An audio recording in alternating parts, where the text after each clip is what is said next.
Hey guys, welcome back to the channel. This is part 1 of our story. If you like this what if story and want to see part 2, let me know in the comments below. Before we start, don't forget to like, subscribe, and share this video with your friends. Also, check the description for more great content and my playlist. Now, let's start. Title card by Yusuke Rizuno. People are not born equal. Few people knew this better than Izumi Midoriya, who at only 5 years old had learned how unfair life could be. Anyone aware of what she'd gone through in those 5 years would have wondered how one child could have such terrible luck. It was like she was cursed. Before she was born, her mother 𝐒𝐭 Midoriya was on her way to becoming a successful lawyer at a prestigious law firm in Tokyo, and she was married to the man who would become Izumi's father, Hisoshi Midoriya, who was a wealthy businessman. When 𝐒𝐭 fell pregnant, they thought their little family and their perfect lives would be complete, but it all went wrong. Days after Izumi was born, the law firm 𝐒𝐭 had been set to work. It had become the center of a massive fraud case, in which the upper echelons of the firm worked with corrupt cops and politicians to frame their rivals as villains. Almost everyone working with or connected to the firm was arrested, and 𝐒𝐭 only escaped prosecution due to her being ignorant of the fraud and being on maternity leave through the whole thing. Still, she was named in connection with the case, which ruined her career. 𝐒𝐭 had to settle for any job she could get, and it wasn't until Izumi was 2 years old that the woman got even close to her old position, when she was offered the position of secretary at a smaller law firm based in Musutafu. It was nowhere near the heights she once aimed for, but it at least meant she could help support her family and not leave it all to her husband. Then, when Izumi was 3, her father disappeared. Hisoshi said he had to go to America for a business trip and then simply never returned. No call, no letter, nothing. Money would just appear in the Midoriya's bank account every month, but no one had seen Hisoshi again. When 𝐒𝐭 investigated her husband's business, she found it didn't truly exist. It was just a shell company that owned a single empty lot in Tokyo and an office in the middle of nowhere, Iowa. Hisoshi was never heard from again, leaving both 𝐒𝐭 and Izumi heartbroken. This was the first real bit of misery that Izumi felt for herself, but more would be heaped on her soon. Her dream was to become a pro-hero alongside her childhood friend, Kaken, real name, Katsuki Bakugo, and to do that, she needed one of the superpowers that 80% of humans possessed, a quirk. Katsuki had a powerful explosion quirk, so no one doubted he'd become a hero, but by age 4, Izumi still hadn't manifested one. A trip to the doctor confirmed her worst fear. Izumi was one of the 20%, she was quirkless. Her dream was crushed. As much as 𝐒𝐭 loved her daughter, she couldn't bring herself to tell her she could still be a hero, instead apologizing as if she had failed her child. Izumi didn't give up exactly, still determined to be a hero somehow, but the idea of becoming like her idol and the #1 hero, All Might, became impossible. Being quirkless, Izumi quickly found herself being bullied. She was always the shy, bookish type, so she hadn't been popular, but she hadn't been disliked either. She was fairly cute, with a few freckles on each cheek, big sparkly green eyes and mossy green hair that fell in soft curls down to the center of her back. She was tomboyish enough that little boys hadn't minded her, but girly enough that little girls were okay with her too, but that changed. Now that she was considered quirkless, she was the bottom of the pack, as everyone viewed her as either something pathetic and to be pitied, or something deviant and to be driven off. Kaken had taken it hard, believing Izumi would become his sidekick one day, and while he never directly hurt Izumi or allowed others to hurt her, he still belittled and bullied her verbally. Izumi gained a new name from him: Deku. Their mothers were as close as sisters, and when the two had been a little younger, they'd been told what the other's name would have been if they'd been born the opposite gender. Katsuki would have been Katsumi if he'd been born a girl, and if Izumi had been born a boy, she'd have been Izuku. When Katsuki saw Izuku written down, he misread it as Deku, which was a kind of wooden puppet. Now that she was quirkless, that's what Katsuki called her, Deku, the useless wooden puppet, good for nothing but playing with and then tossing aside. In another world, that would have been enough, but the universe wasn't done toying with Izumi yet. She hadn't truly lost everything, and so still had hope. So the universe went for her mother. Monday the 25th of July 2270. The streets of Tetouan Ward, Musutafu Izumi walked hand in hand with her mother as they made their way home. It had been another rotten day at preschool, but Izumi was determined not to cry. Crying made her mother sad, and heroes didn't make their mothers sad. Izumi had to keep smiling no matter what, like All Might. 𝐭𝐴 smiled down at her daughter. It had been a tough day for her too, but it made her happy to see her child smile. Izumi dear, how about we stop by the supermarket and pick up the ingredients for katsudon?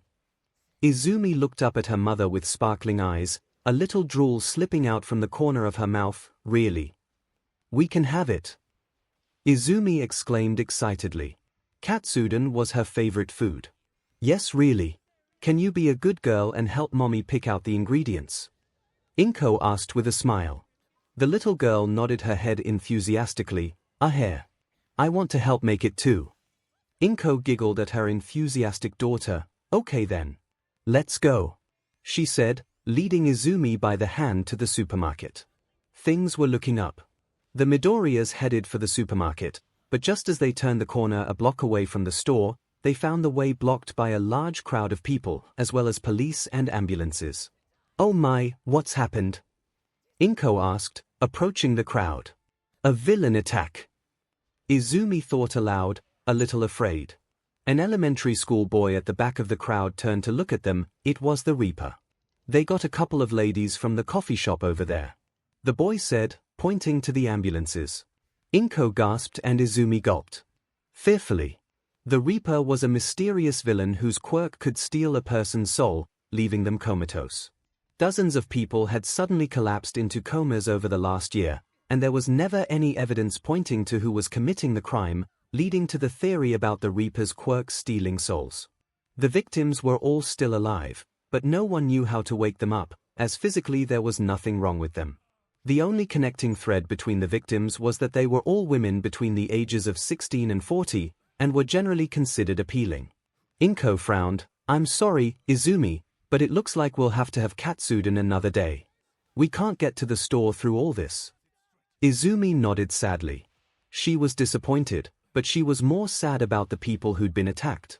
Before they could turn and head home, the elementary school boy who had spoken to them suddenly called out, Hey, if you want to go to the store, I know a shortcut around the crowd. It's real short, just down that alley, he said, pointing down an alleyway on the edge of the crowd. 𝐭𝐴 eyed the boy and the alley carefully, but didn't find anything suspicious about them.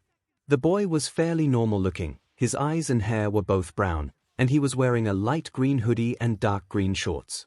On his head was a funny little paper hat with the katakana written on it in red ink, and he carried a plain black backpack with a recorder sticking out of it.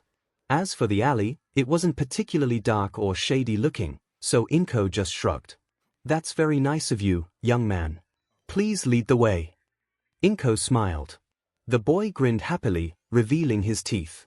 The lower canines were longer than normal, and Izumi couldn't help but be nervous of this older boy. He wasn't much older, probably only being about 8 years old, but something about him just felt off.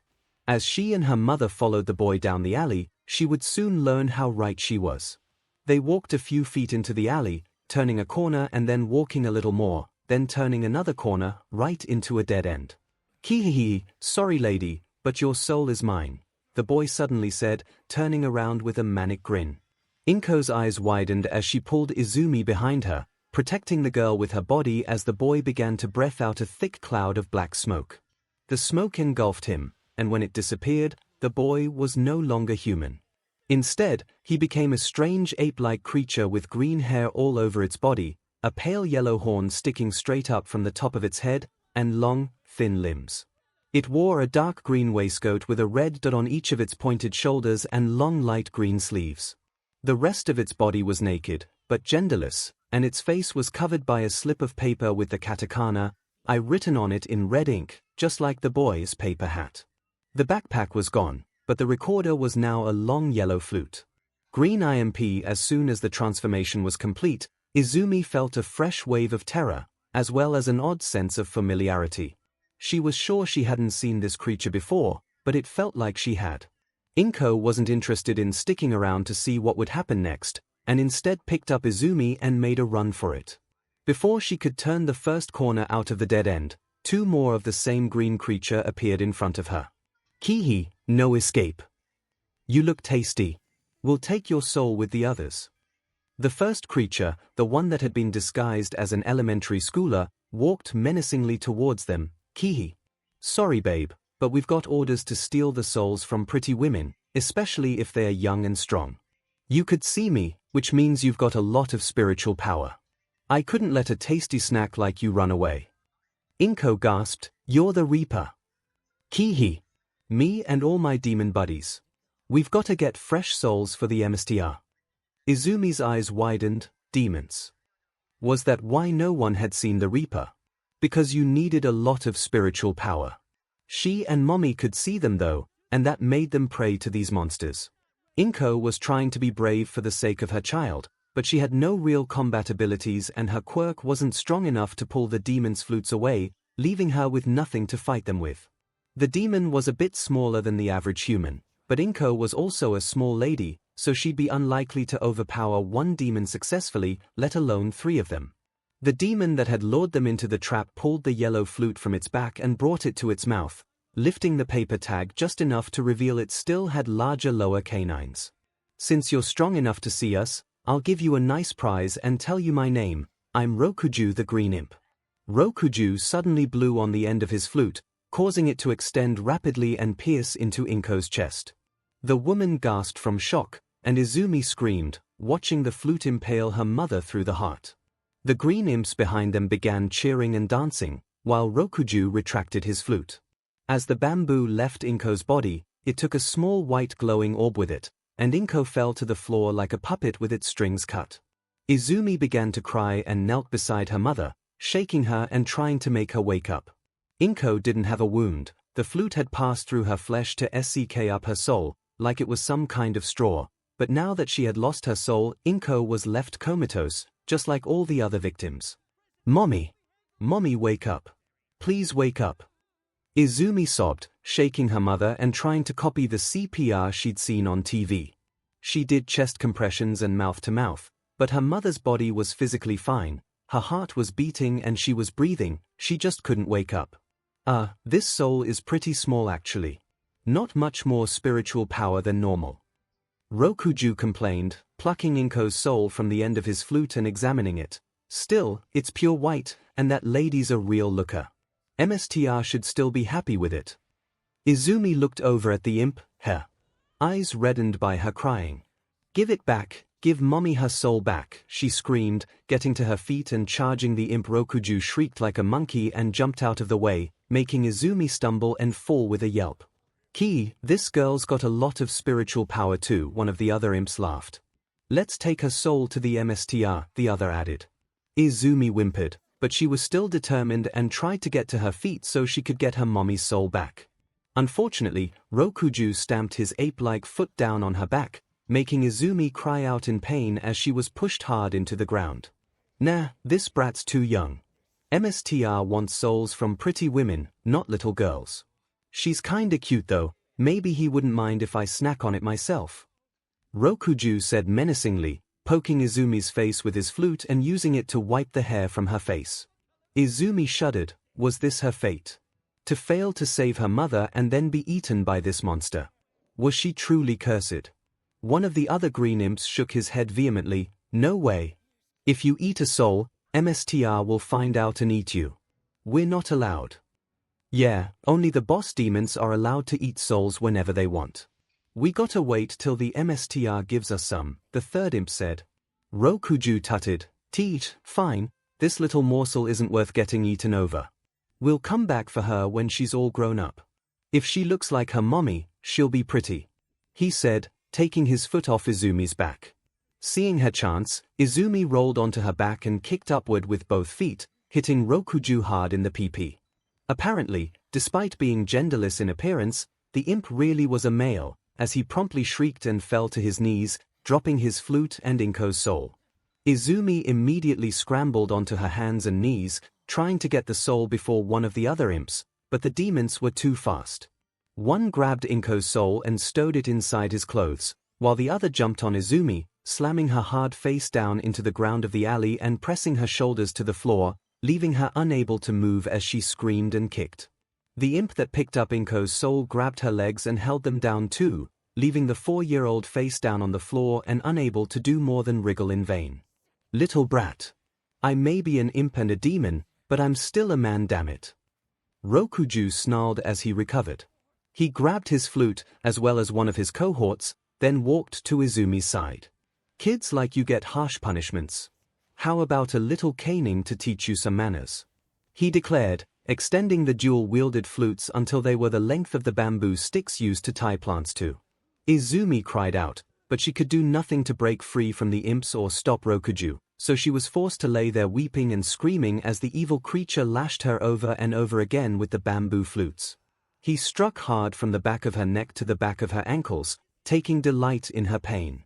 The poor girl had no idea how long this lasted. It felt like an eternity, and before long she had lost even the strength to scream or cry. When 𝐒𝐿 was satisfied, her entire back was a mess of welts and bleeding cuts, her yellow dress nearly shredded by the rapid strikes. "That'll learn why, eh?"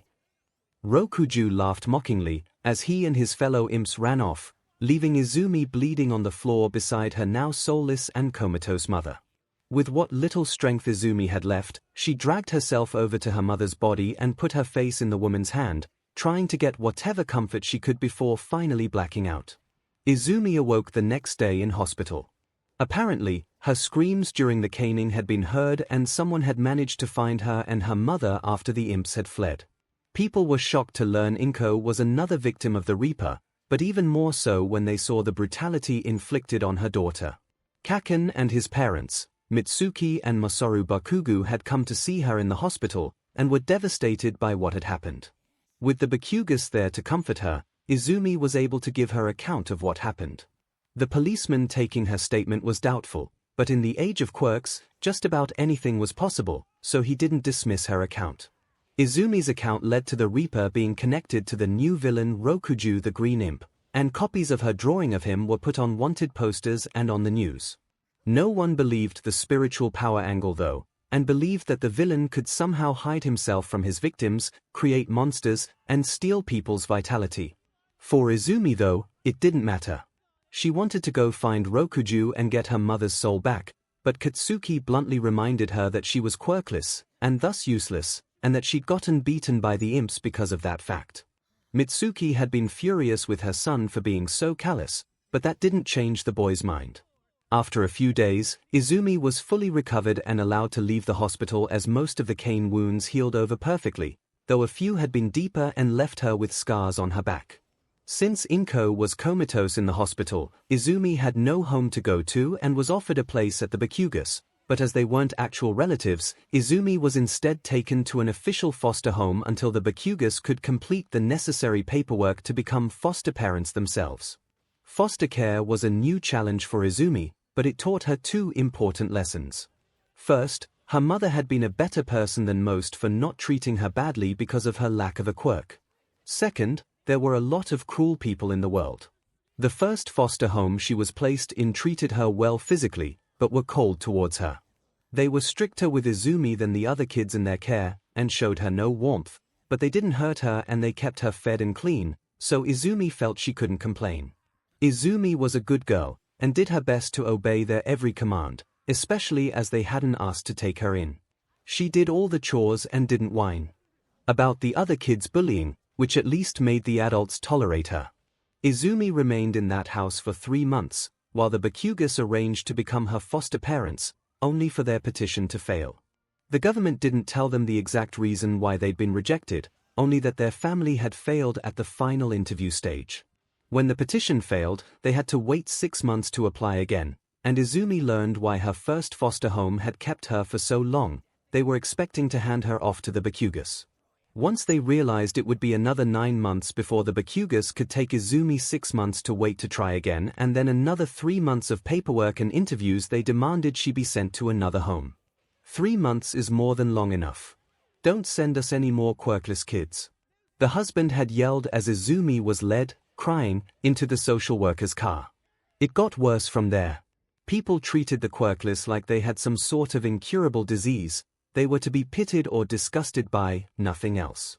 The second foster home lasted a week, until the wife got violent with Izumi and sent her to the hospital with a broken rib. The third foster home turned out to be child molesters that had managed to slip through the vetting process. They were the nicest of all Izumi's foster parents, past and future, which only made Izumi feel worse. They were grooming her, but thankfully Mitsuki had exposed them during a visit after stumbling on some inappropriate images of Izumi in the bath. Aside from being pressured into naked photo shoots, Izumi hadn't directly suffered any abuse, but she hadn't been the first foster kid sent to the family. That taught Izumi another important lesson: the only reason someone would love her was if she was useful to them. Her mommy was different. 𝐭𝐴 had been a saint, and the Bakugas were looking out for Izumi for her mother's sake, or at least that's what Izumi thought. At 4 years old, with 3 terrible foster homes behind her, Izumi decided what she should do. Heroes were loved because they helped people. The only people outside her family that loved her had been people who had a use for her. That meant that if Izumi wanted to be loved and a hero, she'd have to prove how useful she could be. She started at her preschool. Instead of reading alone or playing alone or just sitting alone, Izumi would run around the playground helping the other kids. She picked up things the other kids dropped, put band-aids on their scrapes, picked flowers to give to girls who were sad, or let boys play with her prized All Might action figure. When another kid was getting bullied, Izumi would run in and defend them, then stand there and bear the insults and occasional smacks. She never complained to the teachers, and even helped them where she could by carrying their things or handing out supplies. The teachers and other kids all looked at her strangely at first, but she never complained or caused trouble for anyone but bullies, and by the end of the first month of Izumi's plan, she'd gone from the quirkless kid to the helpful quirkless kid. It wasn't a big change, but it was enough. The teachers, other children, and their parents didn't look at her with disgust or pity anymore. They didn't love her or particularly like her, but it was enough. Izumi had been useful, and so their opinions of her improved. Izumi's plan was a success. For almost half a year, Izumi stuck to her new plan of heroism, doing good deeds to make people happy. It had started very small and local. Izumi would do little chores to help her foster parents as well as her teachers. It had been hard at first, as other kids at school called her a teacher's pet as well as quirkless, and 𝐭𝐴 had begun calling her Deku again, apparently having run out of sympathy for her predicament. Still, Izumi didn't give up and kept working for others to the point that Katsuki no longer teased her, instead ignoring her and simply calling her Deku like it was her real name. Izumi liked to think it was because he respected her efforts, but she'd never dare say that to him. Oddly, Katsuki ensured that the other kids kept their bullying to strictly verbal, as he wouldn't allow anyone to physically harm her, claiming it was what a real hero would do. Gradually, Izumi began to expand her efforts. She'd go door to door in her foster parents' neighborhood and offer to help anyone who needed something small done, like taking out their trash or caring for pets. She would always refuse payment, so she quickly became popular with her neighbors. Then she'd start climbing trees to rescue cats and reclaim ball and kites that got stuck there. Then she'd do grocery shopping and clean the streets for some of the elderly residents of the neighborhood. It got to the point where everyone in Tatooine Ward knew her, and she was nicknamed the Fairy of the Green Valley, a reference to the meaning of her surname and the fact that she was like a helpful fairy, especially when she began to help people with gardening. Finally, Izumi began to feel loved. She was useful and the people loved her for it. Izumi scampering about helping people became a common sight in Tatooine Ward, and gradually, people stopped caring that she was quirkless, with adults and children alike greeting her in the streets and being friendly to her, their smiles and praise warming Izumi's heart. Izumi would go through 3 more foster homes for a grand total of 6. The 4th home had been an elderly couple, who had to give her up after one of them passed away. Izumi liked them best, as they had been the nicest home after the molesters, which was sad in its own way. The 5th home had been the opposite, a young couple that became 𝐵 and 𝑇, so gave Izumi up to focus on their own child. Izumi didn't mind that though and wished them well. Her helpful reputation had begun to overshadow her quirklessness at this point, so life had been easy with that family. The 6th and final family to foster her had been a bit like the first. They were cold and stern, but not cruel, and had only agreed to take Izumi in because the Bakuga's second attempt at fostering her was nearly complete. It looked like they would succeed this time too, and Mitsuki was excited to take her in. Izumi actually began to believe that the Bakugas wanted her for her, and not as a favor for her mom. It didn't stop her from keeping up her helpful work though. Izumi wanted to be loved, wanted to be a hero, and to do that, she had to be helpful. And so it seemed that Izumi had found her purpose in life at only 5 years old, at least until a fateful day in the park. Sunday the 3rd of September 2271 Park, Tatooine Ward, Musutafu Izumi was just wandering through the park, looking for someone else to help, when she heard a familiar crackling of sparks followed by a whimper. With a pit forming in her stomach, Izumi looked around and spotted the source of the noise over by the sandbox. A boy about her age was on his knees, crying and holding his hurt arm while 3 other boys stood over him with cruel smirks. Izumi was horrified to see that one of them was Kaken, his fist smoking against his palm. On his sides were Ryuji Tsubasa, Dr. Tsubasa's grandson, and some kid with a finger-extending quirk whom Izumi didn't recognize. Swallowing her fear, Izumi ran and stood between them. "Enough, Kaken," she yelled, holding her arms out to protect the hurt boy. "You've already made him cry. I won't let you do more," she cried, shaking in fear. Katsuki growled, "Tisich, the quirkless Deku wants to play hero again. How you planning to stop us?" he asked, making an explosion that made Izumi flinch. I know I can't fight you, but I'll stand in your way," Izumi declared. Kaken had never hurt her or let anyone else do so either, so she hoped this would be enough to make him back down. The boy just grit his teeth. "That guy was talking a lot of smack about us. We've got to show him his place. You can't hurt people just for saying stuff you don't like, even if it's really mean. If you use violence first, it makes you the bad guy," Izumi said. Katsuki growled again, but it was clear that the fight had gone out of him and he was only keeping up this act as a show of pride. Seeing this made Izumi smile kindly at him, feeling the warmth in her chest building again. Katsuki dropped his hands, but the long-fingered kid just rolled his eyes. "Come on, Katsuki, you can't let that brat get away with badmouthing us just 'cause your girlfriend gets whiny," he said, rearing his hand back to slap Izumi with his extended fingers. Katsuki, Tsubasa, and the bullied kid all looked on in shock as Izumi's eyes widened, the slap seeming to come at her in slow motion, but her body was unable to move. It struck her hard across the face, knocking her over. Her head was whipped to the side by the force of the slap and her eyes stung with tears, but all that faded as she hit the ground and her temple struck the corner of the sandbox. Black spots appeared in her vision and Izumi felt her senses fading away.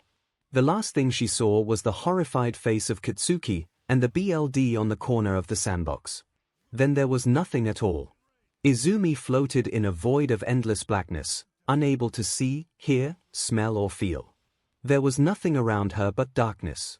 Slowly, over what felt like hours, Izumi began to get her senses back one after another. First, she could feel again, revealing that the void she floated in felt a lot like being submerged in an inky black pool. Second, she could hear again as her own breathing echoed in her ears, and the distant sound of someone calling her reached her ears. Third, Izumi began to smell again. The scent of flowers filled her nostrils. Finally, Izumi's sight returned and she opened her eyes to find herself not in a black ocean as she'd thought, but in a golden sea of clouds. The sky above her was the color of faded parchment, and the clouds on which she lay were as soft as silk. The feeling of being submerged faded, and Izumi found herself sitting on those clouds with no idea how she'd gotten there. "Where am I?" Izumi wondered aloud. The last thing she remembered, she had been slapped by one of Kaken's friends and had lost her balance. She'd fallen and hit her head. There had been a lot of "Am I dead?" There was no answer, only the sound of the wind and the smell of flowers. Izumi knew she should have been scared. This place looked a lot like how she'd guessed heaven would look, and as she'd appeared here after being hurt, it would be a logical conclusion for her to have died. However, no fear came, nor did any regrets. This didn't feel like the end. No, it felt like something more transitory. A dream. "Come on, wake up, furball." Izumi gasped and looked around. There was no one around her, and yet she could have sworn she'd heard a whispered voice. Perhaps it was only the wind. "I said wake up. We've got work to do." Izumi felt her eyes growing heavy. She'd definitely heard the voice that time. It hadn't been the wind, there was someone calling to her. But why was she becoming so sleepy? Izumi could barely keep her eyes open. Wake up, 𝐼𝐻𝐻𝐻. Izumi's eyes closed, wondering who 𝐼𝐻𝐻𝐻 was. The name felt familiar, but she didn't know why. As she fell asleep, she wondered if the mysterious voice was talking to the right person. Izumi startled awake. Her body felt larger and heavier than it had been before, and she couldn't feel her clothes at all. It was odd, but she didn't feel embarrassed or cold without her clothing. It felt natural. She looked around sleepily. There were flowers growing around her, as if she'd fallen asleep in someone's flowerbeds. Izumi hoped that wasn't the case. She didn't want to trouble anyone. She yawned and slowly stood up, only to find she was standing on 4 legs, not 2. That was odd too, but before Izumi could look at herself and work out what was going on, a voice called out to her. Finally. Geez, 𝐼𝐻𝐻𝐻, you sure aren't easy to wake up. Izumi blinked and looked down. There on the ground in front of her was a bouncing green light, with the silhouette of a person inside it. It almost looked like some kind of hopping firefly, but the shadow of the person within the light, as well as the youthful voice, made it clear it wasn't any insect. Maybe someone with a shrinking quirk. Izumi peered closely at the bouncing light. The person within it was wearing some sort of large, round-topped hat and a cloak, and appeared to be wielding something long and sharp, but it was too small for her to make out properly. Bouncing bug person, hey, what are you looking at me like that for, furball? Stop lazing around, we're on a journey, remember? The creature said, before hopping up and landing on Izumi's head. Onward, my furry steed. Izumi snorted. This bouncing bug person was pretty bossy, but at least he didn't seem mean. Izumi shrugged and began walking on her 4 legs, looking at the area around her. She was in some kind of grassy meadow surrounded by sheer cliffs, a place that she'd never been yet felt familiar. The girl felt like that was becoming a running theme here. She could see a few old-fashioned wooden Japanese houses scattered about the meadow, and she could keenly smell something cooking. It was strange, but the world around her felt so vibrant. The sounds of bird and a running river were loud, and the smells of cooking and nature were thick in her nose. The world seemed so much more alive than usual. The girl walked without really paying attention to where her feet were taking her. She was thirsty, and found herself approaching a small river that ran through the meadow. There were short wooden planks stretched over it in places, acting like a bridge, and Izumi made a funny clicking sound as she walked on them and lowered her face to the water to drink. The water was crystal clear and clean, tasting delicious as Izumi eagerly lapped it up with her tongue. She thought this was a bit odd too, but it was instinctual, and so she didn't think too much about it, until she got a look at her reflection. Instead of the green-haired, green-eyed girl she'd expected to see looking back at her, she was instead met with the face of a large white wolf. Izumi gasped and the wolf's mouth opened to match her. Was this her? The white wolf mimicked her every movement, its soft silver eyes never leaving Izumi's. It looked mostly like a normal wolf, but its fur was pure white, like freshly fallen snow, and it had red markings on its face and the sides of its neck. Izumi looked away from the reflection and finally looked down at her own body. She saw only the front paws of a wolf, with wing-like tufts of fur on her heels. She gasped and turned around. Looking at her body from the side, she saw the rest of the wolf's body, with similar wing-like fur tufts on her back heels and on her shoulders. On her back was a strange iron disc. It was an inch thick and as large as a trash can lid. One side of the disc was a greenish-gray color and carved with ornate patterns, but the other side was polished and perfectly flat, forming a mirror surface. Along the edge of the disc were flames, but they gave off no warmth and looked like they were an animated painting. Izumi the white wolf, eh? What's the problem, furball? We've got work to do, remember?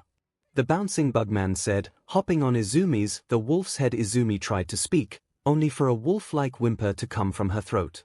The man just sighed, quit the whining. We've got to get going. Come on, 𝐼𝐻𝐻𝐻. That name again. 𝐼𝐻𝐻𝐻, was that her? Suddenly, there was a familiar laugh and both Izumi and the bugman were immediately on guard. 5 green imps popped out of the ground around the river, surrounding the duo and leaving them stuck on the bridge, unable to get past them without fighting. The idea of jumping into the river was unappealing. Izumi had always been a bad swimmer, and she didn't think her new wolf body would help much. Well, 𝐼𝐻𝐻𝐻, looks like they got us surrounded. Want to show 'em why that was a bad idea? The bugman laughed. Izumi growled. These imps, They looked identical to the ones that beat her and stole her mommy's soul. If they wanted a fight, Izumi would give them one. In a flurry of action, Izumi the wolf leapt at the 3 imps to her left. They shrieked like Rokuju had when Izumi kicked him in the PP, but this time, she wasn't going to be so gentle. The mirror on her back responded to her will and whipped forward on its own, smashing one of the imps into the distance and making it explode into dark purple smoke. A second swung his flute at her, but Izumi easily dodged with her lupine instincts, grabbed the mirror in her teeth and then swung it at the imp, making it explode like the first. The third tried to attack while her back was turned, focusing on the second imp, but Izumi kicked back like a horse, knocking the imp to the ground where her mirror could fly around by itself and smack it, destroying the imp. Izumi turned to the last 2, who both brought their flutes to their mouths and blew into them, extending them just as Rokuju had to steal Inko's soul. Izumi howled in anger at the memory and her mirror moved to block the attacks with its iron surface. The imps shrieked in surprise as Izumi then bounded over the river in a single jump, destroying the 4th imp with her mirror and the final one by landing on him and ripping its head off with her jaws. When she was done, Izumi felt exhilarated, but also a little sick. The imps had smelled foul, and the smoke they exploded into had smelled even worse. Not to mention the taste of the final imp's head in her jaws, it had been like rotten meat. She thought she'd been more upset over killing 5 living things, but for some reason, Izumi didn't feel any guilt. In fact, she felt at peace. The imps had been demons, and so she had no problems with destroying them. "Good job, Ami," the Bugman said cheerfully. "That was quick. Now let's get a move on. There's no rest for the great Amaterasu after all." Izumi's eyes widened as those words echoed within her mind. That name, Amaterasu, it was so familiar. It felt as right for her as her own name, Izumi. The girl-turned-wolf felt her eyes grow heavy. She was forgetting something, or was she remembering something long forgotten? Was this really happening? What was going on? Before Izumi could think any more, she collapsed to the ground, falling into a slumber. When Izumi awoke, she was back in the sea of golden clouds. She looked down at herself, and aside from being barefoot and not having her little satchel bag anymore, she looked human again. What's going on? Was all that a dream?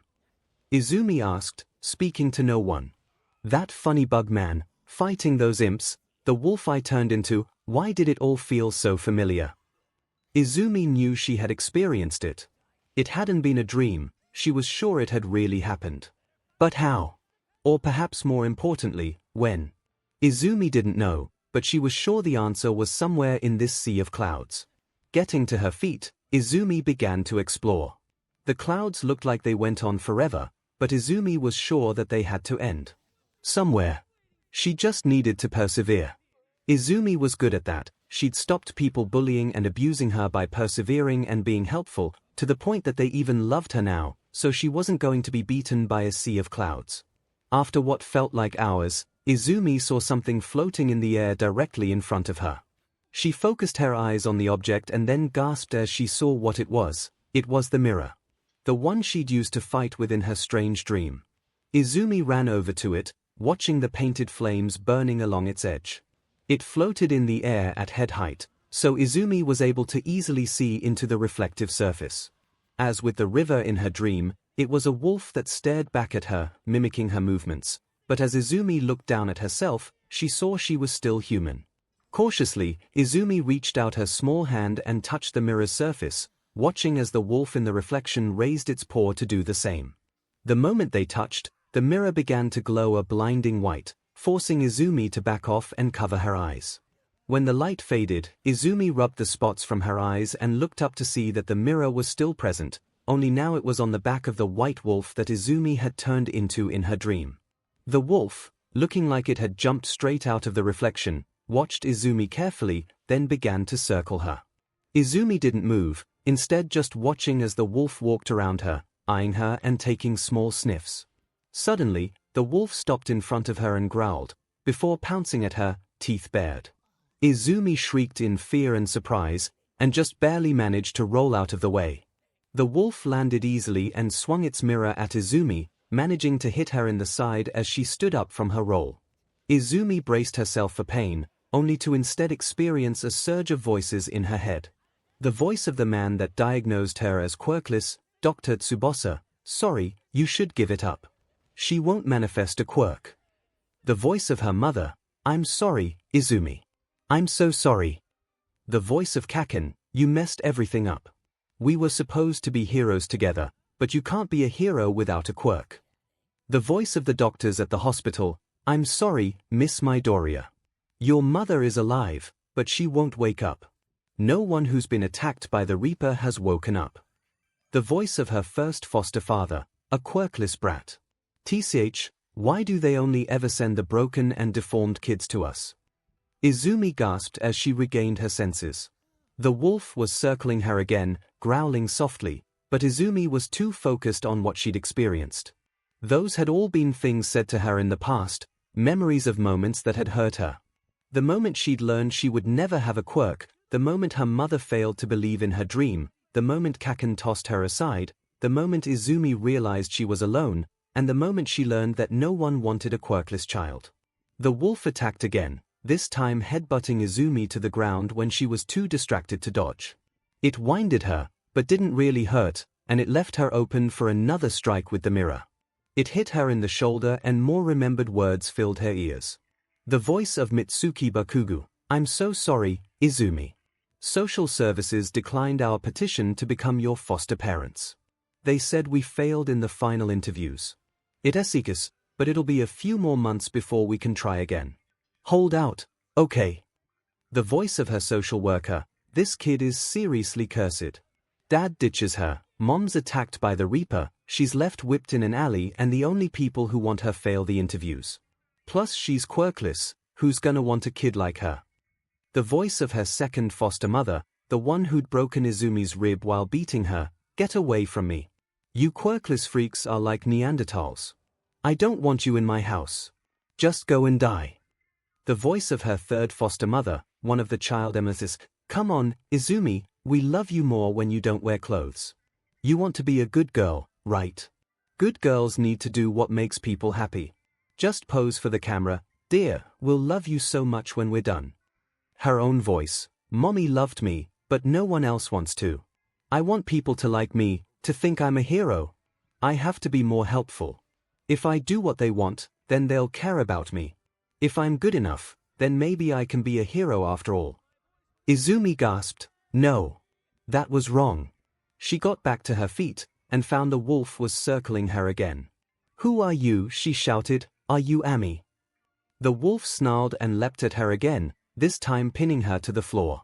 The white wolf's muzzle was inches from Izumi's face, she could smell its breath, the smell of BLD and flowers. The wolf backed off a little and the mirror moved between their faces and began to spin, showing Izumi her own face in the reflected side, then the wolf's, then hers again. It spun faster and faster, the face in the mirror changing with each revolution, until it was spinning so fast that Izumi saw the reflection as half her face and half the wolf. More voices came, but this time, they were different, they were kind. Heroes are special people, Izumi. They're the ones that save others when things are bad. They rescue them. 𝐒𝐭𝐚𝐲's voice said. That had been when Izumi was little, first learning what a hero was. Hey Izuken, did you see All Might on TV? He's so awesome, he beats all the bad guys. When we grow up, we'll be even better heroes than him. That was Kaken, when they made their promise to become heroes together. Izumi, it won't be long now. We got through the interviews and they said we did good. We'll be able to take you home with us soon. Don't worry, just wait a little longer and then your horrible ordeal will be over. Mitsuki's voice said cheerfully, only a few days ago. All the voices combined in her head as she stared at the fused face within the mirror. With it all coming together, Izumi's eyes widened in an epiphany. I've been so stupid, haven't I? She whispered, feeling hot tears pouring from her eyes. The mirror stopped spinning and returned to its place on the wolf's back, as the lupine beast continued to watch her, no longer growling. I thought I was bad, that I was cursed. I was quirkless, and my daddy left and my mommy had her soul stolen. I thought it was my fault. I thought it was okay for people to hurt me, to use me. I thought that if I could at least make them happy that way, then I could be loved again, like I was when mommy was here, but I was wrong. Izumi sobbed, "There's nothing wrong with me. The people who hurt me and left me, they were the wrong ones." The wolf gave a small nod and backed off, allowing Izumi to sit up. The little girl wiped her eyes, but the tears kept coming. "I wanted so badly to help people and be a hero, but I was confused. I tricked myself into thinking I could bribe people into liking me, and that once I was loved, I would be a hero and I would be happy. But that's backwards." The wolf ruffed quietly, making Izumi smile despite her tears. "I was so stupid. Real heroes like All Might don't help people for praise and love, they do it because it's right and they want to make people smile. That's what I wanted too, before I forgot. But I remember now, and I'm going to become a hero. Even without a quirk, I can do it so long as I do my best to help people, like a real hero should." Izumi giggled as the wolf nodded with an exasperated expression. "I don't understand who or what you are. I know you're me, or at least a part of me, but more than that. I look at you and feel like I should remember something important, but I don't know what it is." The white wolf tilted its head, making Izumi giggle again. When the beast wasn't snarling at her, it was actually quite cute. She could almost mistake it for a friendly dog. "Thank you for helping me realize the truth. I'm going to keep doing what I have been, helping people, but now I'm going to do it for the right reasons. I know that mommy loves me, and even though I was stupid and tricked myself into thinking otherwise, I know Auntie Mitsuki and Uncle Masaru love me too. That's enough for me. That's all I need." With a loud whine, the wolf tilted Izumi's face up with its muzzle, then began to lick her cheeks, slobbering all over her face. Izumi laughed and spluttered, pulling away even as she petted the wolf's head. "Bleh. Wolf drool," she exclaimed, wiping her face. Once her face was clean and her eyes were dry, Izumi smiled at the wolf. "You right?" The wolf nodded. "And all that slobber was your way of saying you love me?" Another nod. Izumi smiled softly. "So I should love myself." Yet another nod, this time accompanied by a howl. The little girl felt her heart swell. She had no idea what was really going on, why this wolf was a part of her, or why she had that strange memory with the bouncing bug man, but she didn't care. She felt at peace with herself. Izumi wrapped her arms around the white wolf's neck and hugged it, enjoying the soft feel of its fur. Suddenly, with a huge eruption of light, Izumi felt the wolf meld into her body, fusing their forms together. Warmth flooded every inch of Izumi's body as the wolf disappeared into her. The feeling was indescribable. Every nerve in her body was singing with joy as a sense of fulfillment and overwhelming contentment flowed through her every pore. When the light faded, Izumi was alone in the sea of clouds, but she didn't mind. The wolf had been a part of her, and now it was back with the rest. Izumi looked around. The smells around her felt clearer, and the sounds were crisper as her body acclimated to the changes it had experienced. The circular mirror was still present, but now it headed Izumi's command. With a wave of her hand, the mirror moved in front of her and turned so that its reflective side was facing her, allowing Izumi to see what she looked like. Physically, her body hadn't changed in size or shape, but had instead gained some new additions. Izumi's hair had turned white, the same color as the wolf's fur, and she now sported the same red markings on her face too. As well as her human ears, she now had a set of wolf ears on top of her head, which twitched and moved at Izumi's will. Izumi opened her mouth wide and found her teeth slightly more pointed, with her canines have grown quite a bit longer, and when she looked down at her hands and feet, Izumi saw that her nails had grown into strong claws. "Whoa, even if this isn't the real world, this is pretty cool," Izumi gushed. She could feel something moving under her dress, so she turned her head back and, after confirming she really was still alone, pulled up the back of her dress to discover the white wolf's tail wagging happily from her tailbone, just above the waistband of her underwear. "So cool, so cool." Izumi smiled. She was feeling tired again. She knew that wherever she was, it was inside her head, so Izumi lay down on her side and curled up amongst the clouds. She'd been knocked out by accident back in the real world, so she'd be able to wake up there soon, she was sure. With that thought, and her new emotional fulfillment warming her heart, Izumi fell asleep. Sunday the 3rd of September 2271 Park, Tatooine Ward, Musutafu. Back in the waking world, Izumi awoke with a start, gasping and taking deep breaths. It was like she'd been holding her breath the whole time she was unconscious. She slowly sat up, finding she was still in the park where she'd fallen.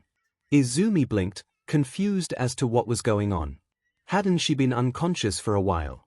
Her dreams had felt like they lasted for hours, but now that she was awake, it felt like no time had passed at all. Ow! Izumi whimpered, feeling a pain on the side of her head. She raised a hand to her temple and felt around, only to feel nothing at all, not even a bump. She withdrew her hand and looked at her fingertips, expecting to see BLD, but there wasn't any. Puzzled, Izumi looked at the corner of the sandbox, on which she'd hit her head, and found it covered with BLD that was still wet. Weird. I definitely hurt myself, but there's no wound. She thought aloud, before looking up to take stock of what was happening around her. The boy that was being bullied was gone, his footprints in the sandbox showing he had run off in the opposite direction. Meanwhile, Katsuki was beside the sandbox, throwing punches, kicks and explosions at the other two bullies. The long-fingered one that had slapped Izumi was bleeding, bruised and a little burnt from Kaken's assault, and Tsubasa wasn't much better, apparently having jumped into the fight to help his friend against Katsuki. Murderer! I'll kill you for this! Katsuki roared, tears of rage and sorrow glinting in his eyes and on his cheeks. Izumi gasped. Kaken thought she'd been killed when she hit her head. Kaken, she yelled, already feeling the pain in her head lessening in the warmth of the sun. Katsuki whirled around at her shout and immediately, relief flooded his features. Izumi! You're alive! He cried, running towards her. He dropped to his knees beside her and hugged her. I thought you died. You hit your head on the corner of the sandbox, there was BLD and you weren't breathing. It's okay, Kaken, I just got knocked out for a little bit. I'm lookout. Izumi suddenly cried out, shoving Katsuki away with all her strength just as a fist sailed through the air where his head had just been. The long-fingered boy obviously hadn't taken Katsuki beating him up lightly and was trying to use Katsuki's distraction to land a cheap shot. Katsuki quickly got to his feet, but Tsubasa grabbed his arms from behind, then wrapped his wings around the blonde's torso to keep him trapped. The long-fingered bully raised his fists for another punch, but Izumi wasn't about to let that happen. No, she yelled, holding her hand out. Her instincts were screaming at her, and the warmth that had settled inside her during her dreams suddenly burst forth. There was a flash of light, and the wolf's mirror suddenly appeared between Katsuki and the bully, blocking the boy's fist with the carved iron side and making him shriek as his long, but brittle, fingers broke at the impact. Izumi gasped. She hadn't expected that. She thought everything that happened while unconscious was just a weird fever dream that her brain was giving her due to her injury, and the whole thing with the white wolf had been her subconscious trying to get Izumi to make more healthy life choices. But the mirror had appeared in the real world and Izumi could control it with her willpower. She looked down at her hands and noticed her nails had turned into sharp claws. Had her transformation in the dream become real too? Izumi looked up as the long-fingered bully, crying and furious over his broken fingers, tried to grab at her with his uninjured hand. The sight of him made her angry. He'd slapped her for stopping him from bullying another kid. He'd caused her a serious injury, even if she'd somehow been healed. Before her revelation, she would have accepted it as her due for getting in his way, but now she was mad. She didn't deserve to be hurt by this boy. He was acting like a villain, hurting others for his own desires, so Izumi would stop him. The warm feeling surged through her body and Izumi pounced, transforming fully into the white wolf and knocking the bully to the ground, pinning him with her paws. Then she turned and snarled at Tsubasa, who was still holding Katsuki's arms. The winged boy wasn't known for being brave, so he promptly screamed and released Katsuki so he could flee, only for his former captive to grab his arm and throw him over his shoulder, slamming Tsubasa into the ground. Katsuki would have followed it up with a punch, but Izumi's mirror moved at her so it was now firmly between him and Tsubasa. The blonde boy gave Izumi a strange look for several quiet seconds. Izumi! That's still you in there? Katsuki asked, still on edge. Izumi tried to answer, but she was still a wolf and only managed to woof, which made the blonde boy smirk. Blushing, Izumi let the warm feeling recede a little, turning her back into a human. What the hell was that? Katsuki asked as the adrenaline in his system began to fade. I don't know. I had weird dreams about a wolf and the mirror. The wolf was me, but also not me. It was kind of confusing. We fused together, and then I woke up.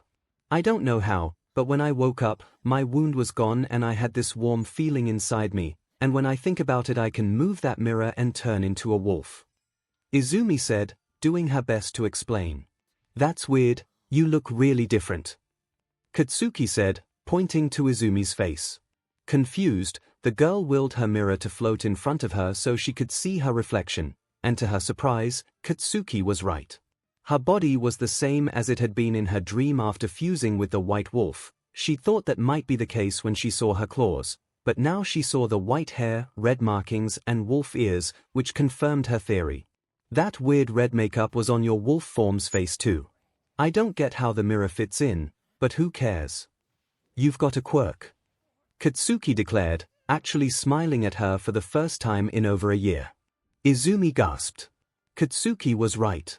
She could transform between a human and a wolf, as well as the fused form, and could summon and manipulate the strange mirror. What was that if not a quirk? Her thoughts went to the strange dream within a dream she'd had, where she'd killed numerous green imps. With the powers she had now, she could actually do that. She could hunt down Rokuju and get her mommy's soul back. She could really be a hero like All Might. Izumi smiled happily, her heart almost bursting with joy. She knew deep down that her dark days were over. The dawn had finally come. Park, Tatooine Ward, Musutafu Izumi was smiling down at her clawed hands as she held the long-fingered bully down with her foot. It looked like her half-wolf, half-human form was a bit stronger than a normal human 5-year-old. Katsuki was examining her closely, paying special attention to her claws, tail and wolf ears, which Izumi found a little embarrassing. Still, she didn't mind until Katsuki actually put his finger in her mouth so he could poke her long canines. Izumi recoiled and huffed, ready to tell him off, but the taste of BLD made her attention snap to his injuries. "Kaken, you're hurt." Izumi yelped, suddenly noticing the bruises on her childhood friend. He'd taken a few punches from Tsubasa and the other bully, and had quite a few bruises and bleeding scrapes. "Chill out, Deku, I'm fine." Guess I can't really call you Deku anymore," Katsuki mumbled. Izumi ignored him and reached over to examine a particularly bad bruise on Kaken's wrist. She wished she could help him. Her own injury was completely gone now, but Izumi didn't know how that had happened. She tried focusing on the warm feeling, but nothing happened, so Izumi guessed healing wasn't a normal part of her quirk. Maybe the bullied kid had healed her before running away. "You okay there, Izumi? You zoned out for a second." Kaken asked, "Or Seo, you don't have brain damage from your fall, do you?" Izumi giggled, "No you goof, I'm fine. Sit on this guy for a second," she said, gently nudging Katsuki until he was sat on the long-fingered bully. The bully growled, but Izumi ignored him and Katsuki made a small explosion as a threat to keep him under control. Once she was sure the bully wouldn't escape and cause trouble, Izumi ran over to where she'd fallen and picked up the little satchel bag she always carried with her.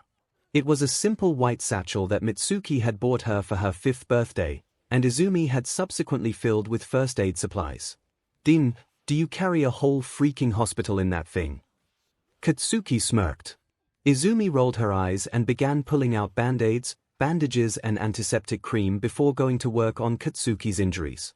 She carefully wiped away the BLD and cleaned his cuts and scrapes with the cream, making the boy hiss at the burn, then wrapped them in bandages before applying the band-aids over his bruises. It wasn't anywhere near professional or trained first aid, but it was passable, which was excellent for a 5-year-old. "Hey, you've gotten pretty good at this," Katsuki said. "I had a lot of practice. People aren't very nice to those without quirks, Kaken," Izumi said as she looked around for where Tsubasa was nervously waiting, too afraid to flee in case Izumi became a wolf again. Without realizing, Izumi's words cut Katsuki to the core, and the boy turned around to hide his pained wince. While Katsuki hadn't ever been one of the people to physically hurt Izumi, and had stopped others hurting her when he could, he had still bullied her. He thought that he could make it up to Izumi now, but an insidious little voice in the back of his head reminded him of a cruel, hard truth. He only cared now because she had a quirk. She wasn't a Deku anymore, she was useful to him. Katsuki looked at the ground in shame. He couldn't deny those feelings, even though he knew in his heart that they were wrong. He didn't know what to do. He wanted to make amends, but doing so now would just make it look like he only cared about her quirk. Unaware of her only friend's internal struggle, Izumi cautiously approached Tsubasa. "I'll treat you too, if you stay still and don't attack me," she offered nervously. Tsubasa didn't need to be told twice and promptly went still, allowing Izumi to carefully go around his body and treat his injuries. He wasn't as badly hurt as Katsuki, who had fought 2 people at once, or the other bully who'd gotten the brunt of Katsuki's rage, so it didn't take long to fix him up. Next, she turned to the long-fingered boy, still being sat on by the contemplative Katsuki. As she approached, the bully screamed at her. "Stay away from me. I'll get you for this," he yelled. Izumi gave him an unimpressed look, and Katsuki growled and looked ready to hit the boy again. "Kaken, Tsubasa, hold him still. I'll at least clean and wrap his cuts and burns," she instructed, speaking with growing confidence. Tsubasa jumped to obey her, apparently deciding she was the new boss of the playground, and ran to help a reluctant Katsuki hold the boy's arms and legs. It reminded Izumi a little of how she must have looked a year ago, when the green imps held her down so Rokuju could beat her, but she refused to feel guilty over the comparison. She was trying to help, not hurt. "Tch, why bother healing this dumbass? He could have killed you." Katsuki spat, glaring at the boy. "But he didn't, Kaken. He's only a little kid, the same as us," Izumi said as she approached. The bully's glares and vicious struggling were making her lose confidence a little, but as always, she persevered. "You got hurt because you attacked me," she said, addressing the boy. "It may be your own fault, but I don't want anyone to be hurt because of me, and it's not like you're a villain or a demon," Izumi said quietly, trying to sound like she was still full of confidence. Katsuki gave her a weird look at the mention of demons, but Izumi didn't notice as she began to treat the bully's wounds. The boy struggled and screeched like he was being murdered, but then went quiet when she rubbed the cream on his cuts and burns, as if afraid people would think he was screaming over the pain. Izumi shrugged it off as the kind of bravado little boys had. When she was done, the bully still hadn't stopped glaring and shouting at her, making Izumi sigh as Tsubasa and Katsuki released him and she sat on his back to keep him still. "I'm not letting you up until you stop trying to attack me," she said, not wanting to let another fight start. Katsuki was already glaring at Tsubasa and the bound boy, his hands twitching in the way they always did when he wanted to blow something up. Thankfully, any chance of a fight ended with the return of the kid that Izumi had originally stepped in to defend, followed by a police officer and woman from the neighborhood that Izumi recognized. It was Dr. Sakamoto from Musutafu General Hospital, whom had treated Izumi 3 separate times since her mother had been taken from her. Izumi guessed that the kid hadn't just run away, but had gone to get help when she was hurt. "Here. Izumi, you're okay?" the boy asked, confused. There was no sign of the injury Izumi had suffered, so the 2 adults frowned and looked between the bullied boy still nsng his arm, the other children, and the strange flaming mirror that was now hanging from Izumi's back. The officer frowned. "What's going on here? If this was all just some prank, you will all be in trouble." The doctor beside him nodded with a frown and crossed her arms. "It wasn't a prank. She really got hurt," the bullied boy cried, now looking panicked. "He's telling the truth. Her quirk manifested though, and I guess it healed her. Look, her BLD is still over there," Katsuki said gruffly, pointing to the corner of the sandbox. Sure enough, the dark brown wood of the sandbox had a single sharp corner that was stained red. Both the officer and the doctor could tell with a glance that it was genuine BLD, and still wet. "I don't really understand how it happened, but I was knocked out and had weird dreams, and when I woke up my quirk had manifested and my injury was healed," Izumi said nervously, tapping her temple where the injury had been. The doctor's eyes widened and she rushed over and examined Izumi's head carefully. "That's your temple. An injury there can be lethal. The skull is very thin at that point and crucial BLD vessels are right beneath it. By the BLD on the wood over there, I think you're lucky to be alive. I need you to come to the hospital with me." "I'm fine, really," Izumi said, trying to calm the worried adult. "Besides, I'm good at patching up injuries. I got lots of practice, see." She pointed to Katsuki, Tsubasa, and the bully boy, all of whom had bandages and band-aids on their faces and limbs. The doctor eyed the boys closely, and then looked at Izumi's medical supplies before giving a short nod. "You've patched them up quite well. You really have had practice." "Here. I'll show you." Izumi smiled, hopping up and approaching the bullied boy. The long-fingered bully got back on his feet and started scowling even more, but with the police officer present, he didn't dare act. Izumi gently took the bullied boy's arm, and after warning him of the sting, cleaned his burn with the cream and wrapped it carefully under the approving eyes of the doctor and officer. "That's good work, young lady. Can you tell us your name? I'm fairly familiar with the local kids, being a pediatrician, but I don't believe we've met." Dr. Sakamoto smiled. Izumi blinked. "Don't you recognize me? You treated my cane marks after I was attacked by Rokuju, and my broken rib from my second foster mother." Her voice dropped into a whisper as she blushed. "And that really embarrassing examination after I was taken away from my third foster family." Dr. Sakamoto gasped. You can't be." "Izuken, turn off your quirk. You look too different with it on," Katsuki said, once again using the childhood nickname he'd once given Izumi.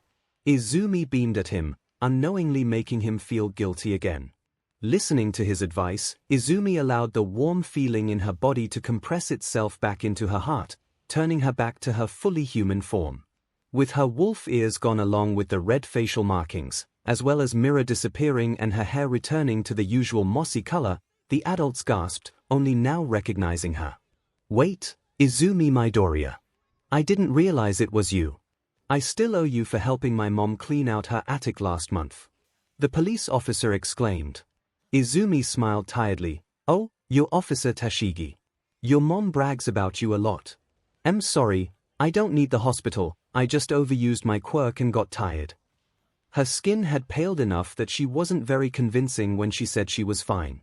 She was surprised how exhausted she felt, but then again she'd used her quirk for several minutes straight and it was her first time using it. She'd need to build up stamina and get used to it. "That's not surprising if you only manifested it today. We all believed you were quirkless, but it seems you've beaten the odds. I'd still like to give you a checkup to ensure you're okay though," Dr. Sakamoto said calmly. Izumi had helped her in the past too. She'd babysat Sakamoto's infant son when she'd been called into work on an emergency call. The doctor was more surprised than she'd let on though. She'd seen Izumi's x-rays and done BLD tests on her. Izumi not only had the extra toe joint that most quirk users didn't, but she also lacked any kind of quirk factor in her DNA.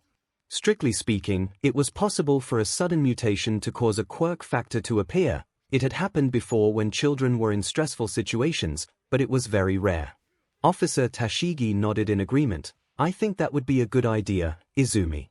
How about we go to the police station? I need to find out what happened here, since there was an injury and reports of an explosion.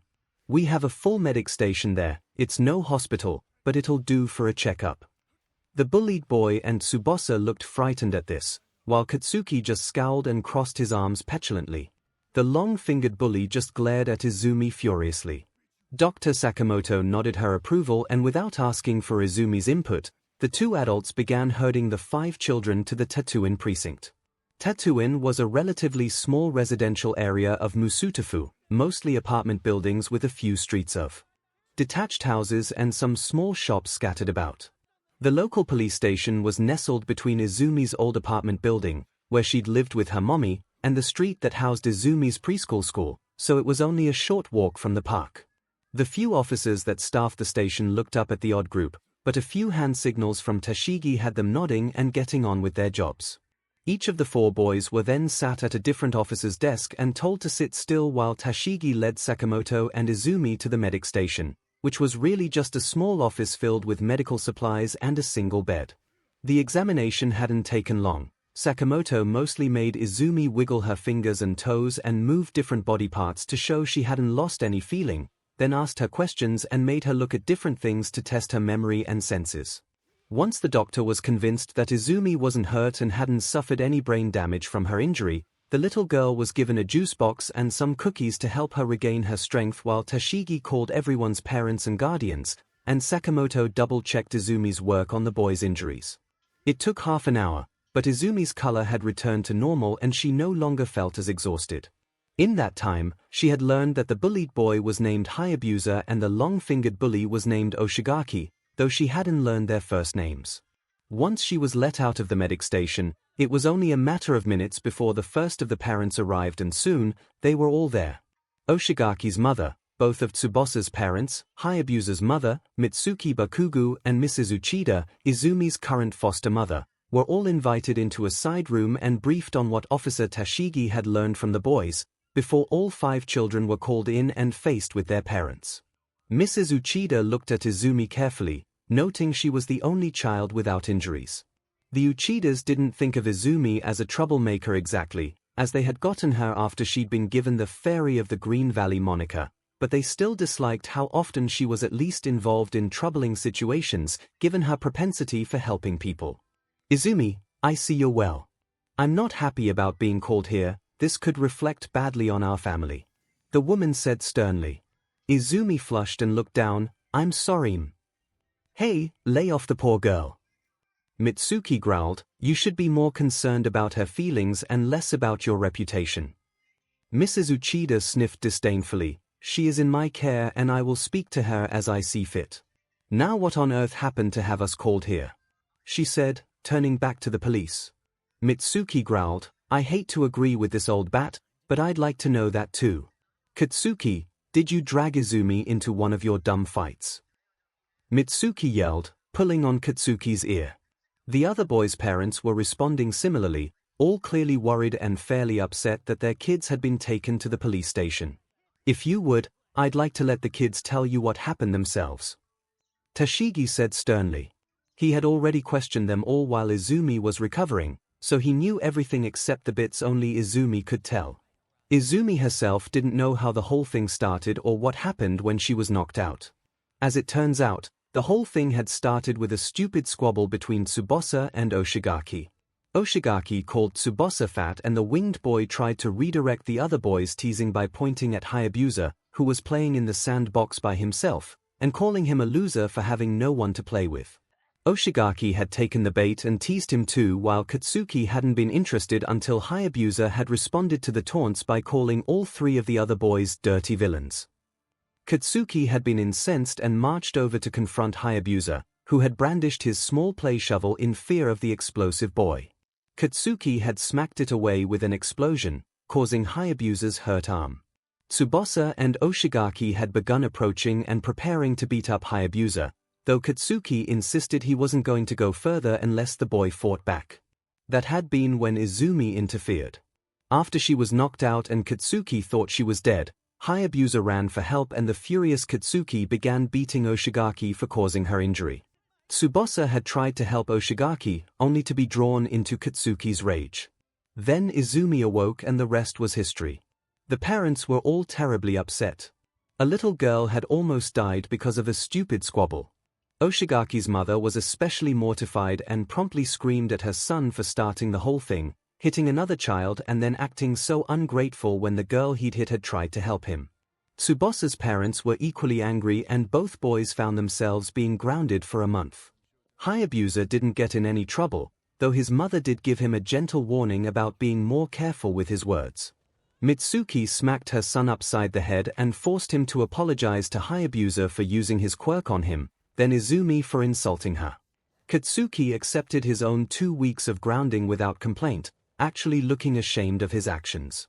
However, no one missed the fact that Mitsuki hadn't made him apologize to the boys he'd beaten up, nor did she scold him for beating them. Mrs. Uchida looked at Izumi as if she was seeing her for the first time. Izumi could practically see her own value increasing in her foster mother's mind as the woman's expression began to soften and warm up. She actually put an arm around the girl, the only kind of comforting contact she'd given Izumi since taking her in.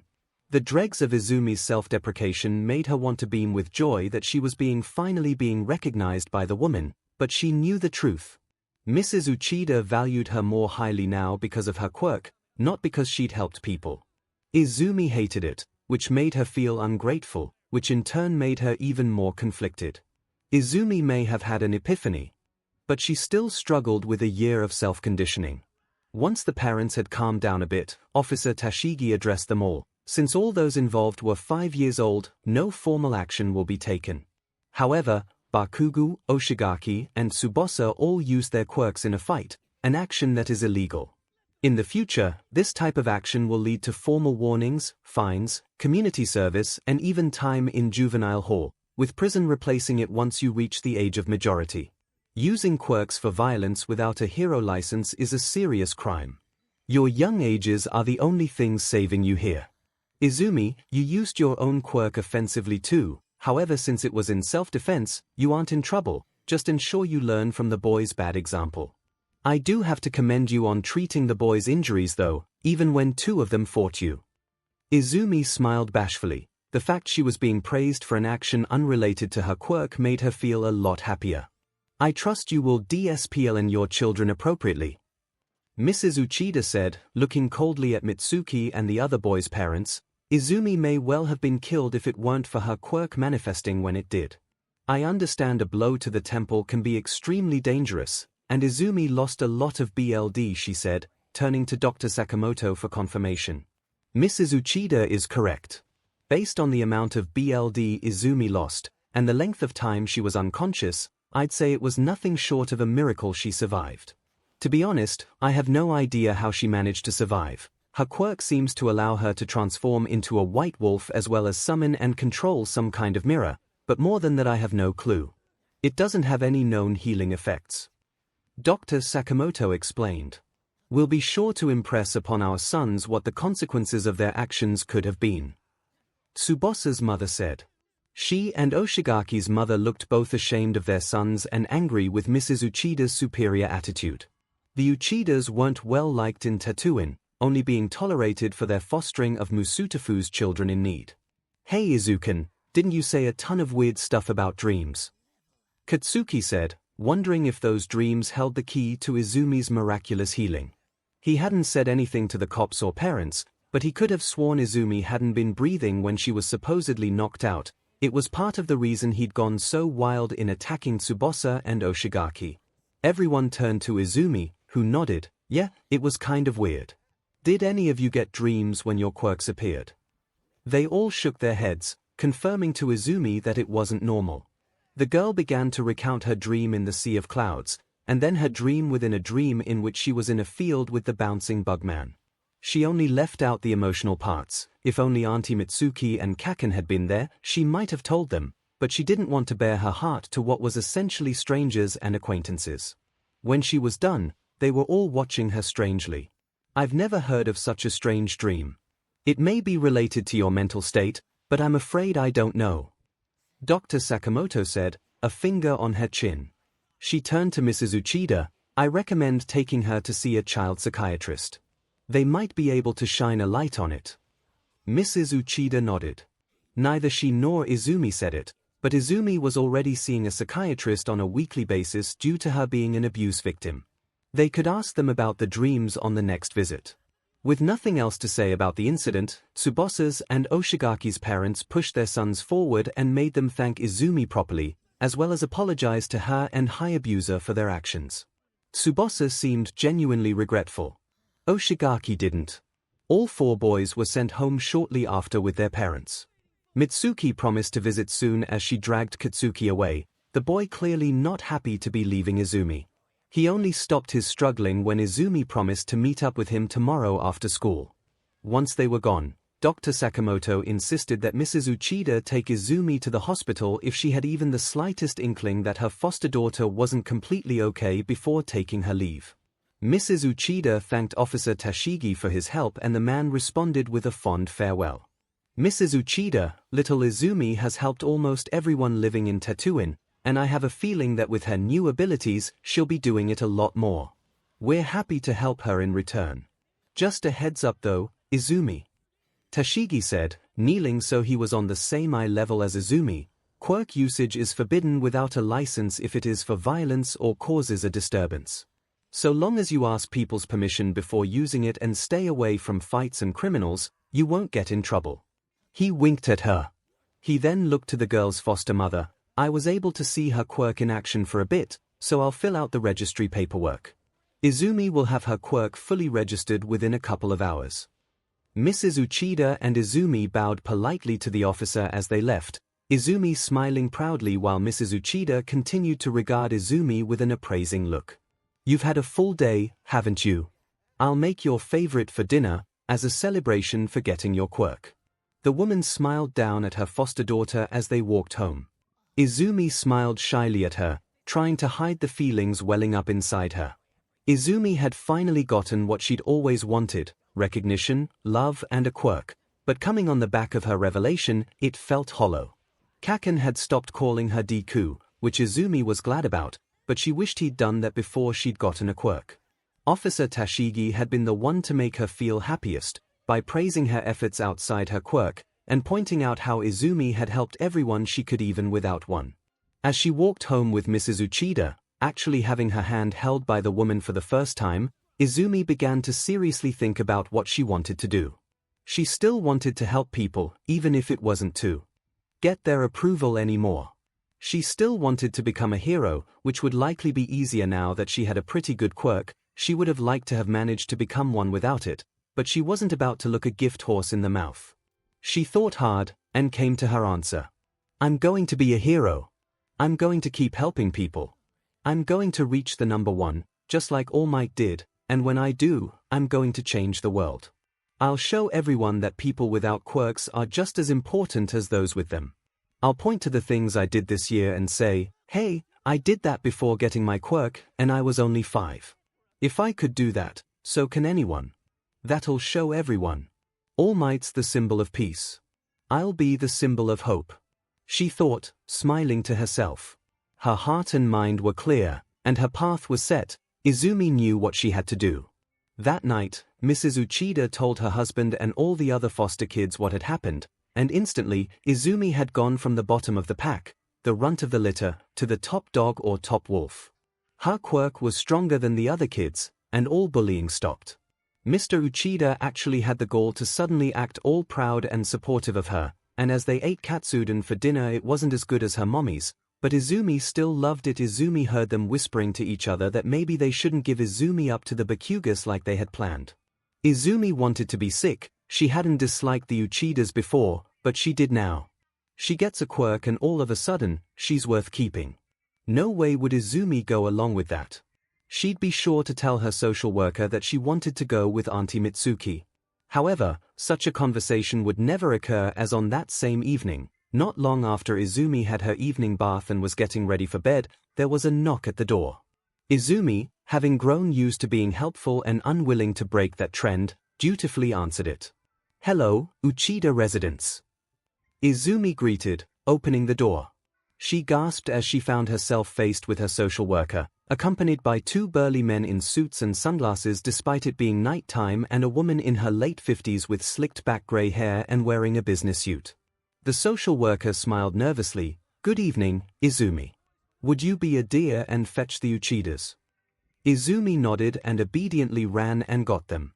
With her foster parents at the door, Izumi was about to leave them alone when her social worker called her back. "What's going on? Isn't it a bit late for a visit?" Mr. Uchida asked gruffly. "It is, and we apologize, but something has come up in Izumi Midoriya's case," the woman in the suit said, holding her hand out to one of the men, who were apparently bodyguards. The man handed her some documents, and the woman read through them. "The incident this afternoon has given us reason to doubt your ability to give this child proper care," she said, gesturing to Izumi. "Now you see here dash." Mrs. Uchida began, only to be cut off. "No, I will not. As of now, Izumi Midoriya has been removed from your custody and placed into mine," the woman said. She ignored the spluttering Uchidas and turned to Izumi. "Young lady, please accompany these men to pack your belongings." Izumi stared at the woman with confusion. She was being taken away because of what happened. It didn't sound like she was in trouble, but she was still confused. Her social worker, an awkward man at the best of times, tried to nervously hurry her along, promising that her life would be getting better soon. Izumi didn't understand it, but she didn't particularly want to stay with the Uchidas, so she went with the bodyguards to pack her belongings. Everything she had fit into 2 suitcases, one for clothes and one for her toys and other belongings. Most of her things had been left in her mother's apartment, waiting for the day Izumi could get it all back. The bodyguards, despite being kind of scary looking, proved very nice and helpful, speaking politely to Izumi as she helped her pack and then carrying her suitcases for her. When they returned to the front door, they found the Uchidas being lectured by Izumi's social worker and the woman in the business suit. Upon seeing her packed, the woman nodded approvingly at Izumi. "Good, we're ready to leave," she looked to the Uchidas. "You will still receive your stipend for Izumi this month, since this is short notice. Izumi, please say your goodbyes." Izumi nodded and shyly said goodbye to the other foster children, who seemed conflicted to see her go, before turning to the Uchidas. "Thank you for taking care of me. I know you didn't want me at first, because I didn't have a quirk, and were just starting to like me because I finally got one, but thank you for letting me stay with you anyway. I really appreciate it," Izumi said, bowing politely. Her words of thanks, mixed with a thinly veiled admonishment, made the Uchidas turn a funny shade of purple, as if they weren't sure if they should be angry, embarrassed or ashamed. In the end, they barely managed to choke out an apology and a goodbye, before closing the door. Izumi was then led to a limousine and told to get in, while her social worker spoke to her through the open window. "Izumi, I'll be along to your new home soon. It's a bit different, but you'll be happy there, I'm sure. You'll be able to achieve your dream of being a hero," the man said with a smile, before waving goodbye and leaving in his own car. Izumi blinked. What on earth was happening? As if today hadn't been confusing enough between her dreams and quirk. The bodyguards got in on either side of her, while the grey-haired woman sat opposite her and knocked on the driver's window, signaling them to leave. After driving for a few minutes in awkward silence, Izumi piped up nervously, "Who are you? Where are we going?" The woman smiled thinly. "I am Ryako Torikago, Vice President of the Hero Public Safety Commission." Izumi's jaw dropped. The Hero Commission. They were the big wigs that acted as the governmental agency in charge of hero regulations. They were the ones who officially licensed heroes. "That's right. I was sent to collect you and bring you back to our Musutafu branch, so you may meet your new foster mother," Torikago explained. "My new foster mother? Who is she?" Izumi asked, still reeling from the shock. Torikago grinned. "Secure Konohana, the president of the Hero Public Safety Commission." The city streets, Musutafu. Izumi sat in the back seat of a luxurious limousine, dressed in her pajamas, flanked by burly, but friendly, male bodyguards and facing a hard-faced woman, who had just dropped the biggest bombshell of Izumi's short life. Izumi had been fostered by none other than the enigmatic president of the Hero Public Safety Commission, Secure Konohana. Few people had ever seen the woman, and she almost never appeared in public. Even during special events, like the twice-annual hero rankings, she usually had her vice president take her place as MSTR of ceremonies. The woman who had told Izumi this was Vice President Torikago, who had only recently gotten the job, after her predecessor lost his life in a tragic accident. Izumi didn't know much more than that, only knowing what she did because she was a hero nerd. Fostered by the Secure Konohana, why? Why would she want me? I'm no one important. Izumi questioned. She would be one day, when she achieved her dreams, but for now she was just a random little girl. Torikago's expression fell. "I have no idea. To be honest, it's quite troublesome. She apparently learned of you this afternoon and immediately demanded you be put in her care. She was already registered as a foster parent, and pulled some strings to ensure the government didn't complain. I've spent the whole afternoon catering to this whim, even had me summoned Takomi over from our Fukuoka branch." Izumi frowned. She didn't like the idea of being part of some rich woman's whims. "Oh well," she thought with a tired sigh, "at least when she gets bored of me, I'll be able to go to Auntie Mitsuki and Uncle Masaru." Torikago didn't look like she wanted to talk anymore, and the bodyguards, while friendly, didn't seem to enjoy conversation much either, so Izumi decided to keep quiet. It was getting late, and she was very tired. She should have been in bed by now, not dragged out in her pajamas to go and be the new accessory of some random woman. Izumi idly wondered if President Konohana was fostering her for publicity or out of charity. Maybe she'd heard of Izumi's Fairy of the Green Valley nickname and decided to parade her around like a trophy. Either way, Izumi didn't care. she'd persevere as always and keep working towards her dreams. After all, unless the head of the Hero Commission was planning on beating or molesting her, she couldn't be worse than her second and third foster parents. After a half-hour drive to the richest part of the city, Darufu Ward, the limousine came to a halt outside of the Musutafu branch of the Hero Public Safety Commission. The bodyguards quickly got out and held the doors open for Torikago and Izumi, who hopped out and gazed up at the building in awe. It wasn't as big as the monolithic skyscraper HQ and office complexes that the commission had in central Tokyo, but it was still pretty big and consisted of a single large skyscraper with what looked like a Japanese manor on the roof. Enough gawking. You'll be able to see it all soon enough, and in the light of day. Torikago said sternly, firmly grasping Izumi's shoulder and urging her into the building. I still have work to do tonight without having to wait around for you. She then snapped her fingers and had the bodyguards take her luggage. Izumi winced. Torikago didn't seem to like her much.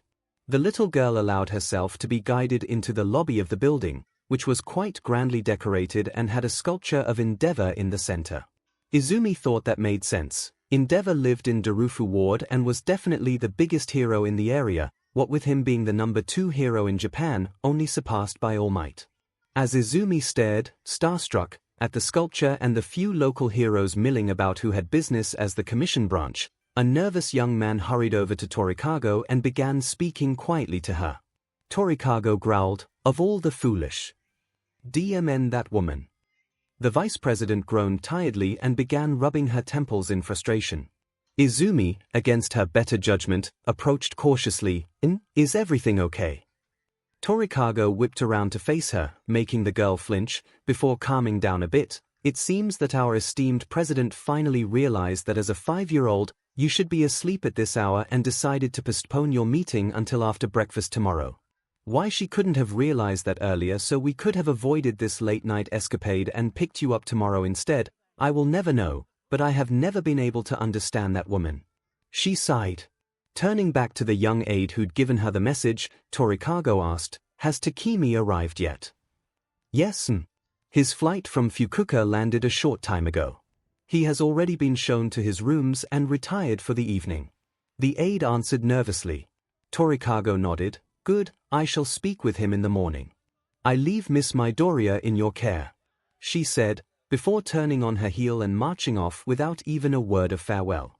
Izumi watched her go with relief, and suppressed the urge to stick her tongue out at her as she left. Once the woman was out of sight, the bodyguards and the aide all relaxed, with the aide turning to Izumi with a friendly smile. "Good evening, young lady. I'm one of President Konohana's aides. She apologizes for having you brought here so late and requests you retire for the night, so you will be rested for tomorrow's meeting." Izumi bowed politely. "Thank you, sir. Where should I sleep?" "The president had us prepare 2 different sets of rooms for you, as she was unsure of your preferences. Would you rather have more westernized surroundings, or do you prefer a more traditional Japanese decor?" the aide asked. Izumi's eyes widened. Rooms. As in plural.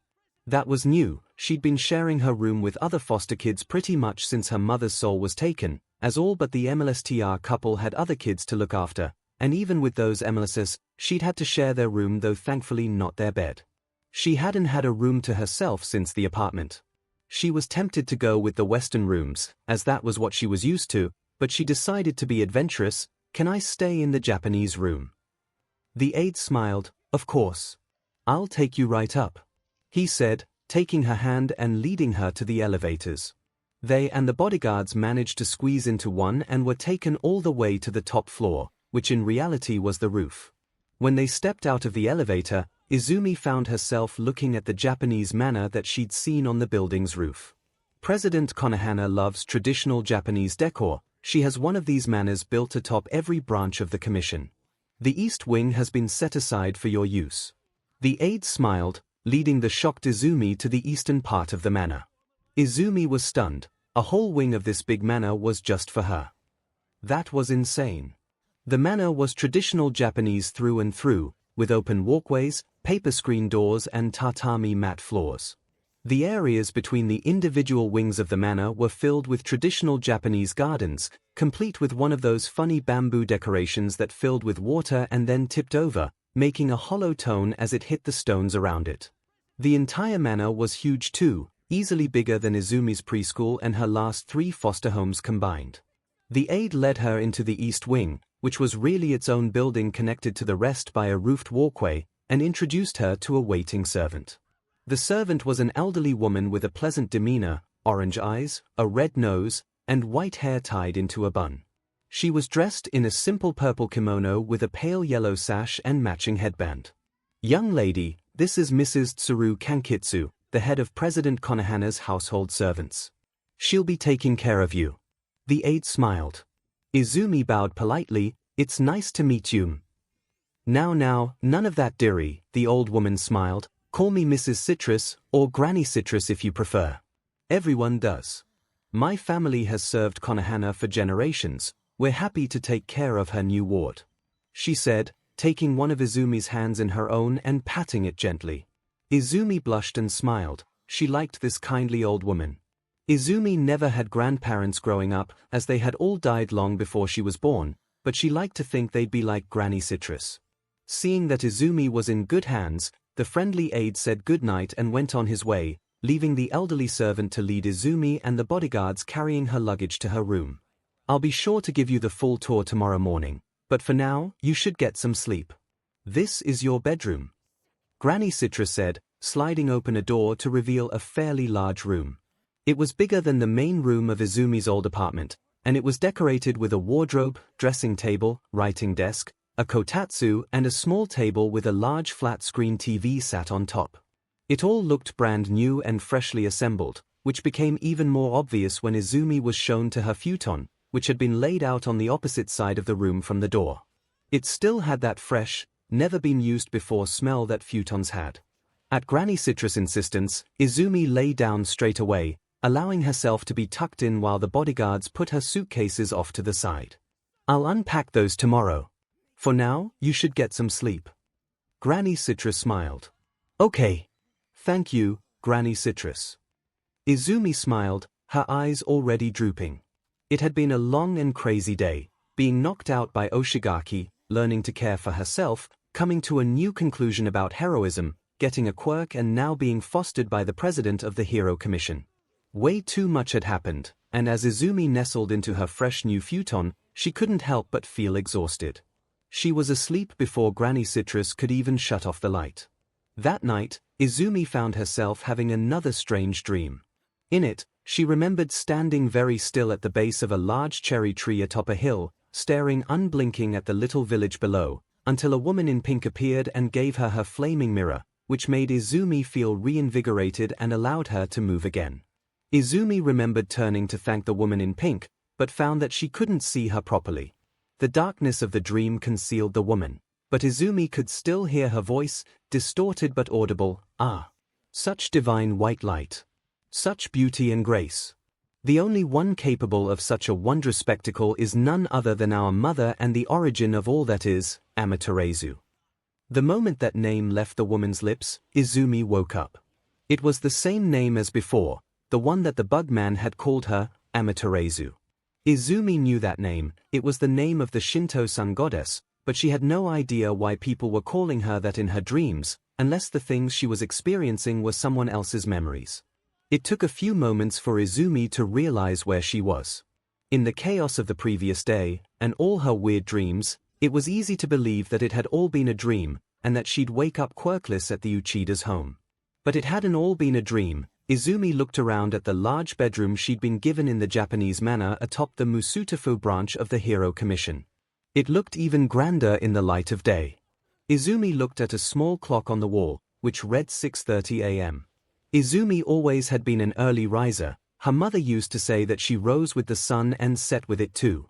Unfortunately, in this unfamiliar place, Izumi had no idea what she should do. She couldn't just go wandering around. She didn't know where she was and wasn't allowed to go, and she couldn't dress for the day until she found the bathroom. Quietly, Izumi slipped out of her futon and crept around the room, trying to figure out what she should do. Aside from the door she'd come in through the previous night, there was another door, so she tried that. Thankfully it was a bathroom, so Izumi quickly grabbed her toiletries from her suitcase and put them around the sink, before washing her face and brushing her teeth. With that done, she was able to change into her day clothes, before finally just sitting on her futon and waiting for someone to come to her. She was too timid and unsure to leave the room on her own, and she didn't know if she was allowed to use the TV, so she ended up just quietly playing with a couple of her hero figures while she waited.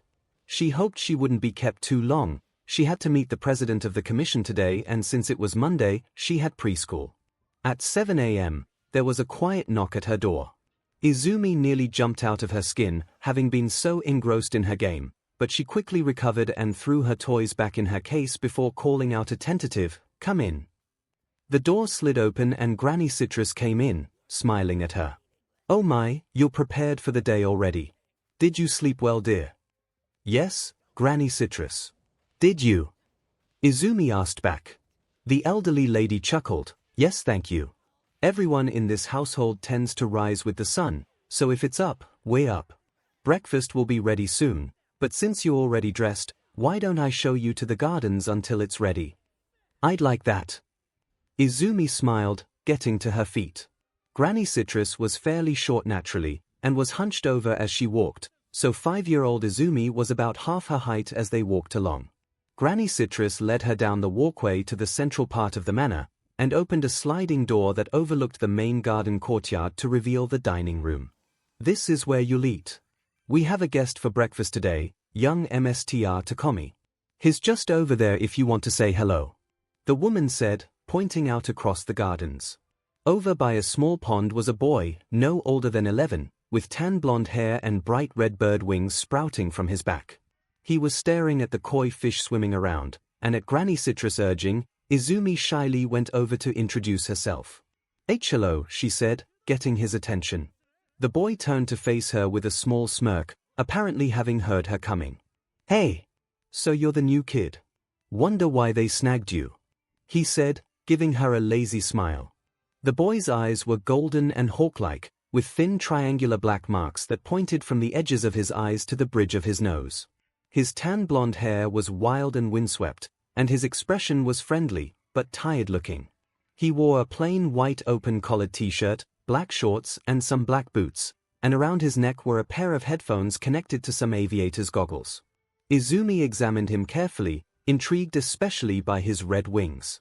They must have been part of his quirk, and the goggles were probably to help him fly safely. The boy's grin widened as the little girl stared at him. "You okay there, kid? You're staring kinda hard," the boy said jovially. Izumi shook herself and blushed. Sorry, I was just looking at your wings, they're really pretty." My name is Izumi Midoriya, age 5. "Nice to meet you." She bowed. The boy laughed. "You're a pretty honest little kid. I'm 𝐒𝐲𝐽 Takomi, age 11. "Nice to meet you too. So what are you here for?"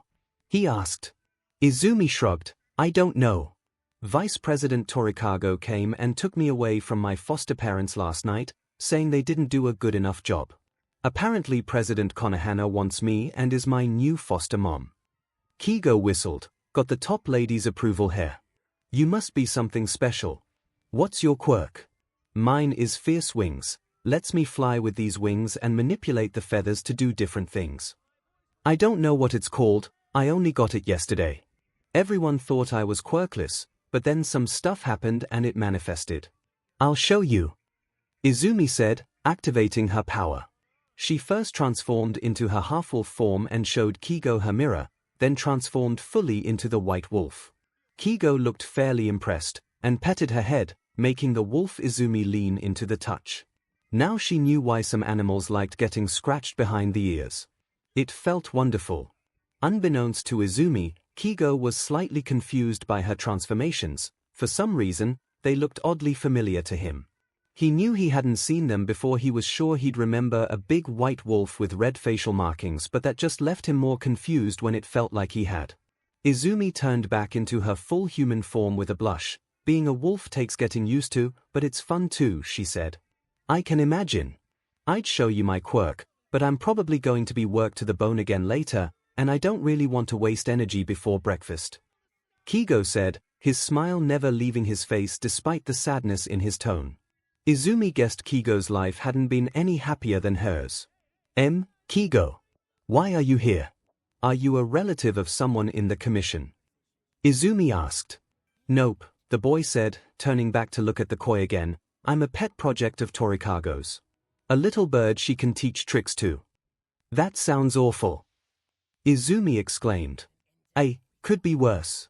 Life wasn't any better before either. Tell you what, you give me your story, I'll give you mine, deal. The boy said.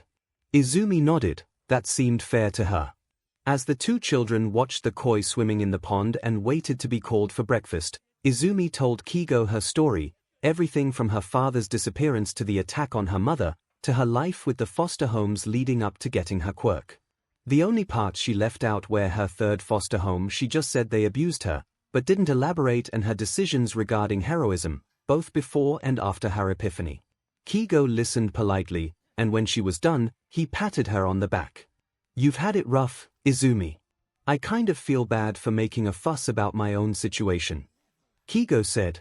Izumi got the impression that he didn't actually want to talk about his past, and had made that deal with the assumption that Izumi wouldn't either. He hadn't expected her to actually open up to him, but then Izumi had never been one to hide her feelings from those who actually seemed to care. I suppose I should tell my story too then, he said with a sigh. You don't have to if you don't want to. I don't mind. Izumi told him. Nah, it would be pretty rotten of me to make a little kid spill her guts and then not follow through on my end. We've still got time before breakfast, so I'll tell you. 𝐭𝐲 said, sitting down beside the pond with a sigh. Izumi sat down opposite him and listened intently, curious about the older boy. 𝐭𝐲 Tokomi had been born in one of the poverty-stricken areas of Fukuoka Prefecture on Kyushu Island. He was a quiet, expressionless kid, and while he wasn't abused by his parents, he was definitely neglected. Their house was always a mess of trash and broken beer bottles, but 𝐭𝐲 hadn't minded, as he didn't know any different. Then, when he was 5 years old like Izumi, there was a high-speed car accident near where he lived. 𝐭𝐲 had acted without really thinking, using his fierce wings and the speed it gave him to save the lives of those involved, which earned him a lot of attention. The public was shocked that the savior of the day had been a little kid, and Torikago, who was only a mid-level employee of the commission back then, decided to have 𝐭𝐲 put into the custody of the commission so he could be trained as a hero. 𝐭𝐲's opinion wasn't asked for, and Torikago paid his parents well to give him up. President Konohana learned of the deal and met with 𝐭𝐲 only once, before deciding to allow Torikago's plan. And so 𝐭𝐲 had spent the next 6 years being vigorously trained as a hero, with his work boosting Torikago's power within the commission until she reached the rank of vice president. And that's pretty much it. 𝐭𝐲 sighed. I usually live in the branch back at Fukuoka, but President Konohana demanded I transfer here out of the blue last night. I wager that has something to do with you. Izumi's eyes were misty as she looked at the boy. That's so sad, you were sold and used like a tool. That's not what a hero is supposed to be. It's not all bad, 𝐭𝐲 said, actually losing his smile for the first time out of surprise for Izumi's reaction. Come on now, don't get upset. I never felt a connection to my folks anyway, and it's not like the commission abuse me. They're kind of strict and there's a lot I'm not allowed to do, but I've still got a pretty good life here. Izumi sniffled. I guess if you're okay with it. I still don't like it. I don't think I like Torikago very much, but I don't think she likes me either. Probably not, 𝐭𝐲 admitted. I bet the prez picked you out because of Torikago. The old bat's been getting a lot of support recently, thanks to me. I'm only 11, but I've already completed the equivalent of 2 years of schooling at a high school hero course. I'm supposed to get my provisional license before the end of the year, and then get my full license by the time I'm 14, with my own agency by Torikago planned it all out carefully. 𝐭𝐲 said, not sounding too thrilled by it. Torikago could challenge the prez if she gets much more support, so I figure the prez is fostering you to make you a hero too and steal back some of Torikago's support. Izumi paled. But how? Your quirk sounds amazing, and you saved people's lives. All I did was stop a couple of bullies. Why would I be anywhere near as good as you? 𝐭𝐲 shrugged. Heck if I know. I like to think I'm pretty smart, but I can't figure it out. With a quirk like yours, you could be a lot like that you. A hero, hound dog, and that mirror is kind of cool, but beyond that, I have no clue. Maybe it's cause of your miraculous healing. It sounded like you were lucky to have survived. Izumi looked doubtful, but she couldn't really offer an alternative opinion. I don't know, but I think President Konohana's going to be disappointed. Still, when she gives me up, at least I'll be able to go to my auntie and uncle now. Heh, good for you, lil pup. 𝐒𝐲 smirked teasingly. I bet you'll miss this place though. I chose the Western-style rooms and I'm regretting it now. The air up here is so clear, it feels great, he said, stretching his wings out and letting the air flow through them. It does feel nice. I would have thought it'd be cold, since we're so high up and it's autumn. Izumi wondered aloud. That'll be my quirk, came the voice of an elderly man. Izumi and 𝐒𝐲 whipped around and came face to face with the speaker. It was a hunched-over old man wearing a blue kimono and a long rope around his neck. He was bald, and his eyes were covered by his long white eyebrows. The rest of his face was covered by an extremely long white beard that almost reached the floor. He walked with a cane and carried a pair of pruning shears in the blue sash of his kimono. Morning, Gramps. You an employee here too? 𝐒𝐲 asked casually. Izumi got the impression that he'd heard the man coming. I am, young Yuen. I'm Choji Kankitsu, Lady Konohana's head gardener. You can call me Mr. Citrus, or Grandpa Citrus. You've both met my wife already, I assume? He asked. Oh yeah, the granny who let me in. 𝐒𝐲 said. She was very nice to me. Izumi said, I'm Izumi Midoriya, nice to meet you, she bowed. Or, a sweet girl. Got some real manners, unlike you boy. Grandpa Citrus said, poking the smirking 𝐒𝐲 with his cane. Anyway, my quirk is called thermostat, lets me control the air temperature in the area around me. Useful when Lady Konohana builds her manors atop skyscrapers. The one in Tokyo almost touches the clouds. Izumi smiled politely, then elbowed 𝐒𝐲's leg, gesturing for him to introduce himself properly. 𝐒𝐲 smirked, but indulged her. Hey Gramps. I'm 𝐒𝐲 Takomi, good to meet you. 𝐻𝐸𝐵, you'll get no props from me. I don't much tolerate foolishness. Don't go making trouble for the other servants, Lady Konohana or young Lady Midoriya. Grandpa Citrus scolded. Yes sir. 𝐒𝐲 said with a lazy smile, making the old man grumble while Izumi giggled. Bah, the arrogance of the young. My wife says breakfast is served, so get a move on. The old man yelled, waving his cane and making 𝐒𝐲 laugh and run off towards the dining hall, grabbing and carrying Izumi with him. They sat down at the table in the dining hall just as a pair of maids, each dressed in dark blue kimonos, came out and placed their breakfasts in front of them with a bow. They children thanked the maids and gave the usual table prayer before digging in. It was a traditional Japanese breakfast of rice, grilled fish and miso soup, something everyone in Japan was very used to. They ate in comfortable silence, and once they were done, the maids took their dishes and Granny Citrus came into the room. Young Mr. Takemi, Vice President Torikago says you are to go to the training dojo on the top floor and do your usual morning warm-up. Your scheduled training will be postponed until Lady Konohana has had her meeting with young Lady Midoriya. The old woman said. 𝐒𝐲 nodded, that's fine with me. I heard the top floor dojo was used by Endeavor sometimes. I wonder if I'll get to meet him. He said with a smile. See you later, lil pup. I hope you stick around for a while, if only to tick off that old bat Torikago. He laughed, before heading off to do as he was instructed. Once the boy was gone, Granny Citrus turned to Izumi. I apologize for the inconvenience, young Lady Midoriya, but the tour I promised you will have to wait. Lady Konohana has requested you in her office as soon as possible. She is very eager to meet you face to face, she hasn't been this excited in years. Izumi nodded nervously. She was excited to meet the commission president, but was also a little afraid. She was sure she would ultimately disappoint her, especially compared to the incredible 𝐒𝐲, and Izumi didn't want to see the woman disappointed after she'd done so much for her. She wondered if she'd still be allowed to visit 𝐒𝐲 when she was inevitably sent away. Granny Citrus gave Izumi a quick once-over to make sure she was properly presentable. Izumi had chosen to wear a simple long-sleeved red dress with white tights. It was September and starting to get cold, after all, and her green hair was tied back with an All Might-themed scrunchie.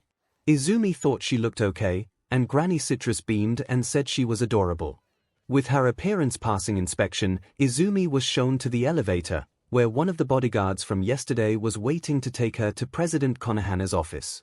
It was a short, quiet walk as the office was only on the top floor, below the roof. The bodyguard led her to a pair of large cherry wood doors and knocked.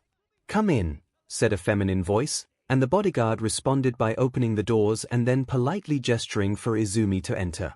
Izumi shyly walked into the large office, taking in her surroundings as she went.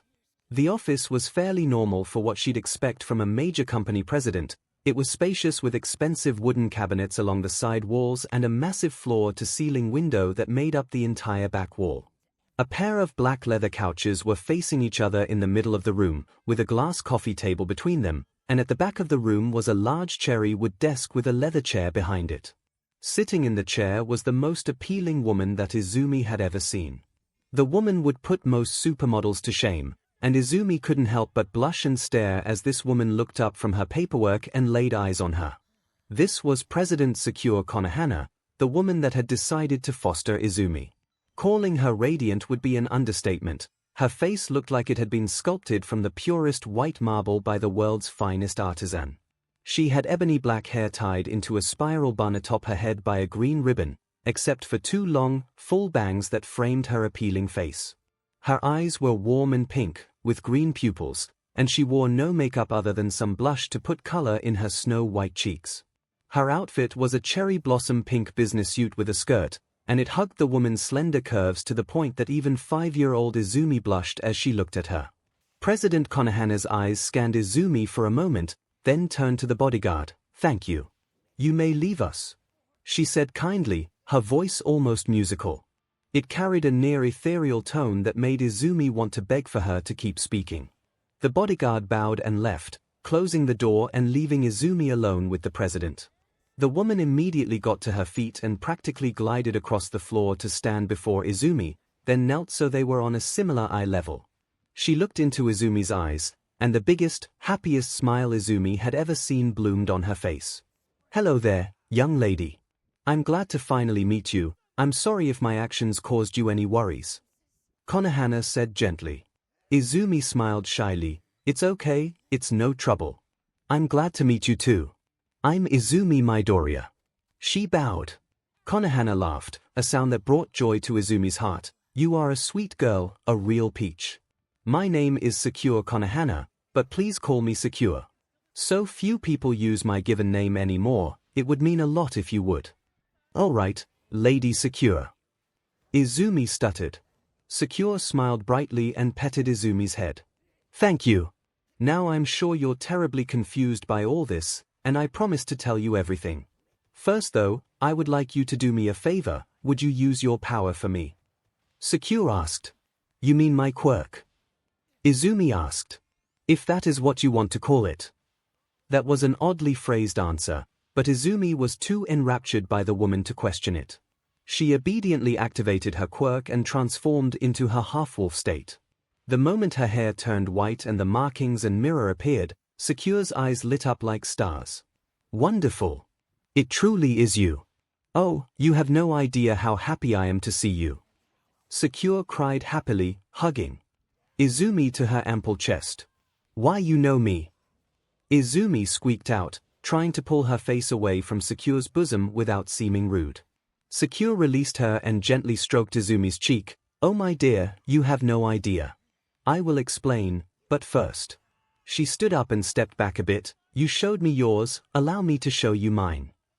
Izumi blushed at the phrasing, but that was wiped away when Secure disappeared into a puff of smoke. The smoke then faded to reveal Secure again, but not as she had been. Now, Secure was floating in the air and her clothing had changed completely. Her green hair ribbon had been replaced by leaves, and her pink business suit had been exchanged for a kimono of the same color, with a thick red sash that went from the middle of her hips to just below her breasts, and was tied off at the top and bottom by ceremonial white ropes. The sleeves and hem were long enough to hide her hands and feet completely, and to Izumi's embarrassment, the chest of the kimono was open and shaped like a peach, framing Secure's breasts, which were only covered by a BR of leaves coming from the top of the red sash. It made her chest look like an actual peach. Lastly, 𝐒𝐭𝐻 had a long scarf made of lilac clouds that floated above her shoulders and then curled around the ends of her arms, giving her a godly appearance. 𝐒𝐭𝐻𝐼𝐻, true form what? Izumi gasped. 𝐒𝐭𝐻 smiled, this is the true me. I am 𝐒𝐭𝐻, the tree spirit of an ancient cherry tree by the name of 𝐭𝐻. It has been over a millennia since I last saw you. Back then, you were not known as Izumi Midoriya, but even though you've changed your form and lost your memories, I can never forget that pure heart. It truly is you. The tree spirit wiped a tear from her eye. You are Okami Amaterasu Reborn. President's Office, Hero Commission Branch, Darufu Ward, Musutafu. The tree spirit wiped a tear from her eye. You are Okami Amaterasu Reborn. Izumi stared, wide-eyed and mouth agape, as she processed the words that 𝐒𝐭𝐻 had just said. Questions began to rage through her young mind, trying to piece together what was happening. The president of the Hero Commission was claiming that she was some kind of tree spirit or wood sprite, and that Izumi was somehow the reborn Amaterasu, and all Izumi could do was gape at her. Such a thing wasn't possible. Tree spirits and goddesses weren't real. Neither were demons. Her mind helpfully supplied as the image of Rokuju flashed through her memory. The child couldn't help but remember her dreams. The name Ami had cropped up a lot in the first one, and that had apparently been the nickname of Amaterasu, used by the Bugman, and Amaterasu's name had appeared in all her recent dreams. What if they hadn't been dreams? Izumi had thought at the time that they felt like half-remembered memories. What if that was true? Izumi wasn't anything special. She was just a normal girl who had some bad luck, luck that was supposed to be turning around with her quirk. Maybe that was it. Maybe this was all the work of some sort of quirk, inserting messages and meanings into her dreams to trick her. But what was the point? 1,000 different thoughts and feelings surged through Izumi's mind and heart. Every logical thought said it was a lie, but deep in her heart, Izumi believed it was true. Izumi gripped her head. It was beginning to hurt. I don't understand. 𝐒𝐭𝐻 stopped floating and rushed back to kneel before Izumi, reaching over to slide the girl's white hair. Izumi was still in her half-transformed state, and her ears were drooping with pain and frustration. Oh, my poor dear. You didn't struggle this much the first time I awoke you, but you were still in your own form back then. The first time. Izumi winced. Suddenly, the memory of last night's dream flashed through her head, a dream in which she had watched unblinking from atop a hill, until a woman in pink had awoken her with her flaming mirror. You were the woman in my dream. 𝐒𝐭𝐻's eyes widened in genuine surprise. Dream? Ah, your memories must be slowly returning. Tell me, what was in the dream? Izumi shook her head. No. I don't know if I can trust you. You said you awoke me before. Tell me about that. Izumi demanded, the pain in her head making her forget her manners. She needed proof that 𝐒𝐭𝐻 was telling the truth, and if she already knew the events that Izumi had seen in her dreams, that would be proof enough for the girl. She did feel a little bad about her rudeness though. 𝐒𝐭𝐻 wasn't upset though, and carefully led Izumi to one of the couches and sat down before pulling the girl onto her lap. All right, my dear, I will tell you of our first meeting. It was over a millennia ago and our country, which we called Nippon back then, was under siege from a plague of demons. My tree, 𝐭𝐻, was planted atop a hill near a small village called Kamiki. After a previous battle, your first incarnation was entombed there as a statue. To save the country, I returned your weapon, the divine retribution, to you and bid you awaken again as your second incarnation. I remember that vividly even now. You were in the form of a wolf, with such beauty and grace. Nothing has ever been so wondrous a sight. Izumi gasped. That was the same as my dream. I wasn't able to move, but I knew I was under a big cherry tree and overlooking a village. A woman in pink gave me my mirror, and I could suddenly move again. The woman, she called me appealing and used the name Amaterasu. It's all true. 𝐒𝐭𝐻 nodded with a smile. You see. Living as a human has dimmed your light and left you diminished. The world has been exceedingly cruel to you, leaving you weak and frail. But fear not, beloved Amaterasu, for I will help you regain your strength, and then you will save us all once again. Izumi, feeling her headache fading as she accepted the truth, looked up at 𝐒𝐭𝐻 with shining silver eyes. as they too changed color with her transformation. "Please, Lady 𝐒𝐿, tell me everything. I want to understand who I am." 𝐒𝐿 nodded. "Very well. I was prepared to tell you this from the very beginning. It is a long story though, so please be patient." Izumi leaned in, expression full of interest as 𝐒𝐿 began her tale. The lilac mist that made up her scarf swirled in front of the little girl and began to form images, the first of which was of the earth, the moon, and the sun. "The first part happened before I was born, as my tree had not yet been planted. As such, I do not know all of the details, but I do know that you came to Earth from the celestial realm in order to seek help in defeating a powerful demon known as 𝐻𝐿𝐽. It had been foreseen by a prophet that you would need help from a human chosen one to finally destroy him. 𝐻𝐿𝐽 conquered the area around Kamiki village, and for 100 years, he demanded a maiden sacrifice from the village every year. Over those years, you did your best to protect the world from the 8-headed serpent demon, but as your true form was that of a white wolf, the humans believed you a familiar of the demon and scorned you. They called you 𝐻𝐿𝐽. On the 100th year, 𝐻𝐿𝐽 demanded his 100th sacrifice, a maiden named Nomi, whose BLD would complete his ritual and turn him into the most fearsome demon to ever live. This was also around the time my tree was planted, and I first came into the world. Unfortunately for 𝐻𝐿𝐽, his choosing of Nomi enraged a local warrior named Nogi, who disguised himself as Nomi and invaded 𝐻𝐿𝐽's home, the Moon Cave. You assisted him in that battle, and at its end, you howled to make the moon shine down and imbue Nogi's sword, 𝐒𝐿𝐽, with golden light. Nogi slew 𝐻𝐿𝐽 and sealed his spirit within the cave, using his own sword as the linchpin of the seal.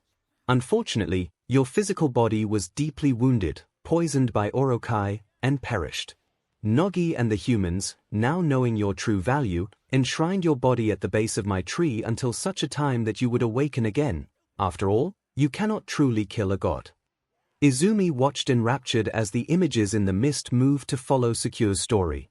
She watched herself fighting beside a warrior in white armor against a massive 8-headed monster, taking wounds to save his life and howling up at the sky to make the moon shine down on his sword.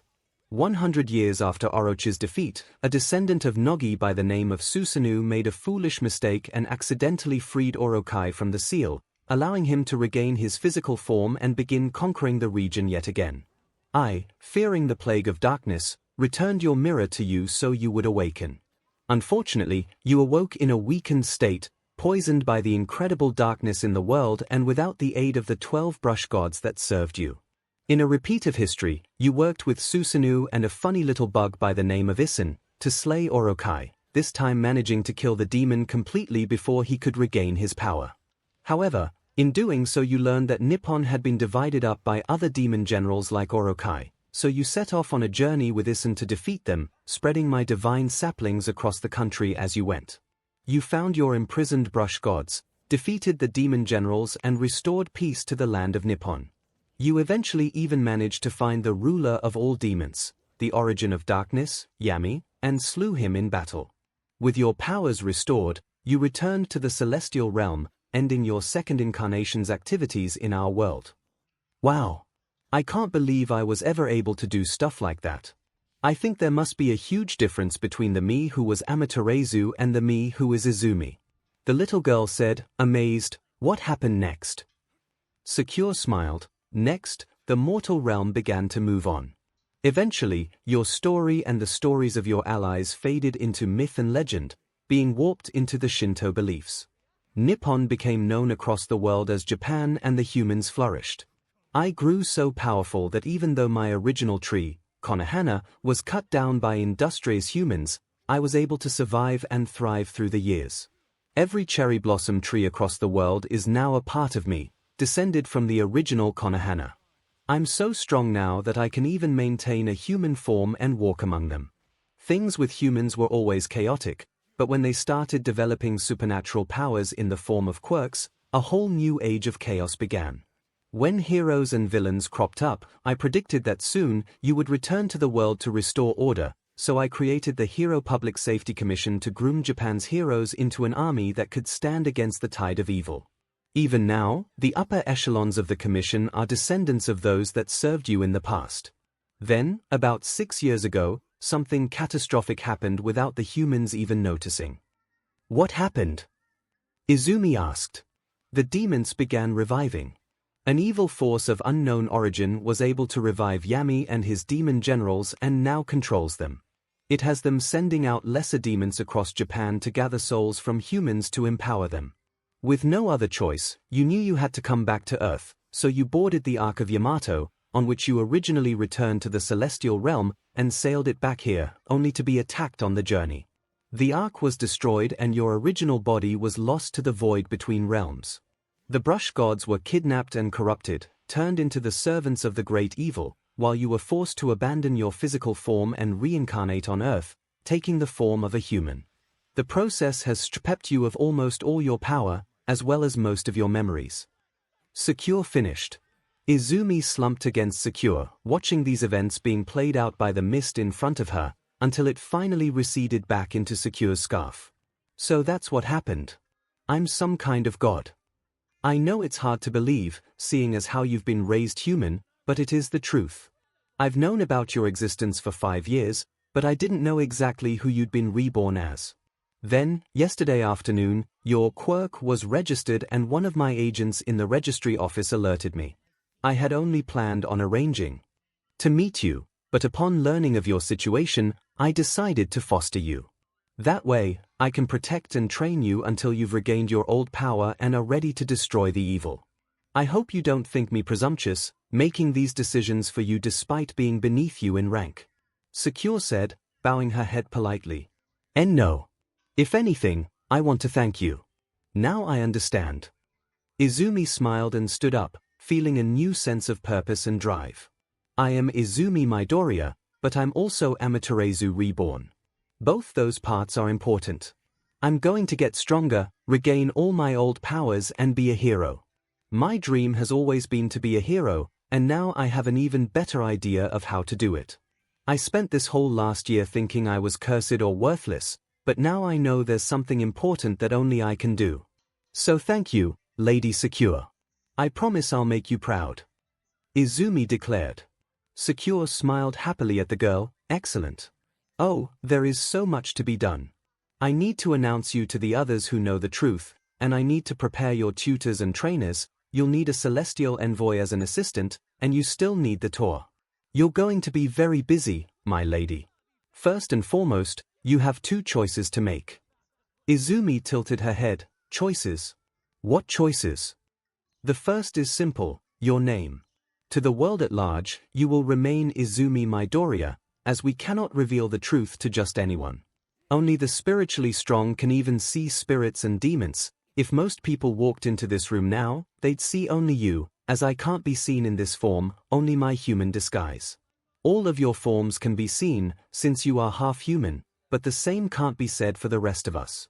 However, you must decide if you want to be called Izumi or Amaterasu to the people in the know. Secure said. Izumi thought about it for a few minutes, before ultimately deciding, I want to stay as Izumi.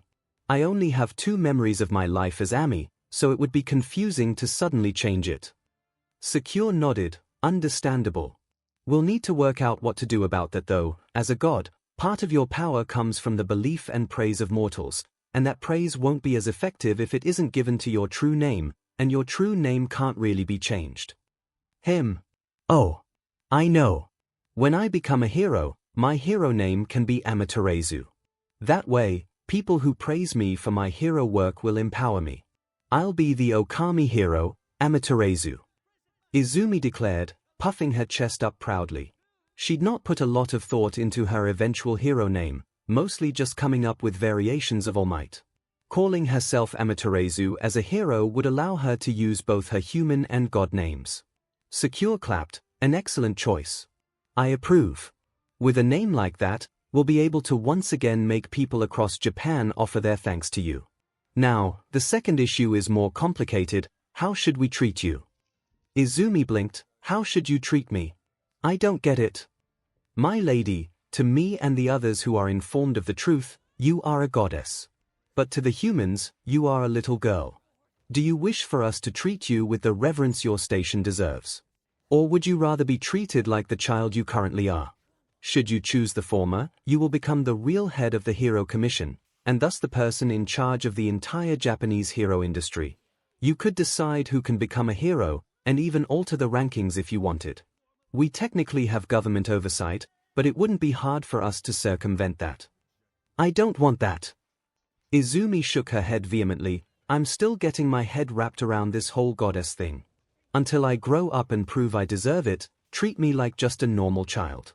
In fact, Izumi bowed politely. Lady Secure, you're my foster mother now, so I obey you. Please treat me well. Secure beamed and stroked the girl's head. I will. As you wish, I will treat you as my own child. Now, since you've been informed of the truth, we should begin getting to work. I'm sorry that you have to miss preschool today, but if you want to keep going to it from tomorrow onward, I won't stop you. But for now, we should start with a proper tour. Izumi nodded. She and Secure both returned to their full human forms, whereupon Secure decided to dub Izumi's half-transformed state her demigod form. Secure took Izumi's hand and led her to the elevator, taking her down to the lobby so she could begin their tour of the building from the ground floor and make their way up. The Musutafu branch of the commission was almost exclusively geared towards dealings with you. A high school, as the school was the only reason the commission bothered to have a branch in Musutafu, so many of the offices and departments were geared towards supporting young heroes, managing licensing events and requisitioning items from support companies that worked with the school.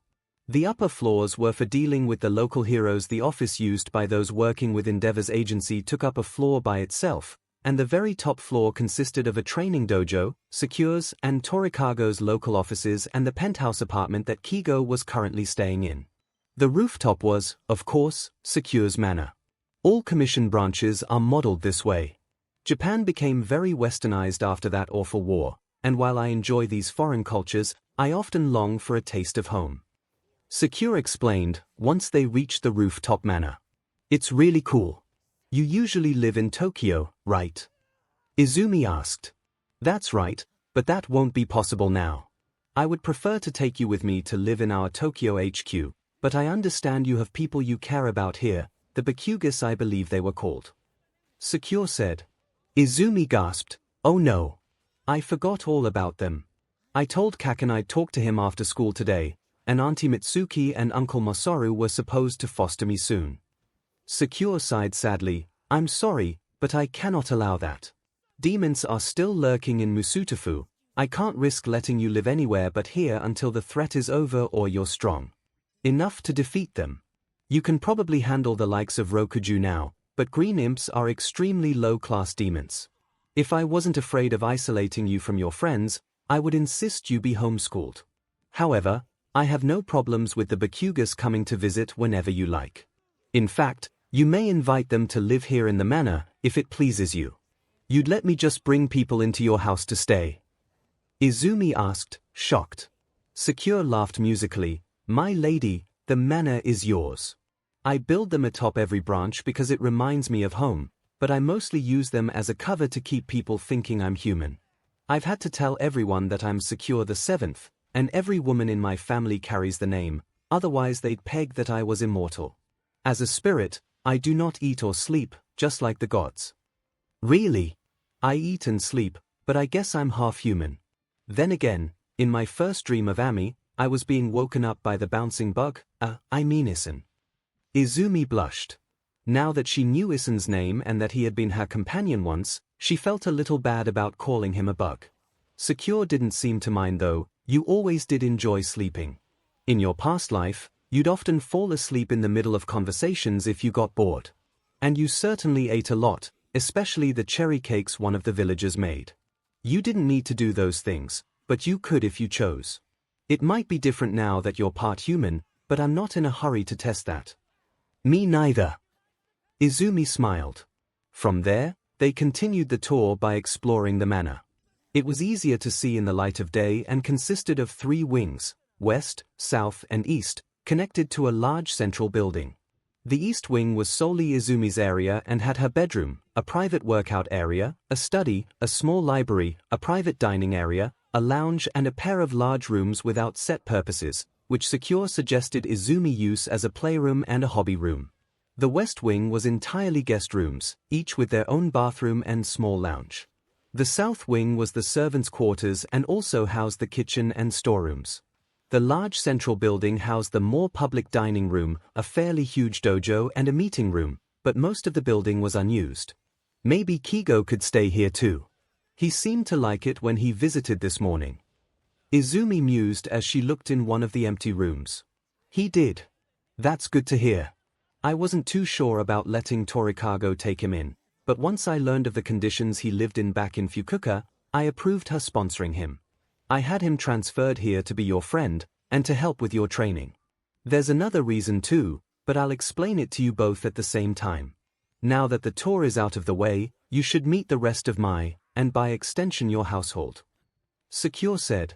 She raised her hand and caused a few sakura petals to emerge from her sleeve and blow away, flying off in every direction. My petals will find them all and let them know to assemble. As a side note, my lady, if you see a commission employee wearing a sakura petal tie pin or brooch, then they know of my true nature and serve you. Izumi nodded. Thinking back, the aide and bodyguards from yesterday had those tie pins, as had a lot of the employees who had been paying her attention today during the tour.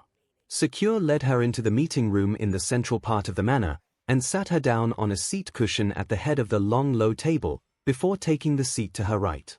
Over the next several minutes, several people entered the room, politely bowed to Izumi, and then took positions around the table. Izumi recognized Grandpa and Granny Citrus, as well as the two friendly bodyguards and the nice male aide, as well as the two maids who had served her breakfast this morning, but she hadn't seen the others. Excluding the people Izumi recognized, there was a young man in a cap, another maid in the same dark blue kimono as the other two, a rotund woman, a middle-aged man and a portly man. Once they had all bowed and taken their seats, 𝐤𝐻 cleared her throat. Thank you all for joining us today.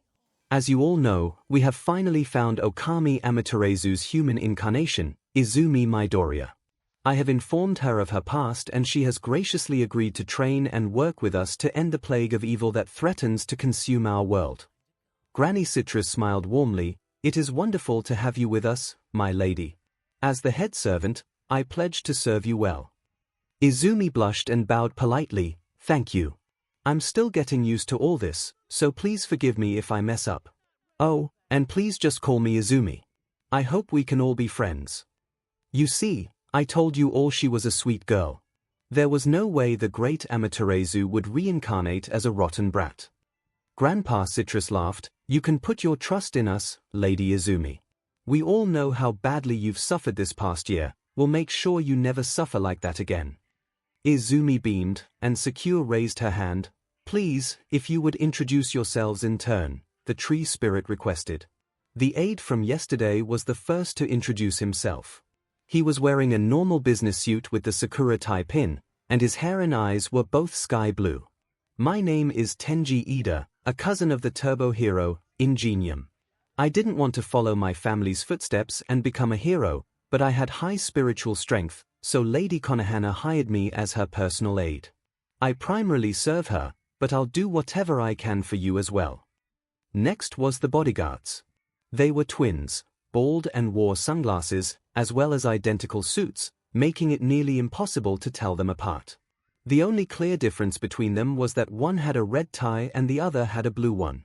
I'm Aokiji Onikawa, said the blue tie wearer. I'm Akainu Onikawa, said the red tie wearer. We're your bodyguards. We don't talk much. Izumi nodded to them. They seemed nice, despite being kind of scary looking. After the bodyguards was the man in the cap. He was wearing a business suit too, but he lacked a tie and instead wore his sakura pin as a hairpin to tie back his very long black hair. His eyes were a dull gray color, but his expression was open and friendly. Hey, I'm Kabuto Nazo. I'm your chauffeur. I technically saw you last night, since I drove the limo to bring you here, but old Torikago dragged you off before we could meet. Speak more politely, Kabuto. You can't be so flippant about the commission's employees, especially in front of Lady Izumi. What if you give her a bad impression of them? Scolded the rotund woman. She had the same hair and eye color as Kabuto, though her hair was tied in a bun, and she wore a dark blue kimono with an apron over the top. I apologize for my son, Lady Izumi. My name is Doi Nazo, your head cook. I made your breakfast this morning. Izumi's eyes lit up. Oh, that was really tasty. Doi beamed with pride. I'm so happy you enjoyed it. No disrespect to Lady Secure, but she doesn't really eat, so it's wonderful to have someone to enjoy my cooking. Be sure to tell me your favorite foods later. After the Nazo family was another family working for Secure, the Maeda. The portly man, whom had black hair in a top knot, brown eyes and wore a flashy gold kimono with a purple hari, smiled broadly as he introduced himself. I'm Jin Maeda, the accountant of the Konohana family, though I like to think of myself as a merchant. If you ever want something bought, I'm your man. These three lovely ladies are my daughters. He grinned, sweeping his hand towards the trio of maids. Each girl looked to be in their 20s and were fairly similar in appearance. The eldest had black hair and brown eyes like her father, but wore her hair in a ponytail. The middle daughter had black hair with blue eyes and wore pigtails, and the youngest daughter had chestnut-colored hair, brown eyes and kept her hair cut into a short bob. I'm Hitomi, the eldest bowed. It was I that served young Emissar Tokomi this morning. I'm Himori. I got stuck in the kitchens, so I didn't see you. The middle daughter complained. And I'm Hikari. I served you. The youngest added shyly. They're good girls. Granny Citra smiled. They clean, help cook and do just about everything you expect from a maid. They're reliable too. That left everyone introduced except the silver-haired middle-aged man, who had kept his eyes closed and his arms crossed through the entire meeting. His hair was short and neat, and he had a well-groomed goatee and mustache. He was wearing a white karate gi with a black belt, and the kanji for wolf emblazoned on his back and over his heart. I am Mstr Onigiri. Your trainer. I come from a long line of warriors bearing that name, one of which even taught you in your past life. I will not dishonor them by doing a bad job. You will never lose so long as you follow my lessons. He opened his eyes, revealing they were red like Katsuki's. I'll be sure to work hard, Mstr Onigiri. Izumi bowed. Onigiri hemphed. We shall see.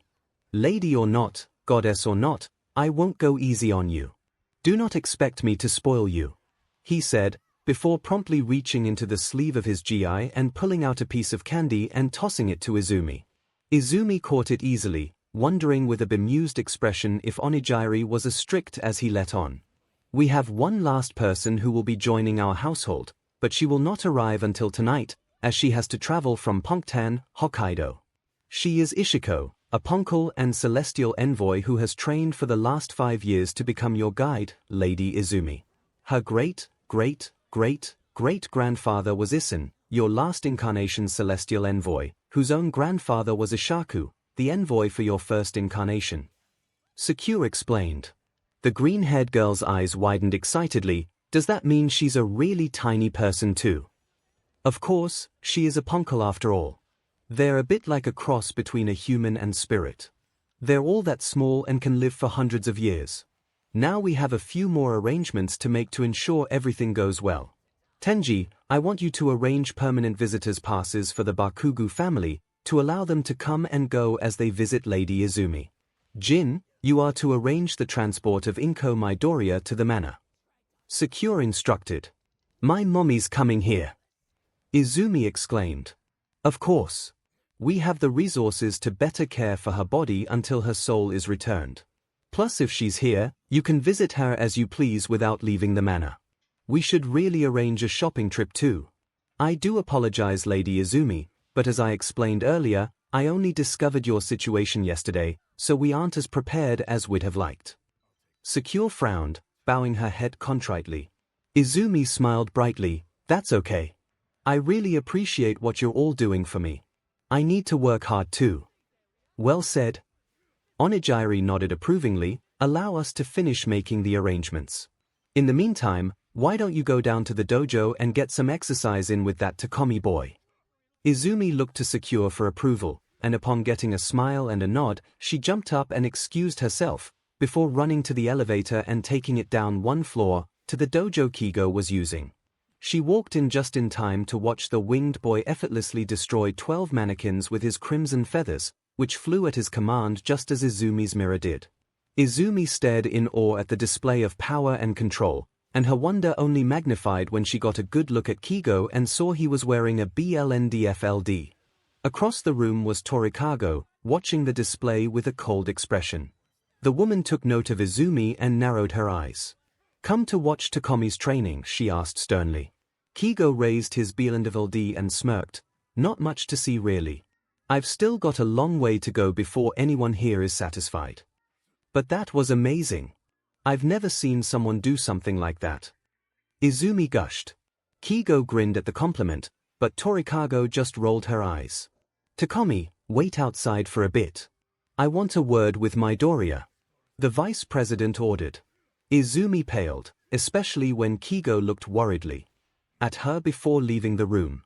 Unbeknownst to Izumi or 𝐭𝐴𝐽, he allowed one of his feathers to detach and hide itself in the hem of Izumi's skirt. Once 𝐭𝐲 was out of the room, Izumi turned nervously to the older woman. What did you want to talk about?" 𝐭𝐴𝐽's steely blue eyes narrowed. "I know what you are now. I know why that fool of a spirit had you brought here," she said, walking past Izumi to the dojo door. She locked it, then stowed the key in her suit jacket and turned back to Izumi with an icy glare. "Why, you know what I am." "What do you mean?" Izumi stuttered. She cursed herself, she sounded so obvious. She wasn't very good at lying. "You are the third incarnation of Okami Amaterasu. Don't think you can hide it from me," 𝐭𝐴𝐽 snarled, making Izumi jump in surprise. Izumi was fully on guard now. She hadn't liked 𝐭𝐴𝐽 since learning about 𝐭𝐽's situation, but now she was sure the woman had bad intentions. What do you want from me?" Izumi demanded, trying to sound brave. 𝐭𝐴𝐽 suddenly chuckled, then her eyes turned entirely BLD red, sclera, iris and pupil alike. A foul-smelling black and purple fog began to emanate from her body, and she bared her teeth at Izumi. "I want your life, now die." Top Floor Dojo, Hero Commission Branch, Darufu Ward, Musutafu, "I want your life, now die." Izumi gasped and just barely managed to dive out of the way as an iron rod shot from 𝐭𝐴𝐽's hand and through the air where Izumi's head had just been, impaling itself in the wall. The little girl stared wide-eyed at the black iron rod, and then at the woman that had shot it at her. 𝐭𝐴𝐽's eyes were glowing an ominous red, and her body was still releasing foul-smelling purple mist, making Izumi feel sick. If Izumi hadn't dodged, that rod would have gone right through her head, she'd have died. The horror of her situation began to set in. 𝐭𝐴𝐽, vice president of the Hero Public Safety Commission, had just tried to kill her. "Hold still, brat." 𝐭𝐴𝐽 spat, raising both hands and firing an iron rod from each of them. One was aimed for Izumi's leg, and the little girl just barely scrambled out of the way, but the other was aimed for her heart and managed to cut her side as she tried to avoid both attacks. Correction, 𝐭𝐴𝐽 was still trying to kill her. What are you doing?" Izumi cried, tears in her eyes from both fear and pain. The cut to her side wasn't too deep, but it stung horribly, and for a 5-year-old, it was quite a feat to not burst into hysterical tears. "Trying to kill you, obviously," 𝐭𝐴𝐽 said, as if talking to an idiot. She shot 2 more iron rods at Izumi, but this time the little girl defended by immediately entering her demigod form and using her mirror's iron side to block the rods. 𝐭𝐴𝐽 growled, "Of course, the only powers you have right now are Sunrise and the Divine Retribution. I'll need to kill you quickly, so stay still and it won't hurt much." "I'm not going to stand still while you kill me," Izumi screamed, dodging another iron rod while her mirror blocked a second. Fear was beginning to take its toll on Izumi. She couldn't think straight. Her every thought was just run, escape, flee. The girl darted towards the door out of the dojo, using her mirror to try and smash the lock so she could escape and get help. Unfortunately, her mirror merely bounced off, barely scuffing the metal of the lock. 𝐭𝐴𝐽 laughed cruelly. "This is a top-tier training dojo utilized by the likes of Flame Hero, Endeavor. Everything is designed to be extremely resistant. The only weaknesses are the windows," she said, pointing to the glass along the dojo wall. Izumi ran towards it, smashing it with her mirror and preparing to jump out, only to gasp and stop at the last moment as she looked out at the world below. They were on the top floor, which meant she was currently hundreds of feet above the ground. There were no window ledges or awnings to grab onto. If Izumi leapt out of the window, it would be to her death. The evil woman grinned. "You see now. There's no escape. You can stay still and die quickly, jump out to your death, or keep fighting and force me to kill you slowly. After all, wolves and little girls do have one thing in common: they can't fly." She laughed, firing another rod at Izumi. The little girl blocked it with her mirror. She couldn't let Torikago fire a rod out of the window. If those spikes of black metal hit someone, it would seriously injure or even kill them. With that in mind, Izumi darted away from the window before Torikago could attack again, thankful that her demigod form mixed her human body with the speed and strength of a wolf. With a wild battle cry, Izumi went on the offensive, firing her mirror at Torikago and then running up to slash wildly with her claws. The corrupt woman easily created an iron rod to bat away the mirror, then effortlessly blocked and parried Izumi's claws. Izumi, inexperienced with fighting, overextended one of her wild flails, and Torikago took the opportunity to swing the staff-like hunk of iron into the back of her head, making Izumi see stars, before the woman spun the staff around and uppercut Izumi's chin, sending her flying back. Izumi writhed on the floor, holding her chin while tears cascaded down her face. She was a little girl, not a seasoned hero, and she couldn't take that kind of pain. It was only her demigod form's above average endurance that allowed her to take those blows without breaking bones or passing out. "I told you, you should have lied down and died quietly," Torikago said coldly, creating another rod with a pointed end, intent on impaling Izumi. Izumi whimpered in fear. She didn't believe she could beat Torikago with her current abilities, which really only boiled down to do whatever a wolf can do and control an iron mirror.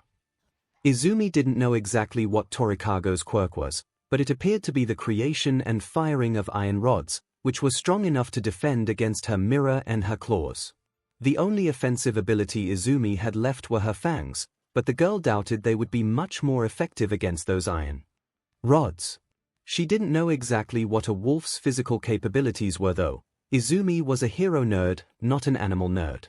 And no, I'm supposed to be Amaterasu Reborn, aren't I?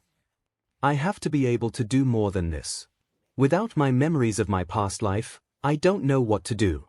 She thought desperately, watching with fear as Torikago approached slowly, drawing out Izumi's suffering by forcing her to watch her death approach while she was powerless to stop it. In a desperate attempt to drive Torikago off, Izumi shot her mirror at the woman, and while she was blocking it with her iron rod, Izumi managed to grab one of the rods Torikago threw earlier, holding it in her hands like a staff. With her mirror to defend against the thrown rods and a rod of her own to block melee strikes, Izumi thought she could at least hold out until help came. The window had been shattered, so even if the dojo was soundproof, someone must have seen the glass falling from the outside. Unfortunately for Izumi, she failed to notice Torikago's smirk as she grabbed one of the woman's discarded rods. "You lose, brat." Izumi shot her a puzzled look, before the rod in her hand began to bend and warp. It wrapped around the girl's arm and then slithered over her body like a snake, binding her arms against her torso and making her fall on her back again as the metal returned to its rigid state, still wrapped around her. "What?" Izumi exclaimed. Torikago laughed. "My quirk is called prison bars. It allows me to create iron rods that I can control and manipulate to form various kinds of restraints. I can only create a limited number before I have to reabsorb them, but once they are created, I can make them bend into any shape I please. You won't be moving anymore," the woman said, before manipulating a couple of her other rods to wrap around Izumi's mirror and bind it to the wall. Izumi paled. She couldn't move and her only defense was now trapped as well. Returning to her human form wouldn't change her shape enough to let her wriggle free from the iron restraints, and turning into a wolf would likely just result in her being crushed by the restraints, as her wolf form was a fair bit larger than her human one. The girl was completely helpless. "Sorry, brat, but my MSTR wants you dead. If you got your powers back, you would be a threat to him and his plans. This is where you die, Amaterasu. Pray you have better luck with your fourth incarnation," Torikago said, creating another iron rod and stabbing it into Izumi's leg, pinning it to the floor. Izumi screamed in pain, unable to even look at the spike of iron holding her leg to the ground. I need to do something. Secure and the others are depending on me. I promised I'd see 𝐭𝐿 again. I promised I'd get Mommy's soul back. I can't die here, she thought, sobbing from pain, sorrow and fear. Torikago, having apparently reached the limit on the number of rods she could make, walked over to the wall that her first rod was impaled in and pulled it out, before walking back to Izumi, ensuring the girl could see her every agonizingly slow movement. She finally stopped in front of the crying girl and pointed the sharp end of the rod at Izumi's heart, and slowly pulled back her arm. It's time to die, Amaterasu. Stop. Torikago and Izumi both whipped their heads to the side, looking at the open window. 𝐭𝐲 was flying there, breathing as he struggled to stay airborne with his wings missing several feathers. The boy had 2 large red feathers in his hands, wielding them like swords, while he glared with fierce eyes at Torikago.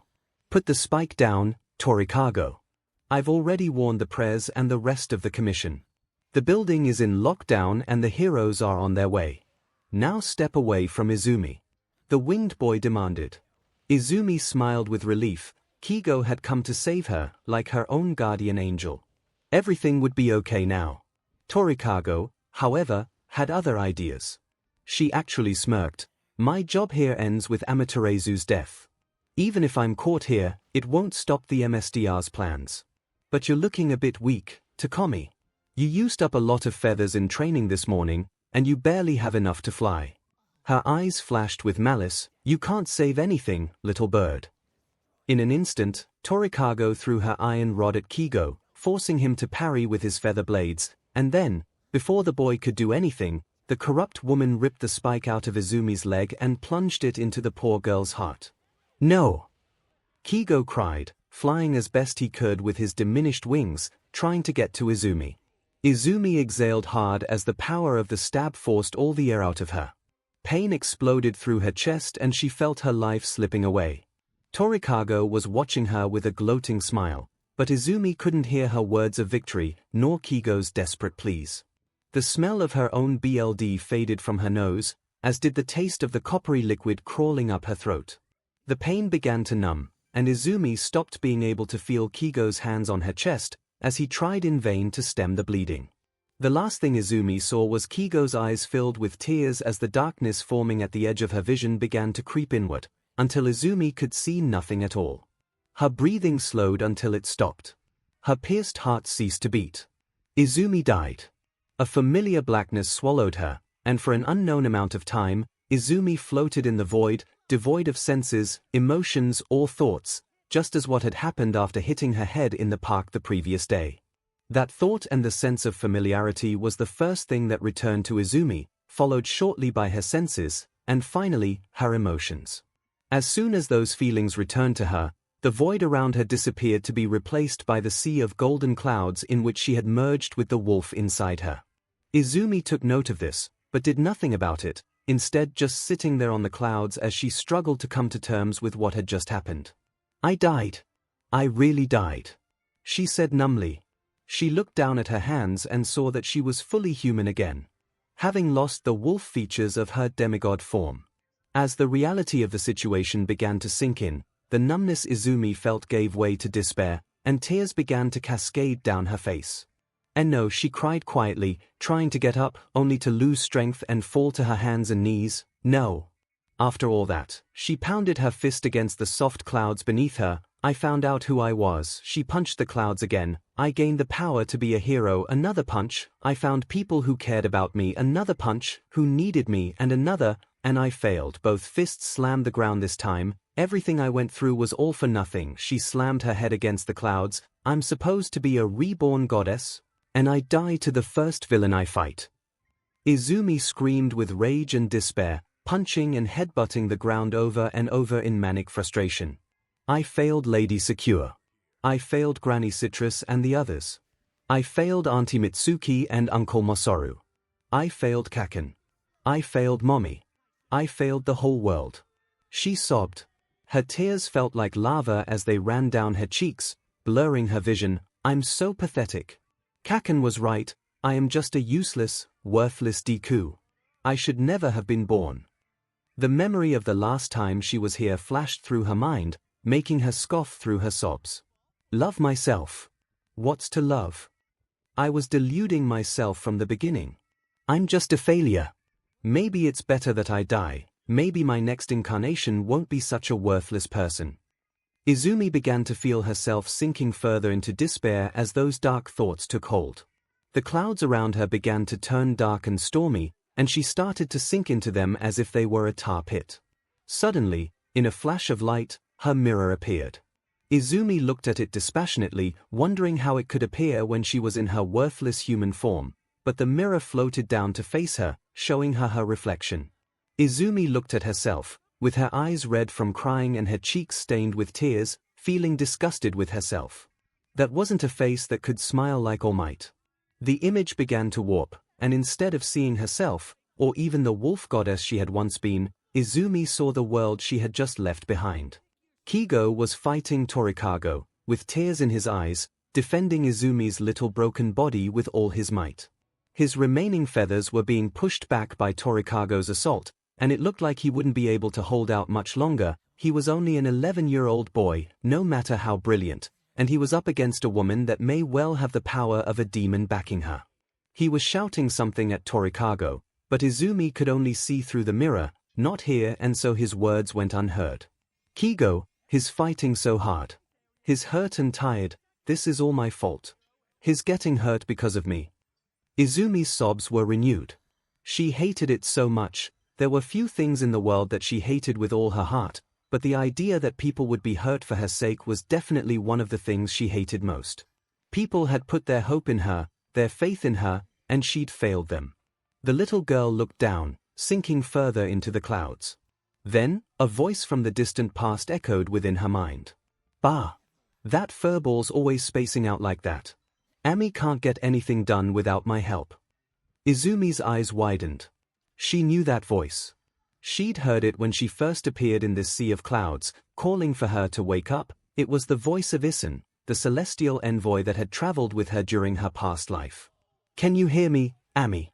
You're not floundering about without me, 𝐼𝐴. You gotta pull yourself together. Izumi looked around. 𝐼𝐴. Is this just my memory? I finally chose my path. And I have the resolve to see it through. I've started to roam the land as your missionary. But you gotta take care of things on your end, too. Izumi's eyes widened. Bye. Don't look so sad. Just psych yourself up like we always did, remember? Izumi's heart began to lighten, and the sinking stopped. Even the people of the distant past had faith in her. It felt wrong to give up. All Might didn't give up, and neither did 𝐭𝐾𝐴, and they were Izumi's idols. She had people believing in her and trusting her now. No matter what, she couldn't fall at the first hurdle. After all, the best thing about the great god Amaterasu is. 𝐼𝐴's voice swelled with pride, that happy-go-lucky spirit. Right, Ami? 𝐼𝐴, you were right. I can't give up. Izumi declared, beginning to pull herself from the dark clouds that had begun to swallow her. Answer if you can hear me, 𝐴 big furball. Izumi felt her power swell. I hear you, 𝐼𝐴, even all these centuries later, with my memories gone and you long departed. I can still hear you. I won't give up. I stumbled and fell, and almost lost faith in myself, but as long as I stand back up, I won't lose. Her body began to glow, and she transformed into her demigod form, her mirror moving to rest on her back again. With a burst of power, Izumi ripped herself free from the dark clouds and leapt to the surrounding gold clouds. Landing softly, Izumi focused her power and calmed her mind. This isn't the end for me. I may have died, but Lady Secure said it herself. You cannot truly kill a god. Izumi declared, following her instincts and releasing a huge burst of golden energy from within her chest. The light engulfed her, and immediately, her soul shot from the sea of clouds and returned to her body. Izumi Midoriya, third incarnation of Okami Amaterasu, was not done yet. Minutes earlier back in the world of the living, 𝐒𝐲 Takumi was having a bad time. He had just been forced to watch as a little girl died right in front of him, and he'd been left completely helpless to save her. Torikago knew him and his quirk inside and out, knowing full well that after the morning's training, He'd need time to recover his stamina and regrow the feathers he'd lost. She had planned for the possibility of him getting involved by making him work harder than usual while training, personally ensuring he wouldn't have enough feathers to move fast enough to stop the evil woman from killing Izumi. Now he was stuck fighting her, doing his best to parry and block the iron rods she was creating. He hoped President Konohana would have the heroes there soon, as he was rapidly reaching his limit. "You demon evil beach. Why did you kill her?" 𝐒𝐫𝐲 roared, dodging an iron rod and slashing with his feather blades. 𝐶𝐿 scoffed, easily sidestepping his blow and swinging back with her own weapon. "Enough of this foolish sentimentality, Takumi. You didn't know her. Neither did you." 𝐒𝐫𝐲 spat. "All I know was that she was a little girl. 5 years old, and you ran her through. How can you justify that?"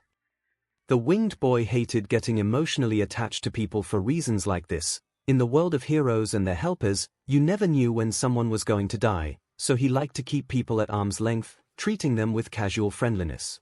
It made him appear more whimsical and jovial than he really was, but also helped protect him from the heartbreak that came when people he liked died.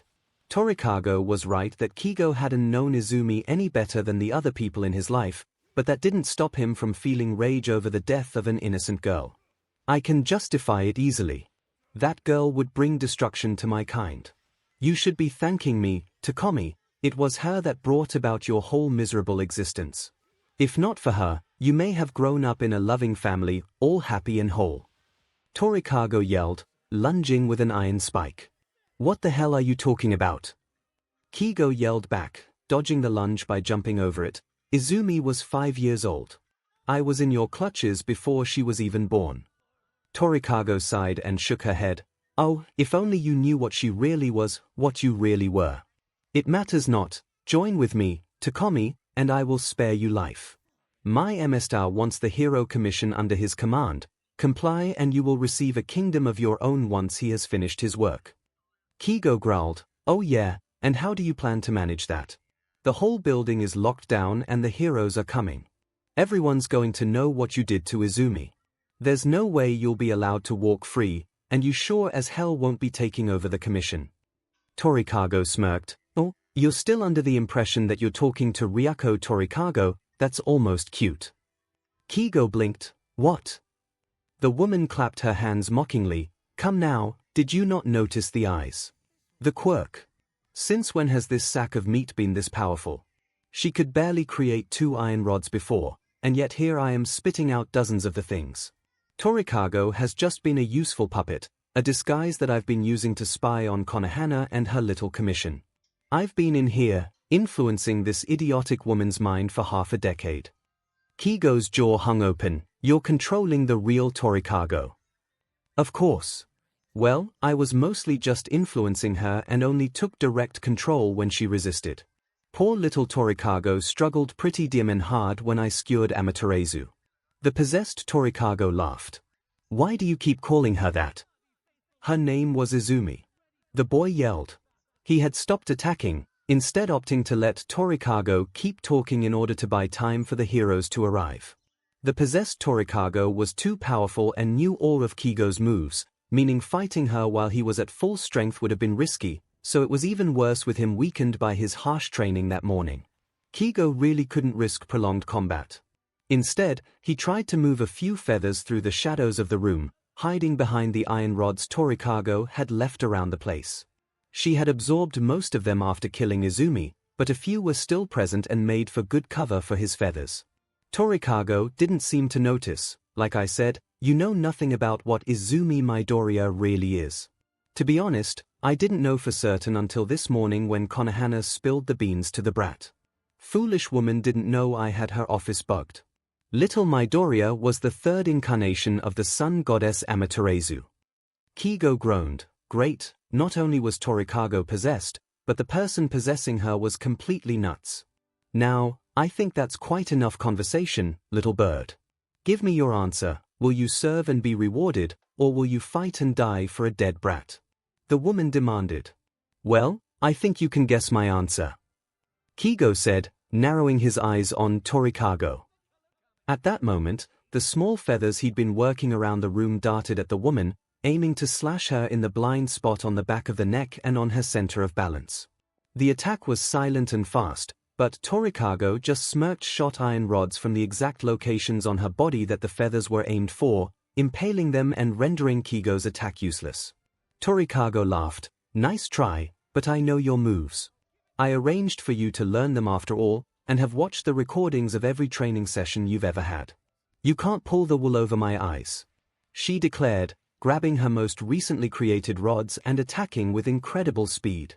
𝐒𝐭𝐲 was completely unable to defend, as the possessed woman weaved through his guard and struck his wrists to make him drop his feather blades, then striking his wing joints hard to render him momentarily unable to use his quirk. Defenseless, 𝐒𝐭𝐲 stumbled back, tripping over Izumi's body and landing hard beside her. 𝐒𝐿𝐴𝐺 stepped over the girl's prone form and held a rod to the boy's throat. Such a shame. This could have gone much better for you. Don't worry though, I won't kill you yet. 𝐒𝐭𝐲 snarled, what are you plotting? Simple. You said it yourself, I can't get away with this. The brat's been murdered and there will be no covering it up. Poor little 𝐒𝐿𝐴𝐺 is going to have to take the fall, and I'll need a nice new body to possess, one that has an in with the commission already. Who better than the up-and-coming prodigy, 𝐒𝐭𝐲 Takomi? Or do you like your little hero name better? Wing Hero, Hawks. The boy paled, you're insane. Hush now, no more talking. Just lie back and close your eyes, it'll all be over soon. The woman grinned manically, leaning down. She opened her mouth wide, and a huge concentration of the foul purple smoke began to build there, ready to pour out and onto 𝐒𝐭𝐲's face. 𝐒𝐿𝐴𝐺 watched helplessly as that smoke got closer, and 𝐒𝐿𝐴𝐺 grabbed his jaw and forced his mouth open. He was almost ready to give up and accept his fate, when suddenly, 𝐒𝐿𝐴𝐺's jaw clamped shut in a grimace of pain before she collapsed on top of him, her legs giving out. The winged boy reacted quickly to the woman's slackened grip and tossed her away, then rolled onto his front and got back to his feet. He looked around for what caused 𝐒𝐿𝐴𝐺's sudden pain, and promptly gasped as he laid eyes on his savior. Izumi Midoriya, in demigod form, smiled up at him, her clawed hands dripping blood from the slashes she just carved into the backs of 𝐒𝐿𝐴𝐺's legs. Izumi! 𝐒𝐭𝐲 cried, running to embrace the girl, you're alive. How is this possible? You're not even hurt. Izumi blushed at the hug, sorry 𝐒𝐿𝐴𝐺, but I don't know everything myself. I'll tell you what I know later, but for now we've got to stop this demon, she said, turning to 𝐒𝐿𝐴𝐺. The possessed woman was glaring furiously while nsng her wounds on the backs of her legs. You! How are you alive? I skewered you through the heart, she yelled, her voice beginning to sound distorted. You said you knew what I was, so you should already know the answer. You can't truly kill a god. Izumi declared, you managed to kill my body for a little bit, but somehow, I was able to send my soul back. I woke up a few minutes ago and heard your whole plan and confession. I know you're not really Ryako 𝐒𝐿𝐴𝐺 and I've been playing dead all this time to catch you off guard. My claws slashed through your tendons, you won't be able to use your legs again until you've been healed. 𝐒𝐿𝐴𝐺 hissed and winced as she tried to stand, but just as Izumi said, she couldn't put any strength into her lower legs and Izumi was already prepared with her mirror to defend against any surprise iron rod attacks. How is this possible? You only awoke your powers yesterday. You shouldn't be able to manage an astral resurrection yet. The woman screeched. 𝐒𝐿𝐴𝐺 looked to Izumi, astral what? Beats me. Izumi shrugged, I barely know more than you, 𝐒𝐿𝐴𝐺. All I know is that I had to come back, and then there was a huge burst of power and I was suddenly waking up where I died, all healed up. Well, don't go dying like that again. Seriously, I'm 11 and I'm gonna have gray hairs after today. Let's take 𝐒𝐿𝐴𝐺 to the prez, I have a feeling she'll know what to do about this possession thing. 𝐒𝐿𝐴𝐺 said, sighing with relief. He took a few steps towards the prone 𝐒𝐿𝐴𝐺, then paused and looked back at Izumi. Hey, lil pup, sorry I couldn't save you. I'm really glad you're not dead. Izumi beamed at him. Thanks, 𝐒𝐿𝐴𝐺. I'm sorry I scared you. Oh, how touching, the possessed woman spat, but I'm not out yet. Izumi was immediately back on guard, ready to use her mirror to defend 𝐒𝐿𝐴𝐺, while the boy had picked up his discarded feather blades and rubbed the feeling back into his wing joints, allowing him to move them again. "Give it up," he demanded, putting the edge of his feather blade against the woman's chin. "Without your legs, you can't dodge. You don't stand a chance at avoiding or blocking my feathers, Izumi's claws and that weird mirror. Surrender with some dignity, would ya? You have no idea what you're dealing with. Don't worry, I'll happily show you," the woman roared, suddenly releasing huge amounts of black and purple smoke. The smoke engulfed her, and quickly rushed forward to consume Izumi and 𝐭𝐽 too. With his superior speed, 𝐭𝐽 leapt back and just managed to grab Izumi and cradle her against his chest before the smoke engulfed them too. For a moment, the two children choked on the smoke, unable to breathe, but then Izumi's body began to glow and a piercing white light dispersed the smoke, allowing them to breathe again. With the smoke gone, Izumi and 𝐭𝐽 stood up, both looking around with wide eyes as they found themselves no longer in the dojo. The world had been completely replaced by the sea of clouds that Izumi had found herself in before, only this time the clouds were all stormy and grey, while the sky had gone from the color of parchment to the color of blood. A short distance away from them, Torikago was still knelt down, a sinister red aura surrounding her. "Welcome brats, to the astral plane. My power can only truly reach its zenith while we're in here," she boasted, her voice gaining a demonic echo. "Now allow me to show you my real power." The children both put up their guards as Torikago began to transform before their very eyes. Her muscles swelled up, giving her a physique more in line with All Might than the woman she'd been before. Then her hands became clawed and covered in thick black scales.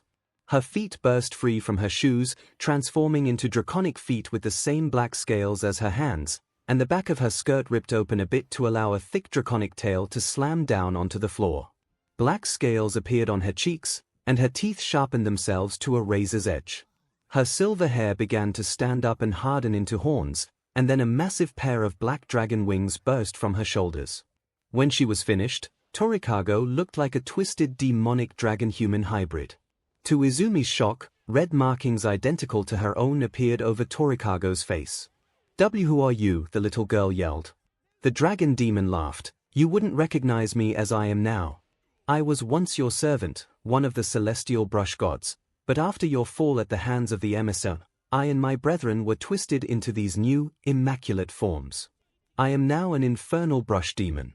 I am the dragon of destruction, 𝐭𝐽𝐽. The astral plane." The demonic dragon, 𝐭𝐽𝐽, roared loudly as he revealed his name, sending a small shockwave through the entire astral plane. Izumi braced herself, but was still blown back a few steps, while 𝐭𝐽 barely managed to hold his position thanks to his strength and stabbing his feather blades into the clouds at his feet. 𝐭𝐽 grit his teeth. "What the hell is going on today? Amaterasu, celestial brush gods, infernal brush demons, astral resurrection, am I dreaming? This is one hell of a nightmare," he snapped. I honestly don't know. Lady Secure told me that I was the reincarnation of Amaterasu and that I used to have these friends called brush gods, but I have no idea what's happening." Izumi exclaimed, "All I know is that we need to beat that thing somehow. Defeat me.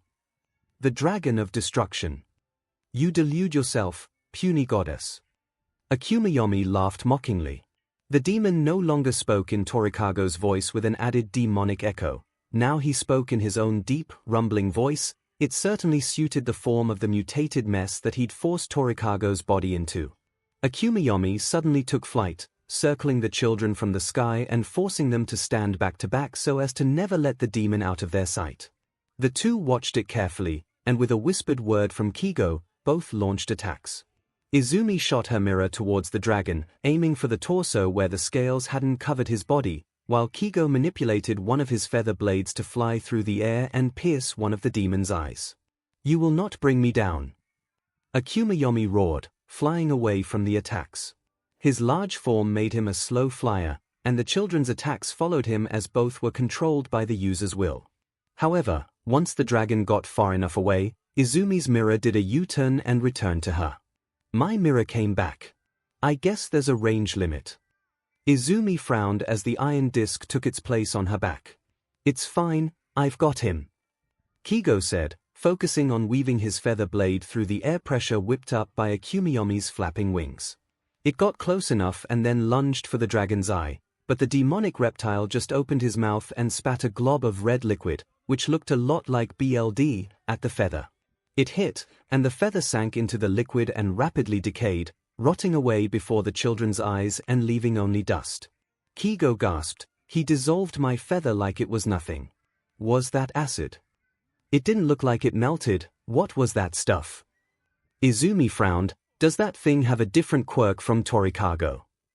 𝐴𝐼𝐺 laughed mockingly. "Did you think I would have the moniker, Dragon of Destruction, with only the power that 𝐭𝐴𝐺 wields? Foolish girl. The red ink I produce corrodes whatever it touches, making it age rapidly out of existence." 𝐒𝐲 suddenly grabbed Izumi around the waist and picked her up, before doing his best to take flight. "We can't stay here like sitting ducks if he can spit that stuff. We'll take to the sky," he said, flapping his wings hard. Izumi frowned, feeling 𝐒𝐲's sweat dripping off his face and onto her back. He was pushing his limits and was barely able to get them a foot off the ground. "𝐒𝐲, your wings are too small now. You barely had enough feathers to fly by yourself before.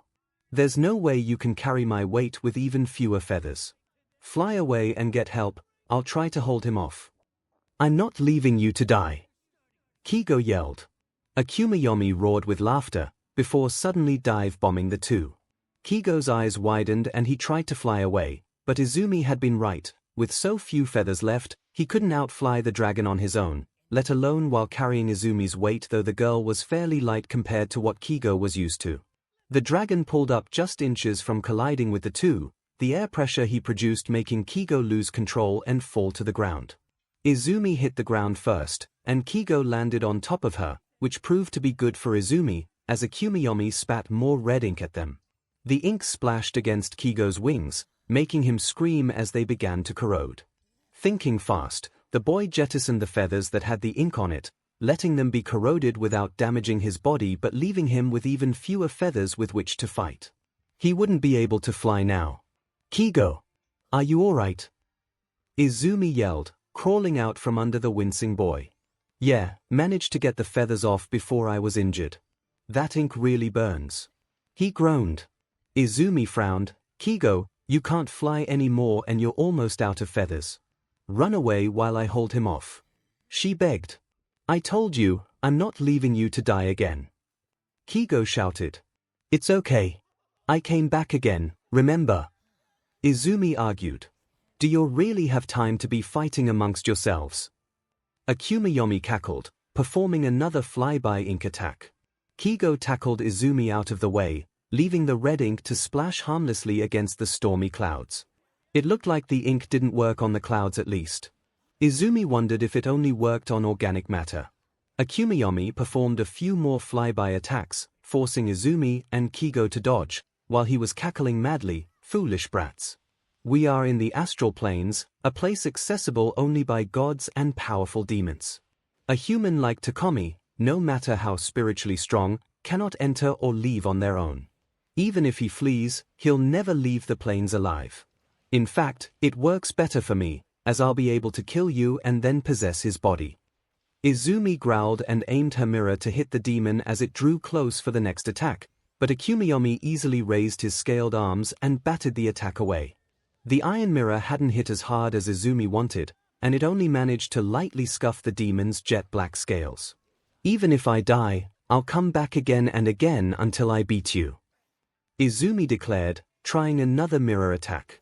This time, 𝐒𝐵𝐺 flew out of range again, still laughing at the girl's attempts. "Oh no you won't. Brush gods and brush demons alike cannot exist outside of host bodies or the astral plane, and our power is greatly affected by the strength of our host. 𝐭𝐴𝐺 was weak, so my senses were dulled, but here in the astral plane I can sense you clearly. You used up all your astral energy during your last resurrection. It will take at least a day for you to be able to gather enough to resurrect again, and by that time I will have killed you. If you die without the power to resurrect, you'll be forced to reincarnate, reducing you to a newborn infant somewhere in the world and with no memories at all," 𝐒𝐵𝐺 boasted. The dragon then shot a trio of 𝐭𝐴𝐺's iron rods from each of his wings, causing 6 of the things to go flying at Izumi and 𝐒𝐲. 𝐒𝐲 managed to deflect a few by sacrificing some more feathers, but the remaining ones had to be blocked by Izumi's mirror. No sooner had those 6 rods been deflected, 𝐒𝐭𝐲 flapped his wings rapidly, sending wave after wave of iron rods at the children. This was too much for either child to block, so they ran and dodged, moving as fast as they could to evade the attacks. 𝐭𝐲, while unable to fly now, could still flap his wings for a burst of speed, and Izumi briefly transformed into her full wolf form to outrun the spikes raining down on them. I thought they were limited. He couldn't shoot this many before. 𝐭𝐲 yelled, trying to keep Izumi in his line of sight while running away from both her and the spikes, so as to avoid accidentally getting her caught in the crossfire. 𝐭𝐲 was right too. Torikago could shoot 2 rods, and with 𝐒𝐭𝐲 boosting her, she'd been able to shoot just over 20 of them, but now he was firing volleys of at least that many every few seconds. The limit was either gone or so far increased that it no longer mattered. Izumi tried to shout back an answer, but only succeeded in barking. She couldn't speak human languages while in wolf form. Making a risky move, Izumi skidded to a halt and then ran back towards the rain of iron rods, using her wolf form's superior speed and dodging abilities to dance through the attacks. She managed to get through the assault with only a few minor scratches, as her mirror blocked or deflected any direct hits she couldn't dodge, and this left her directly beneath 𝐒𝐭𝐲's form. Relatively safe from the rods, Izumi turned back to her demigod form and shouted to 𝐭𝐲. "We're in the astral planes now. 𝐒𝐭𝐲 must be using its power to further boost his host. He can survive here, but is still using Torikago's body so he can use her quirk." Izumi shouted. 𝐒𝐭𝐲 sneered, ceasing his iron rod attack. "Clever little gnat. It's easier to fight in my own form, but so long as I possess this woman, I can utilize her power and also survive a lethal attack. If a demon's host dies, they can survive by simply abandoning the host. Consider it my form of resurrection. Like I'd kill you anyway." Izumi yelled, "You used to be my friend in my last life, right? Then I'll save you from your corruption and save Torikago too. Such arrogance. God or not, you are but a child and one without most of your power. Now die." 𝐒𝐭𝐲 roared, spewing a torrent of corrosive red ink. Izumi raised her mirror to block it and ran back to the iron rods that had embedded themselves in the clouds. The mirror and rods blocked most of the torrent, which didn't have the force to dislodge the metal.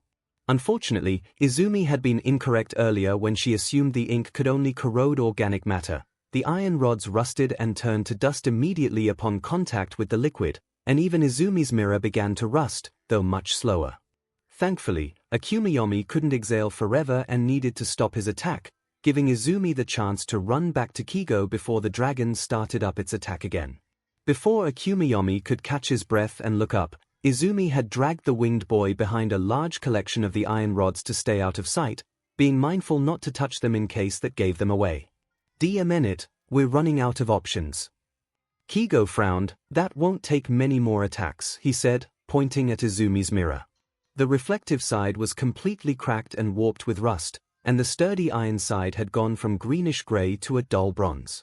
"My feathers can deflect 1 rod each, but it destroys the feather and I don't have many left." He gently flapped his wings, which were in a rather ragged and sorry state. "We can't run forever, and we're about to lose our only defense. Plus we can't even reach the DMN thing to attack." Izumi frowned. Things did look bleak. 𝐒𝐭𝐲 was flying out of reach, and their ranged attacks required them to give up some of their defensive ability and didn't even do much damage anyway. If 𝐭𝐲 ran out of feathers, he wouldn't be able to attack at all, and without her mirror, Izumi would only have her claws and fangs, which would never pierce the dragon's scales. Cautiously, Izumi began clawing at the clouds that made up the ground beneath them. They felt like cotton in her hands and tore away with ease, before slowly regenerating over the space of a few seconds. However, the stormy clouds carried a minor electrical charge, which Izumi could only stand for a few seconds. If it weren't for the RBB soles of their shoes, Izumi and 𝐭𝐲 would have been slowly fried just by being here. "Oh no! I had an idea, but it won't work unless I can get out of 𝐒𝐭𝐲's sight." Izumi frowned. "Where are you, children? Come out, wherever you are." 𝐒𝐭𝐲 shouted, blasting some of the iron rods nearby with some corrosive ink, reducing them to piles of orange dust. 𝐭𝐲 frowned, fear beginning to really settle on his face now.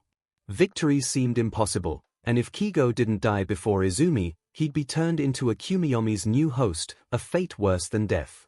He resented being a bird in a cage for the Commission's big shots, but being caged within his own body was nearly the definition of hell itself for the winged boy.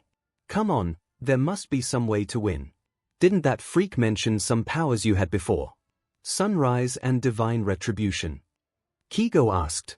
Izumi blinked. Well, yeah, it was right after she first attacked me. Wait, how did you know that? I left one of my feathers inside your skirt when I left. I was worried what Torikago would say or do to you, so I left the feather to spy. My feathers pick up vibrations and changes in the air, then sends them back to me, allowing me to work out what sounds were made near the feather. I heard Torikago's words and ran to warn someone before coming back, but then I couldn't get through the door, so had to fly out a usable window on a lower floor. 𝐭𝐽𝐲 explained quickly, now one of those powers has got to do something. Divine retribution sounds promising. You and that dragon keep talking about gods, can't you use that to smite the 𝐵𝐵d? Izumi frowned and showed him her mirror. I don't know for sure, but I think divine retribution is the name of this mirror. 𝐂𝐿 said she returned my divine retribution to me in my past life to wake me up, and I had a dream where I was a statue and she gave me this mirror. 𝐭𝐽𝐲 cringed. That's not going to help. Sorry, Izumi said dejectedly. Forget about it. What about sunrise? Is that your transformation power or something? He asked. I have no clue. Izumi shrugged. I never heard about it. I don't think it's the transformation ability, since 𝐂𝐿 said my wolf form was Amaterasu's true form, and called my halfway transformation demigod form. But come to think of it, if I'm supposed to be the reincarnated sun goddess, shouldn't I have sun powers? We could use some sunlight here. The red sky and dark clouds are making it tough to see, especially when that monster's attacks are all black and red too. Maybe you could make some light to blind him. 𝐭𝐽𝐲 suggested. Another blast of ink destroyed more of the iron spikes, this time closer to where Izumi and 𝐭𝐽𝐲 were hiding. 𝐭𝐽𝐲 had to cover Izumi's mouth to stop her screaming from surprise. Honestly, we need to try anything to survive. I don't want to sit around waiting to die or be made into that thing's host. Some sunlight would at least brighten things up, so we're not dying in the dark. Izumi's eyes widened. Wait, that might be it. 𝐒𝐭𝐴𝐲 is being powered up by the astral plane, right? That's what he claims. 𝐭𝐽𝐲 nodded.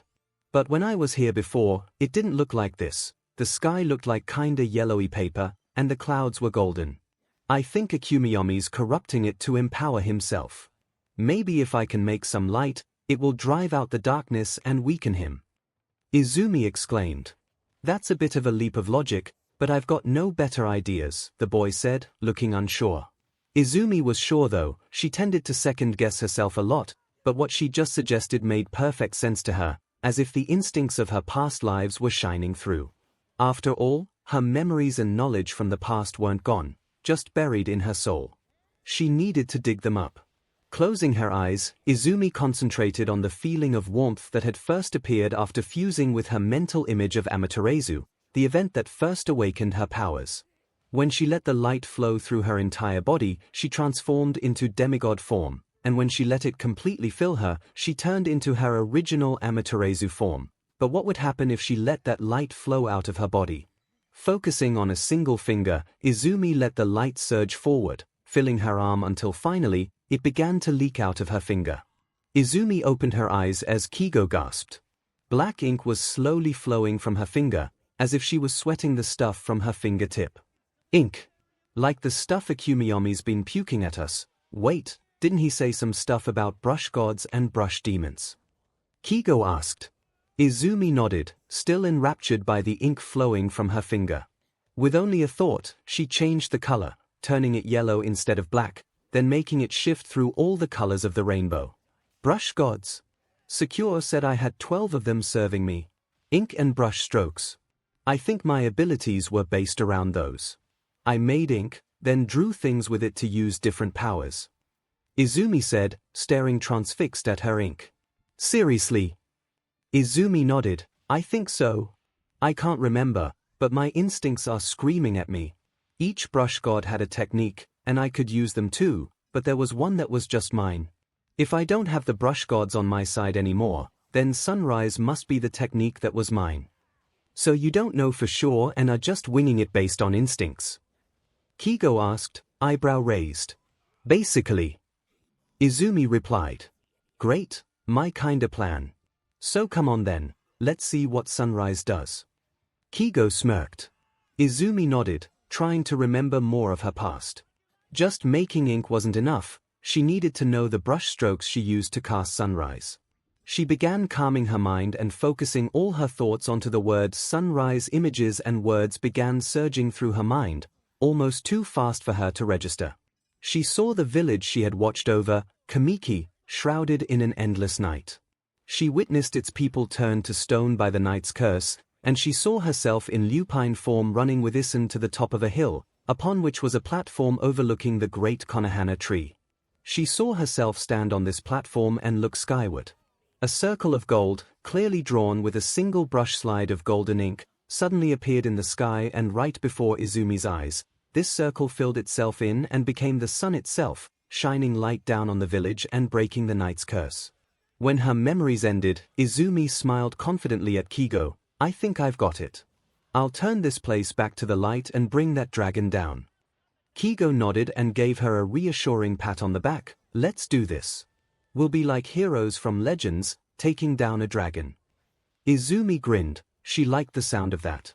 Willing the ink she was producing to turn gold, Izumi drew a circle on her palm in a single slide. She couldn't figure out how she was supposed to draw it directly onto the sky, as her past self had then moved her palm skyward and forced all the power she could muster through the circle.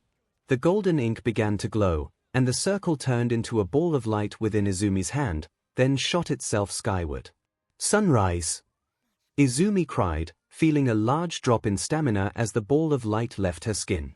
Akumayomi, spotting it, narrowed his eyes and spewed corrosive red ink, but the ink evaporated the instant it got close to the ball of light. What is this? You figured out how to use sunrise by yourself? He bellowed. The ball of light reached the sky and promptly exploded, forming a massive golden sun.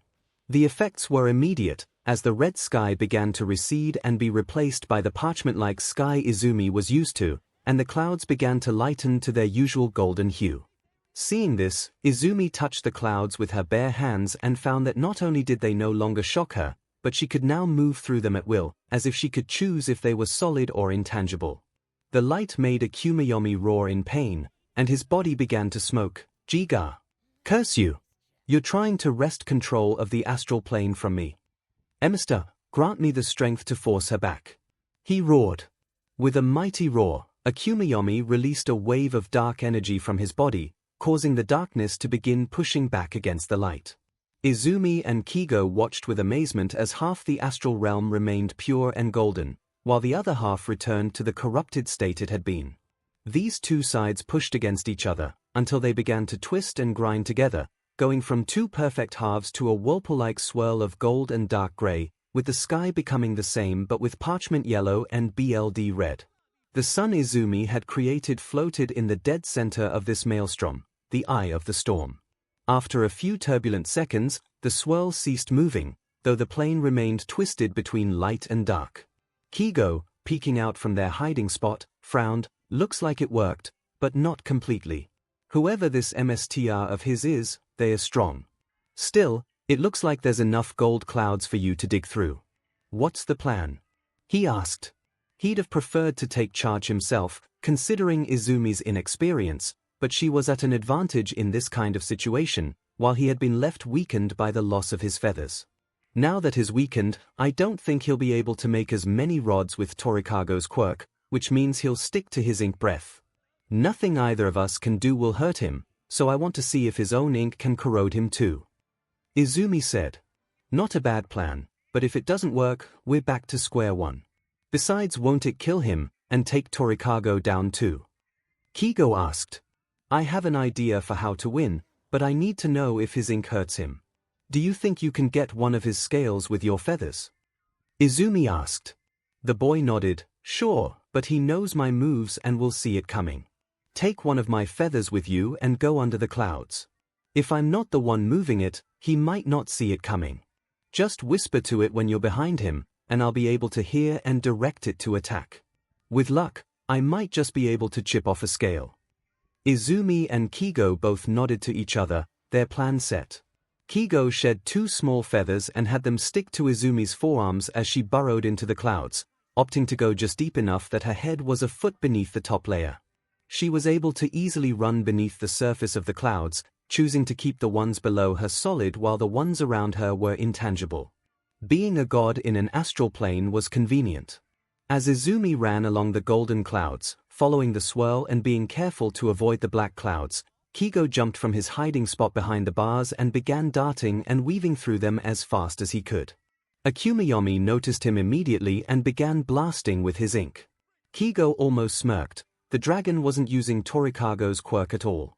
He must have exceeded his limit now that his power wasn't being boosted by the astral realm and he wasn't flying down to reabsorb the fired rods, which to 𝐭𝐲's mind meant that it was a risk for the dragon to do so, meaning they must be able to hurt him.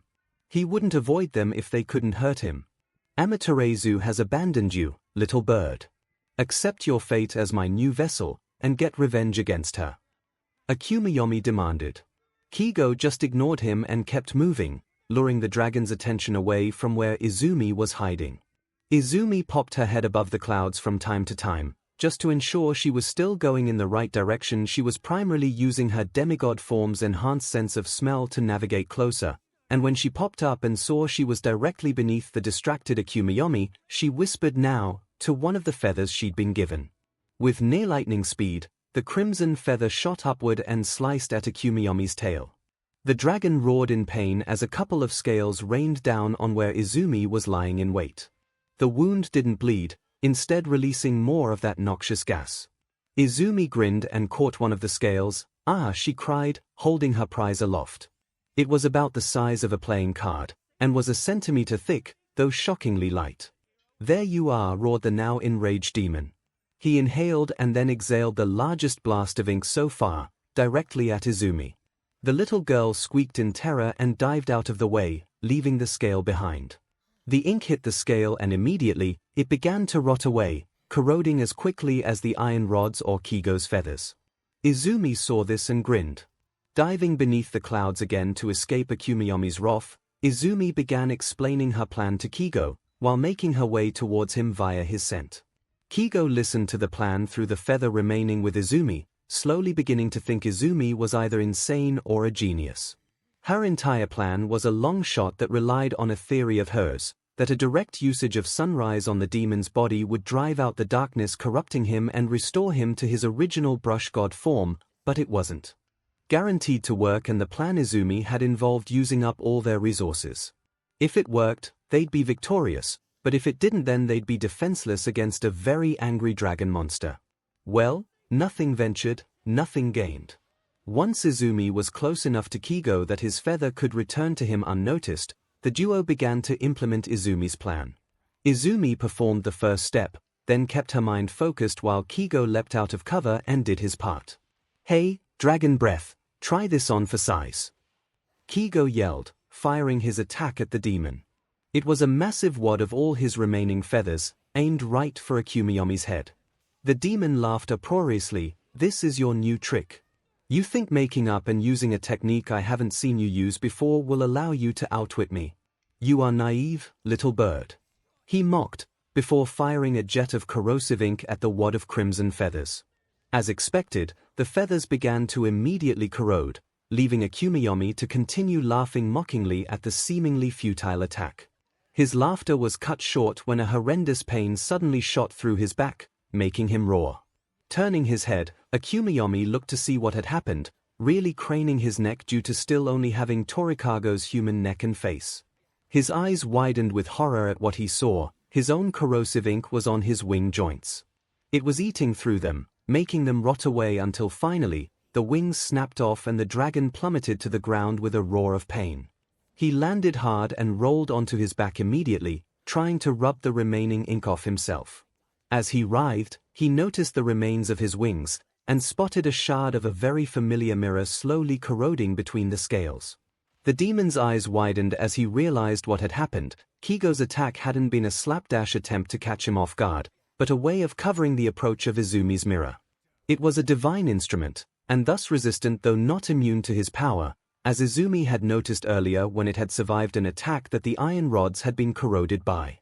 Since it hadn't been immediately corroded, it had been able to carry some of the ink on itself after the feathers rotted away, and as 𝐭𝐴 had been distracted with gloating, it had flown right through his blind spot and struck his wing joints, spilling the corrosive ink over them before finally breaking from the rust. The ink splashed on the joints then caused his wings to be broken off, forcing him to the ground. 𝐭𝐴 knew in that instant that he'd been played, a thought that grew worse when he noticed Izumi had popped out of the clouds and crawled onto his chest while he writhed. His solid red eyes met the emerald eyes of Izumi's demigod form. 𝐭𝐴, this is the end. I'll force the darkness out of you and return you to what you were meant to be. You were once a celestial brush god, a friend. You will be again. Izumi declared. The golden parts of the astral realm began to pulse and grow stronger, encompassing the darkness, and Izumi put both hands against the draconic demon's chest. A ring of gold appeared on her joined palms, and just as she had before, Izumi shouted "Sunrise," and released the technique. It didn't go into the sky this time though, instead going straight into the demon's chest. 𝐭𝐴 released a deafening roar as cracks began to emerge across his body. Black smoke billowed out from these cracks, followed shortly by golden light, as if the light had been literally chasing the darkness out of the demon's body. The smoke burned away into nothingness in the light of the astral plane, and 𝐭𝐴's body began to melt away, leaving behind the non-mutated form of Torikago, unconscious and dressed in the rags of her former business suit, but undoubtedly alive and well. The astral plane seemed to shudder as the darkness was driven out, and the swirling war between the light and dark sides of the plane ended with the light side completely engulfing and erasing the dark, leaving the entire place as a tranquil sea of golden clouds and an endless parchment-colored sky. The golden sun that Izumi had created faded away, its purpose fulfilled. The light that had shot from inside 𝐭𝐴's body gathered together into a large sphere, which then began to shape itself into what appeared to be some kind of giant scroll. Izumi and 𝐒𝐲 looked at it with confusion, though Izumi was sure she'd seen it before. Suddenly, the scroll unfurled itself to reveal a massive ancient Japanese-style painting of a white, serpentine dragon. It was beautifully done, and as Izumi admired it, the image of the dragon leapt from the scroll, winding itself through the air as it went from painting to flesh. It only emerged halfway, leaving a portion of the dragon inside the painting, while its tail stuck out the other end. The dragon appeared closer to the traditional Eastern form of dragon than the Western form that 𝐭𝐴 resembled, and had 4 clawed arms along its body, each clasping a yellow orb of glass or crystal. The dragon had long white whiskers, resembling a moustache, and a similarly long strand of white hair on its chin to act as a beard. Its scales were as white as Izumi's demigod form's hair and fur, and it sported the same markings on its face as Izumi did, as well as more of the same markings on its arms and along its spine. Its tail ended in what appeared to be a calligraphy brush, not unlike Izumi's wolf tail. This was what 𝐭𝐴 had originally been. This was a celestial brush god. Yomigami, wow, now that is a dragon. 𝐒𝐲 whistled, coming down from the adrenaline high of the fight. He still couldn't believe Izumi's crazy plan had worked. Are you okay now? Izumi asked nervously, unsure of how to properly speak with the massive dragon. Technically, as Amaterasu Reborn, she was in charge of the brush gods, but she was still only a little girl faced with a mighty dragon. Ah, my emesis, it is so wonderful to finally see you again with my own eyes. The dragon said, its voice deep and rumbling. He sounded a little like 𝐭𝐴, but without the evil echo and instead a more divine timbre. I am so sorry, even if I was twisted by the will of the evil one, I took your life. I can never atone for the things I have done.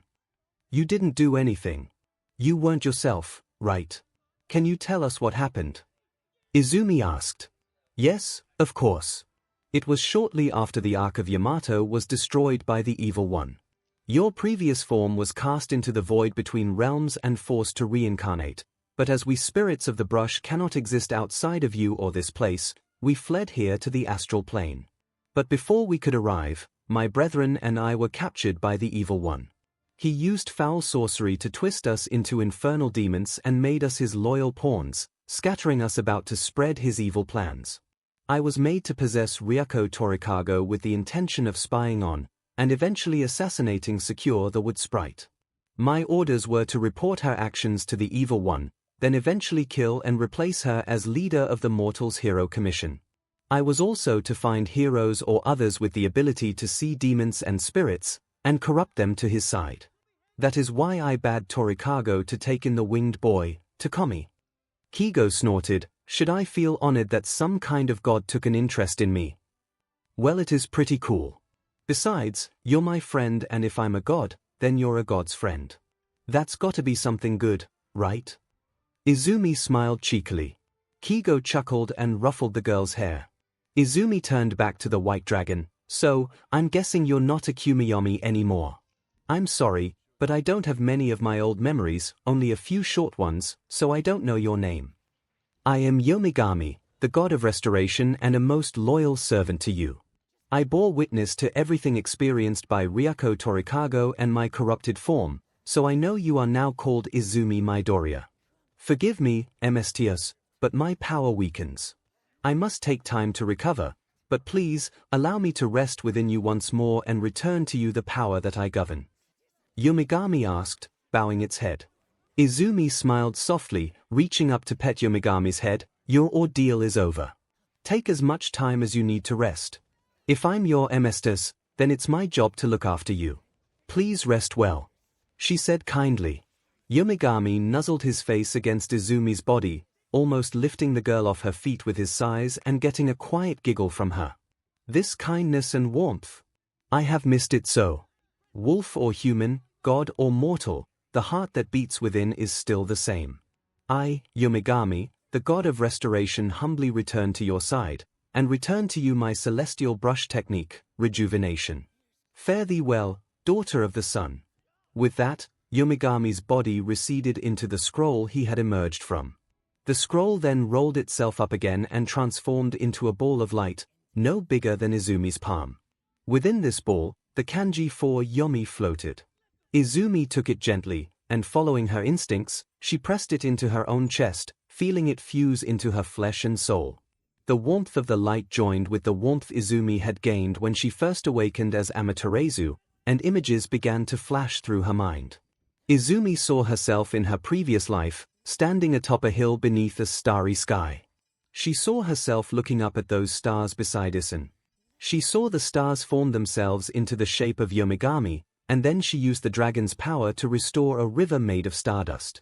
When the images stopped, Izumi and 𝐒𝐲 were suddenly back in the mortal realm, in the same dojo they'd been fighting in earlier. Torikago was unconscious before them, and 𝐒𝐲 sighed with relief. Izumi smiled, pleased that she'd managed to win and free the first of her brush gods, as well as making a new friend in 𝐒𝐲. With those thoughts in her mind, and the fatigue of the previous ordeal, Izumi sat down on the ground and quickly succumbed to sleep. 𝐒𝐲 watched as she curled up, a small smile on his face. He had no idea what had just happened up there in the clouds, but he did know one thing: life wouldn't be boring with Izumi around. Konohana Manor, Hero Commission Branch, Darufu Ward, Musutafu. After a few hours of blessed rest following her ordeal in fighting Akuma and the possessed Ryuko Torikago, Izumi awoke to find herself in her new futon in Lady Secure's manor. The cuts and scratches she'd gotten from dodging the demon's iron rods in the astral plane had all been bandaged carefully, and Izumi could feel her strength returning quickly. She was alone in her new room, and based on the level of light, it was sometime in the late afternoon to early evening. Izumi's stomach grumbled. She'd missed lunch. As she pouted at that thought, remembering how delicious Mrs. Nazo's food was, she suddenly remembered 𝐒𝐲 and Torikago. Izumi has fallen asleep shortly after beating Akuma, so she didn't know what became of them.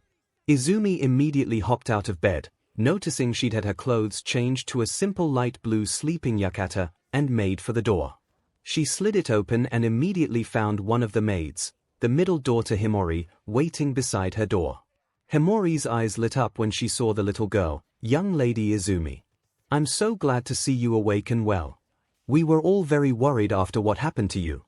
she said, kneeling down and checking Izumi over, ensuring everything was fine. Izumi smiled bashfully. I'm okay, Himori.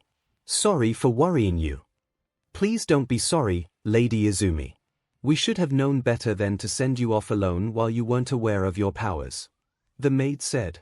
If you're feeling rested enough, we should go to meet the rest of the household. Lady Konohana and young emissary Tokomi have been awaiting your awakening. They and the rest of the household are in the meeting room. Okay, we should go see. Izumi's words were cut off by her stomach loudly growling. Izumi was mortified and promptly blushed crimson, but Himori just smiled kindly. Mrs. Nazo has already prepared you a snack. It's waiting for you in the meeting room. The maid said, purposely stopping herself from laughing so as not to embarrass Izumi. The little girl appreciated that and simply nodded, still red in the face. She and Himori walked to the meeting room, with Izumi trying not to seem too eager. When the pair arrived, Izumi found the room to be absolutely chock full of people. Not only was the entire Konohana household present, but so was Kigo, Torikago, a doctor Izumi hadn't seen before, and a few very important-looking people in business suits, all of whom were wearing sakura tie pins or brooches, signifying they knew of Izumi's true identity. The moment Kigo saw her, his tense expression completely relaxed. Finally. Geez, lil pup, I was beginning to think you'd never wake up, he said, getting to his feet and greeting Izumi with a hug. Izumi enjoyed the embrace, then got a good look at the boy. Kigo's feathers had begun to regrow, so he had small wings on his back, though nothing close to the large wings he'd had when they first met. Besides his reduced wing size, Kigo looked completely fine, not a scratch on him. He'd been faster than Izumi, and had managed to avoid any direct injuries to his body. To Izumi, that showed the difference between the two. Kigo was older and a well-trained genius, while Izumi was still only a little girl and barely understood her power. Kigo, I'm glad you're okay. Sorry I fell asleep like that. Using so much of my power all at once really wore me out. Izumi said with a smile. Are you truly all right, Lady Izumi? 𝐤𝐻 asked. She was in her spirit form, something that only Kigo seemed to think was odd. 𝐤𝐻's question was echoed by everyone in the room, including Torikago, who was currently sat in a wheelchair and being seen to by the doctor. The woman's legs were bandaged and she looked weak and sickly, but more than anything, she looked at Izumi with unmistakable guilt. Izumi bowed to everyone. I'm okay, I promise. I'm not in pain and I feel rested, just hungry, she said. Mrs. Nazo nodded. I have just the thing for your hunger. Come, take a seat, the plump woman said, bustling over and urging Izumi to her seat at the head of the table. Once Izumi was sat down, Mrs. Nazo produced a small white linen bag with a ceremonial rope tying it shut, and placed it in Izumi's hands. Izumi looked at it strangely, then carefully opened it to find that it contained some strange white treats. They looked a little like mochi, but were hard and had an unmistakable aroma of 𝐒𝐻 meat. The smell was intoxicating and Izumi couldn't resist taking one and popping it in her mouth. She bit down, crunching the thin white shell, and immediately, her mouth smiled by itself.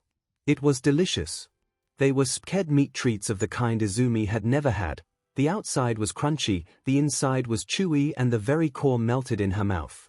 Izumi would almost have been willing to say they were as good as her mom's katsudon. Delicious.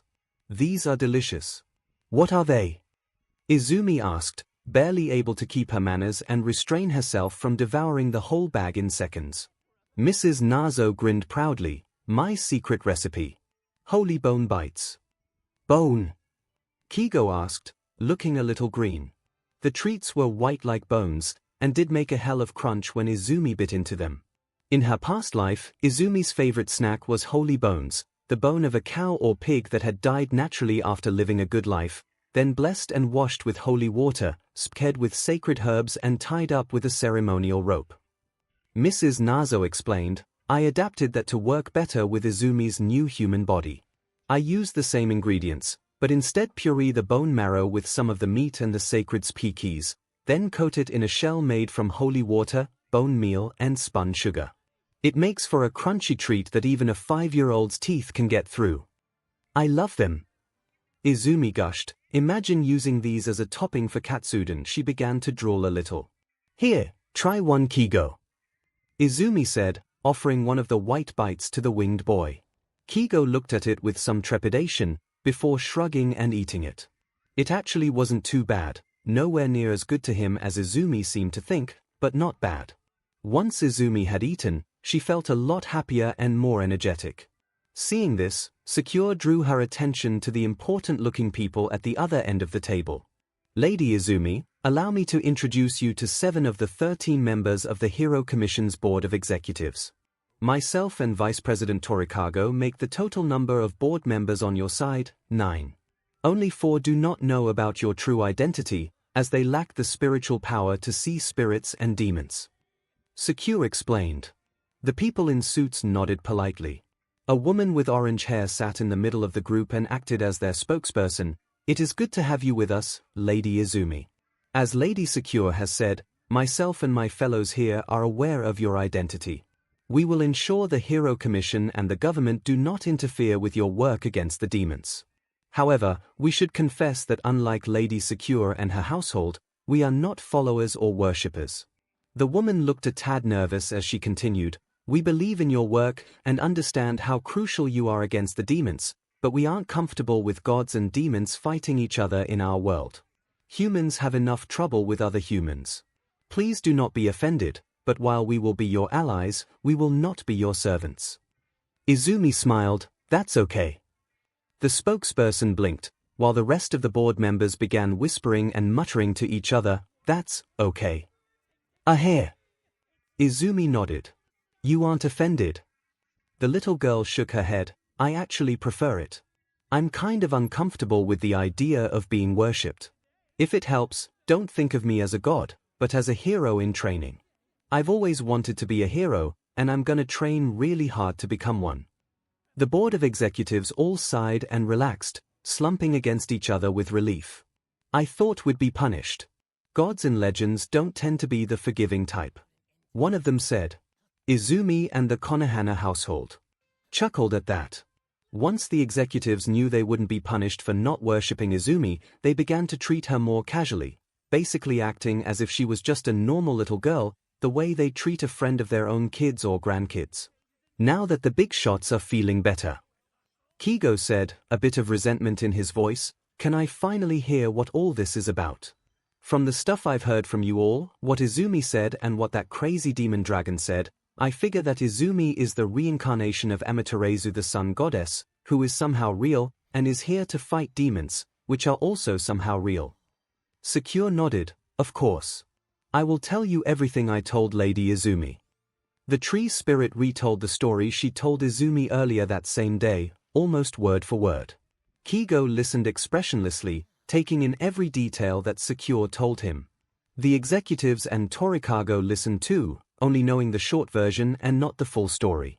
When 𝐂𝐻𝐽 was done, 𝐒𝐻𝐽 sat in silence for a few seconds, then frowned. Okay, considering everything I saw today, I can't really help but believe you. But pardon me for saying this, are you all completely nuts? He yelled.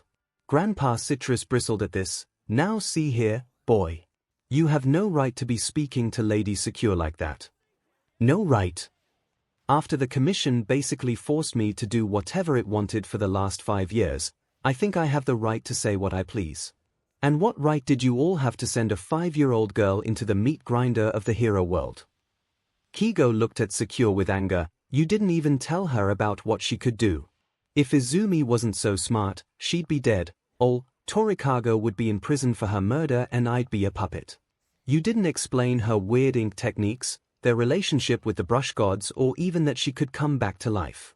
Not to mention that you didn't actually get the heroes to help us like you said. 𝐒𝐻𝐽 yelled. Izumi blinked. The heroes weren't on their way. No. Not even the police. Prez ignored my warning and sent her bodyguards after us, but they were too slow and we were already in the astral plane when they arrived. 𝐒𝐻𝐽 said. Aokiji and Akainu looked down in shame, clearly disappointed in their inability to help Izumi. 𝐂𝐽 was ashamed too, but felt she had to at least explain her actions. I couldn't allow normal heroes or law enforcement to learn of the incident. I didn't know Miss 𝐭𝐴ₛ was possessed, and thought we could handle it ourselves. If the police learned about the attack, they'd have you taken from my custody for failing to protect you on your first day here. I locked down the building under the pretense of a security test and sent the Onikawa brothers to your location. I am sorry I lied to you, Takumi, but I did not expect you to return to Lady Izumi's side after I told you to return to your rooms. It's a good thing I did, or Izumi would be dead. Hell, she died once right in front of me. 𝐒𝐲 yelled. He knew he was being a little unfair, seeing as no one could have predicted the day's events, but after the stress of watching Izumi die, nearly being possessed and having to fight a literal goddamn demon dragon, he felt entitled to throw a bit of a tantrum. Everyone in the room looked at 𝐒𝐲 with shock. He had refused to tell them what happened until he knew Izumi was fine, so they hadn't known Izumi had died.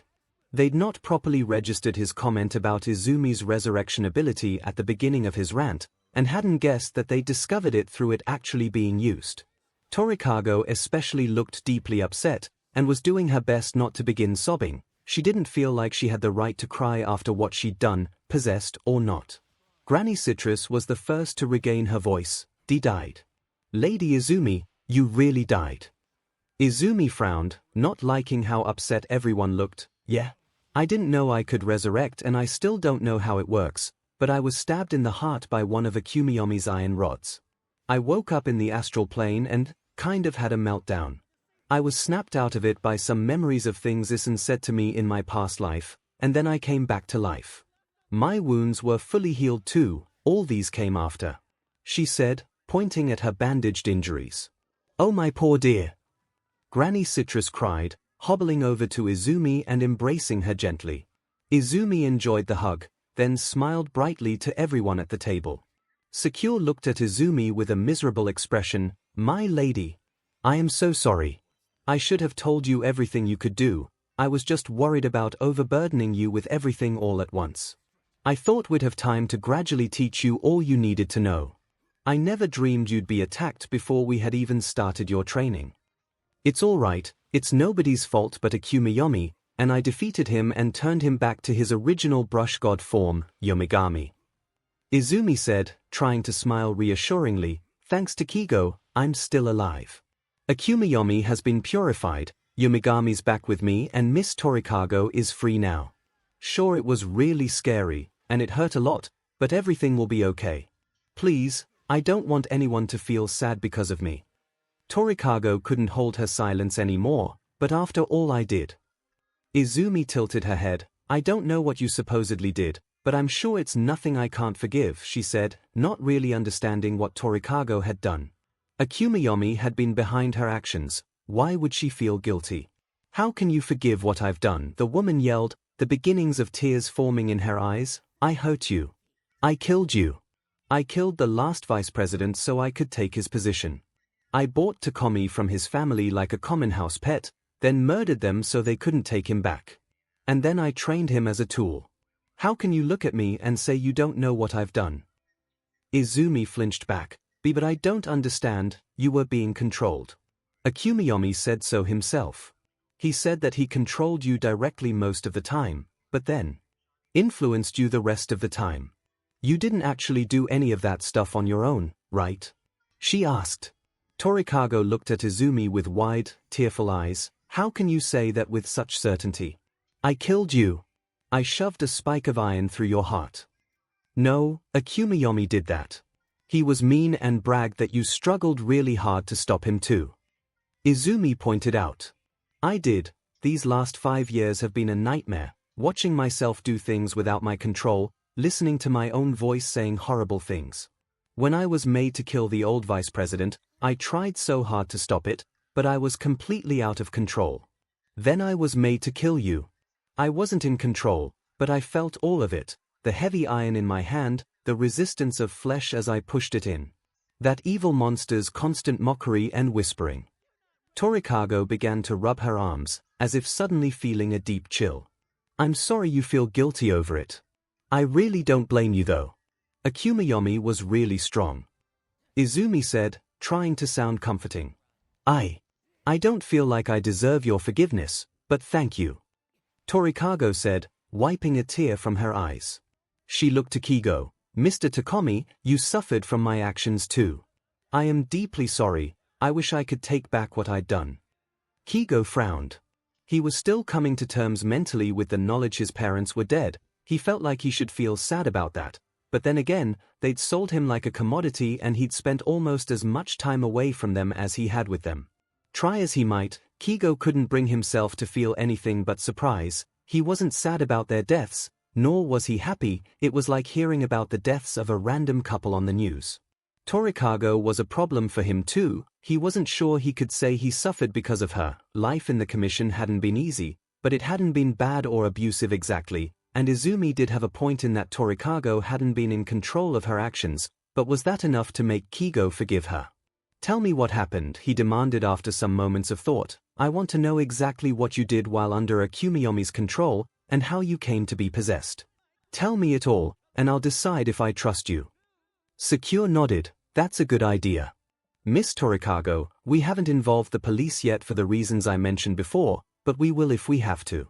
Tell us everything you can about a Kumiyomi, his MSTR, and his plans. Yes, It all started just over 5 years ago. Torikago began, closing her eyes as she remembered how it all began. I was a mid-level office worker in the Commission HQ in Tokyo. I originally wanted to be a hero, but my quirk was weak, and when I was a teenager, over 30 years ago, the big hero courses didn't take students without flashy combat quirks. I decided to join the Hero Commission instead, and aimed to reach the highest position possible. Unfortunately, I never managed to get very far. It took me most of my career to reach the mid-level position I had. The only way to jump the ranks quickly was to get noticed by the higher-ups, and to do that you needed to discover a hero and help push them to success, usually by mentoring and helping a sidekick until they go independent. That was my plan. Then I remember going home one night after drinking with some colleagues at a local bar. It was after the high-speed car accident that got you noticed, Takumi. Torikago explained. The woman frowned as she tried her best to remember the next part. This part's hazy, but I took a wrong turn down a dark alley. I was attacked by a group of odd green apes with paper tags on their faces and holding flutes. I was drunk and my quirk was weak, but I managed to smack one of them unconscious, slurring about why the weird monkey creatures were attacking me. That surprised them, and they acted like I wasn't supposed to be able to see them. Izumi's eyes narrowed. That sounded very familiar.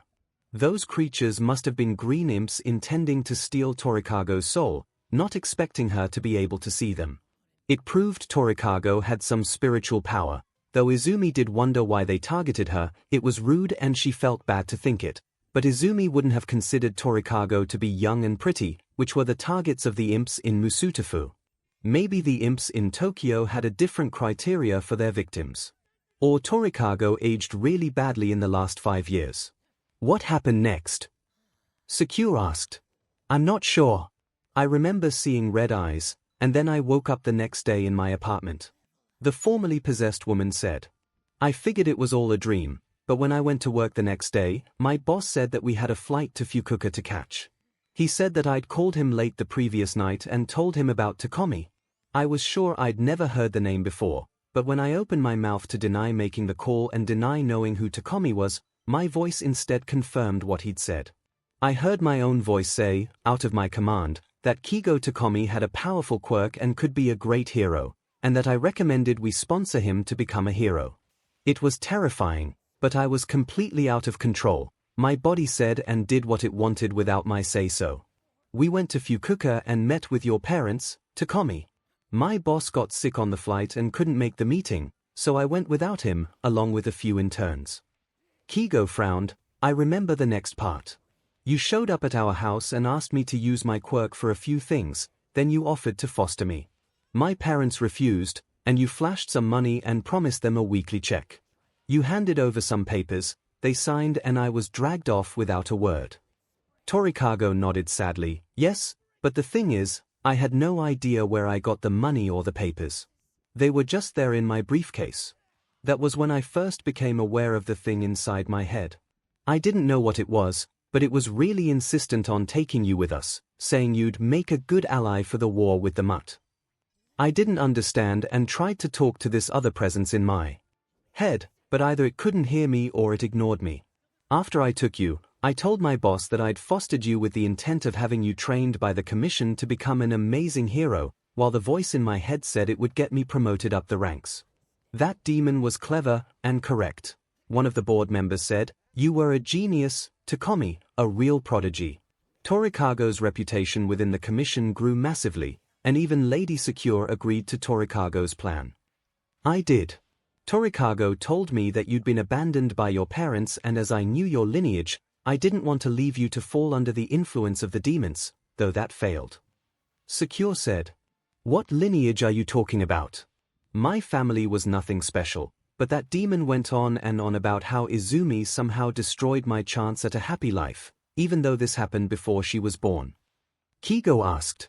Secure winced. "It's kind of a long story, we should at least let Miss 𝐸𝐿 finish her own tale first. Honestly, the rest is mostly the same. I'd have moments when I was in control, but then as soon as I tried to do something, I would suddenly not be in command. I stopped trying and just let the demon do what it wanted. Even when I was trying my best, I couldn't even nudge the thing's control, so I gave up.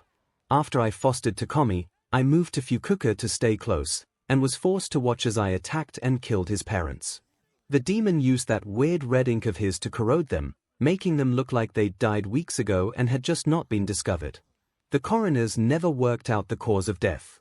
After that, I used 𝐻𝐿's growing fame within the commission to go up the ranks. While being forced to subtly sabotage the efforts of others, dozens of people quit and close to 50 promising heroes left the industry because I sabotaged their support, ensuring they wouldn't bring power to their supporters and overtake me. When the next position up was vice president, I was made to use the demon's corrosive power on the shutters of his garage door as he went under it, causing it to rust and fall on him, killing him. It was ruled an accident and I became the new vice president of the commission. Then Izumi Midoriya appeared. 𝐸𝐿 smiled at the little girl, the first genuine and happy smile Izumi had seen on her face. It was marvelous. The demon was afraid. The moment we heard you being called Amaterasu by Secure via the bug in her office, it became terrified. It began plotting how to get rid of you. When only a little while later, you came to the dojo where I was watching 𝐻𝐿's training, you know the rest. 𝐸𝐿 finished. Izumi and 𝐒𝐲 both exchanged sad looks. 𝐒𝐲 was still conflicted over what he should feel, but Izumi was watching him with puppy dog eyes, silently beseeching him to forgive the woman. 𝐒𝐲 took a deep breath, sighed, and leaned back. "Okay. I understand now. I'm so sorry." 𝐸𝐿 repeated, not meeting the boy's eyes. "Don't worry about it. I'd feel like a 𝐻𝐿 if I treated you bad for what someone else did.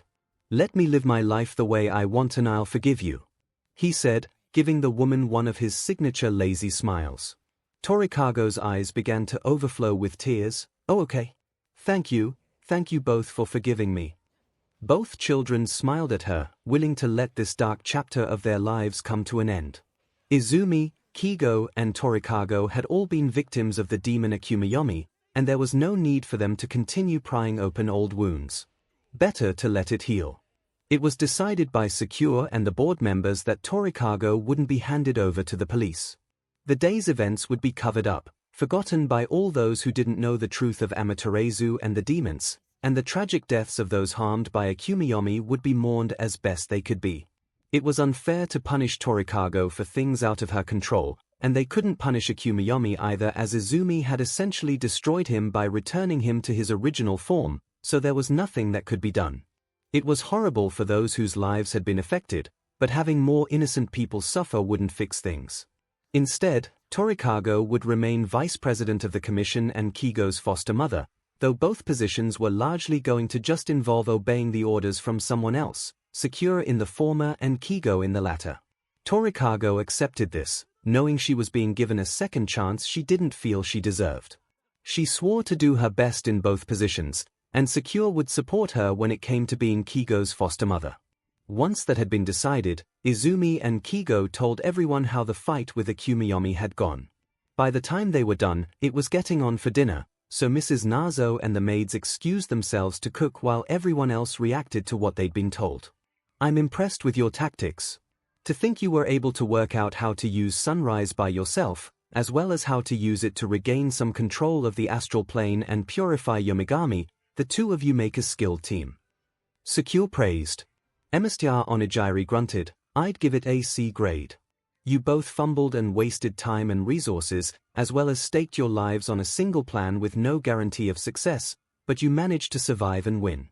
Considering one of you has no means to permanently harm demons and the other is 5 years old without training, I think you did an acceptable job. Harsh, but fair. Is this old-timer your trainer, lil pup? 𝐒𝐫𝐲 asked with a smirk. Yup. His MSTR onigiri. He'll be teaching me how to fight. Izumi said excitedly, then I'll be able to beat all the demons and get my mommy's soul back. It's gonna be tough though. Izumi suddenly frowned. My mirror was destroyed. Have no fear, Lady Izumi. 𝐂𝐿 smiled. Your mirror is actually a type of weapon known as a divine instrument. We tend to call it a reflector rather than a mirror though. Its name is divine retribution. Divine instruments can't be permanently destroyed and will begin to regenerate in time. Your mirror should be fixed by tomorrow morning, and your astral pouch will be full again. Astral pouch? What's that? 𝐒𝐫𝐲 asked. Is the lil pup actually a kangaroo now or something? He teased. 𝐂𝐿 chuckled. No, nothing like that.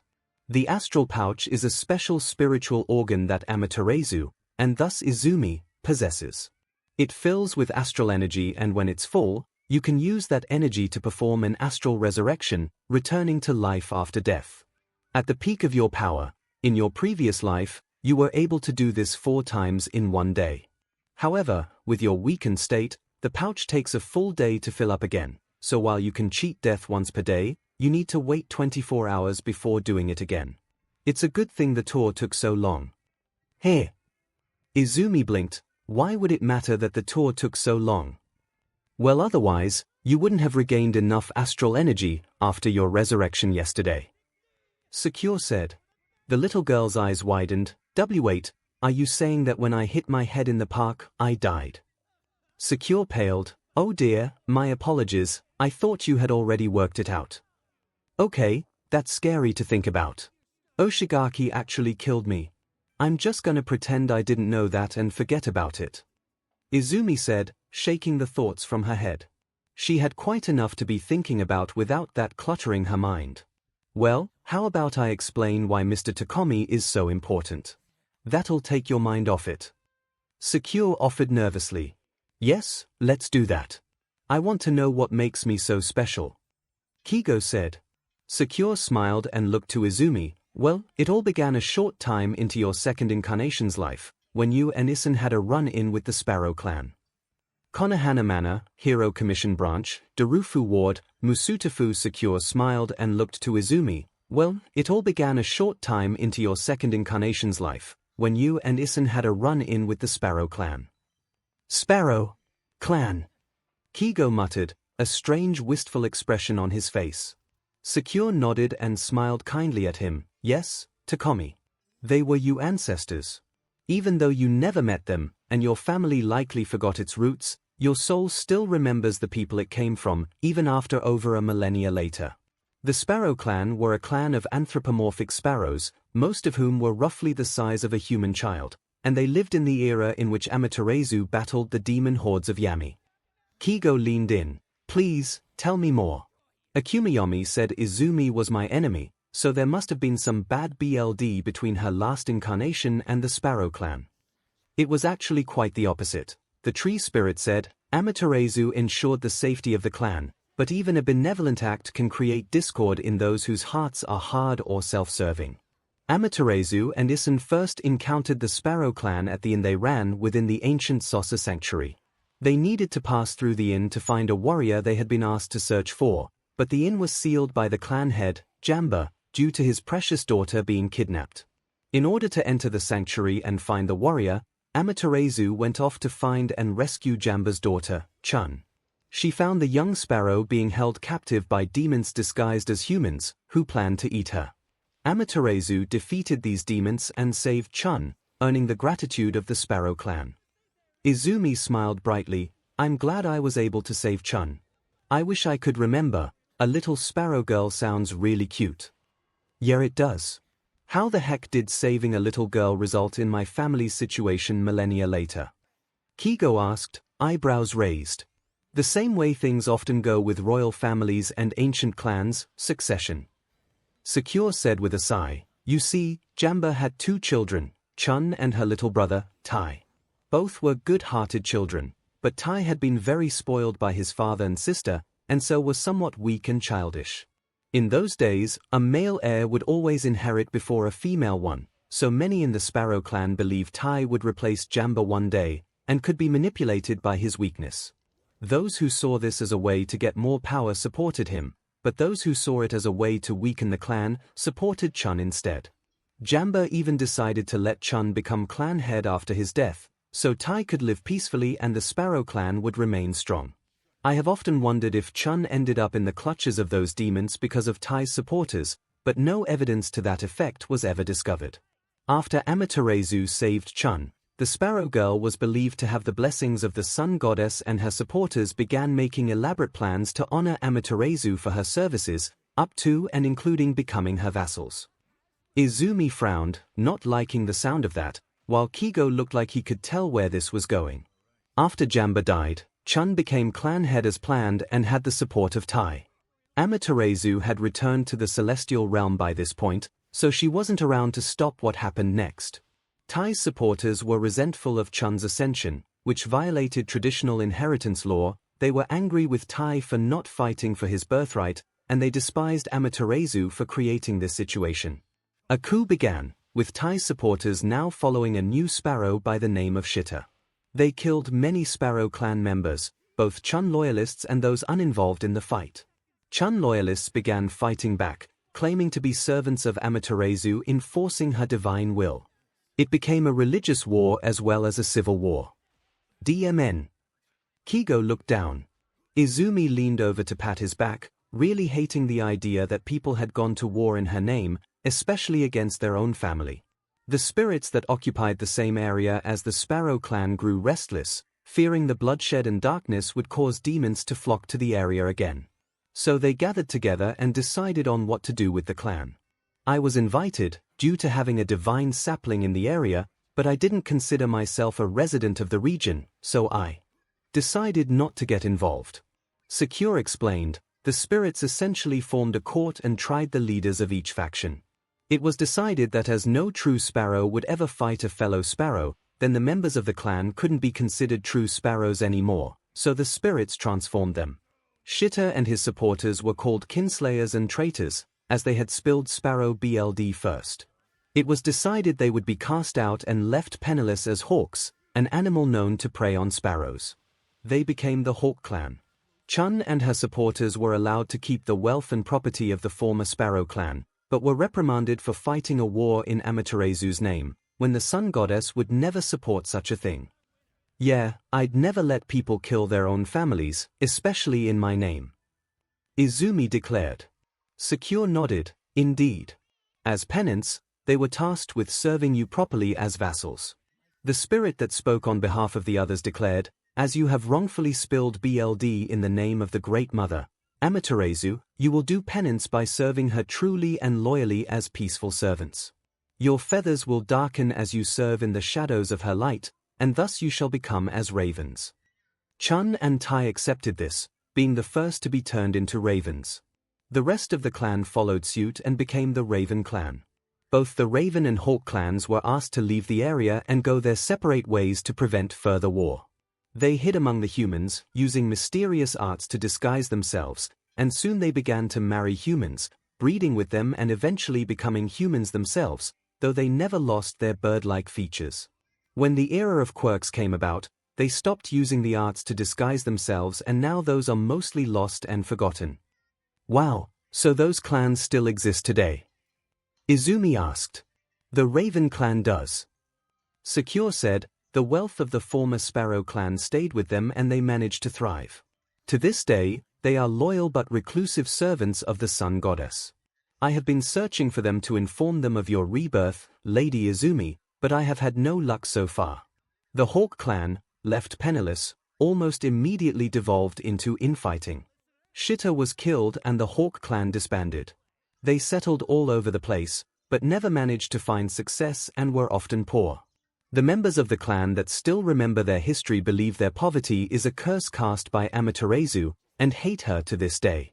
Tokomi, your mother was a descendant of one of these members, though we don't know if she knew her family's past. 𝐒𝐲 sat silently as he listened. He was descended from people who went to war with their own family for power, and had been left poor as a result.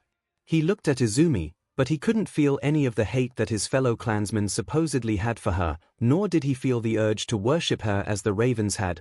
Perhaps it was his own sense of justice, his distance from his BLD family, or his affection towards the small green-haired girl, but he couldn't feel even the slightest connection with the hawk or raven clans. All he felt was annoyance that 𝐒𝐭𝐚𝐲 thought he should hate Izumi for something that wasn't her fault, and irritation that the hero name he'd chosen, Hawks, would now make him think of the sad story he'd been told. 𝐒𝐲, are you okay? Izumi asked nervously. A part of her feared he would hate her now. He was her first friend other than Kaken, so she didn't want him to hate her. I'm fine, lil pup, just processing. So 𝐒𝐭𝐚𝐲 made old 𝐶𝐿 foster me because I was descended from a clan of people who hated Izumi's old incarnation, Amaterasu, and he thought I would help fight against her. Why did you accept to have me trained by the commission? 𝐒𝐲 asked, looking to secure. The wood sprite smiled. You appeared to be a good-hearted child, and you had nowhere to go, so I was happy to let you stay. I also thought that since you seemed to have high spiritual power, you'd make a good friend and companion for Amaterasu when she appeared again. That's why I summoned you from Fukuoka when I discovered Izumi. 𝐒𝐲 hummed, makes sense I suppose. Guess you didn't think I'd follow my ancestors' footsteps. Is having me around gonna cause trouble if you find those Raven Clan guys? It shouldn't, and if it does, I'm sure a word from Lady Izumi will make them reconsider. 𝐶𝐞 said, winking at Izumi. The little girl nodded enthusiastically. Yeah. We're friends, right?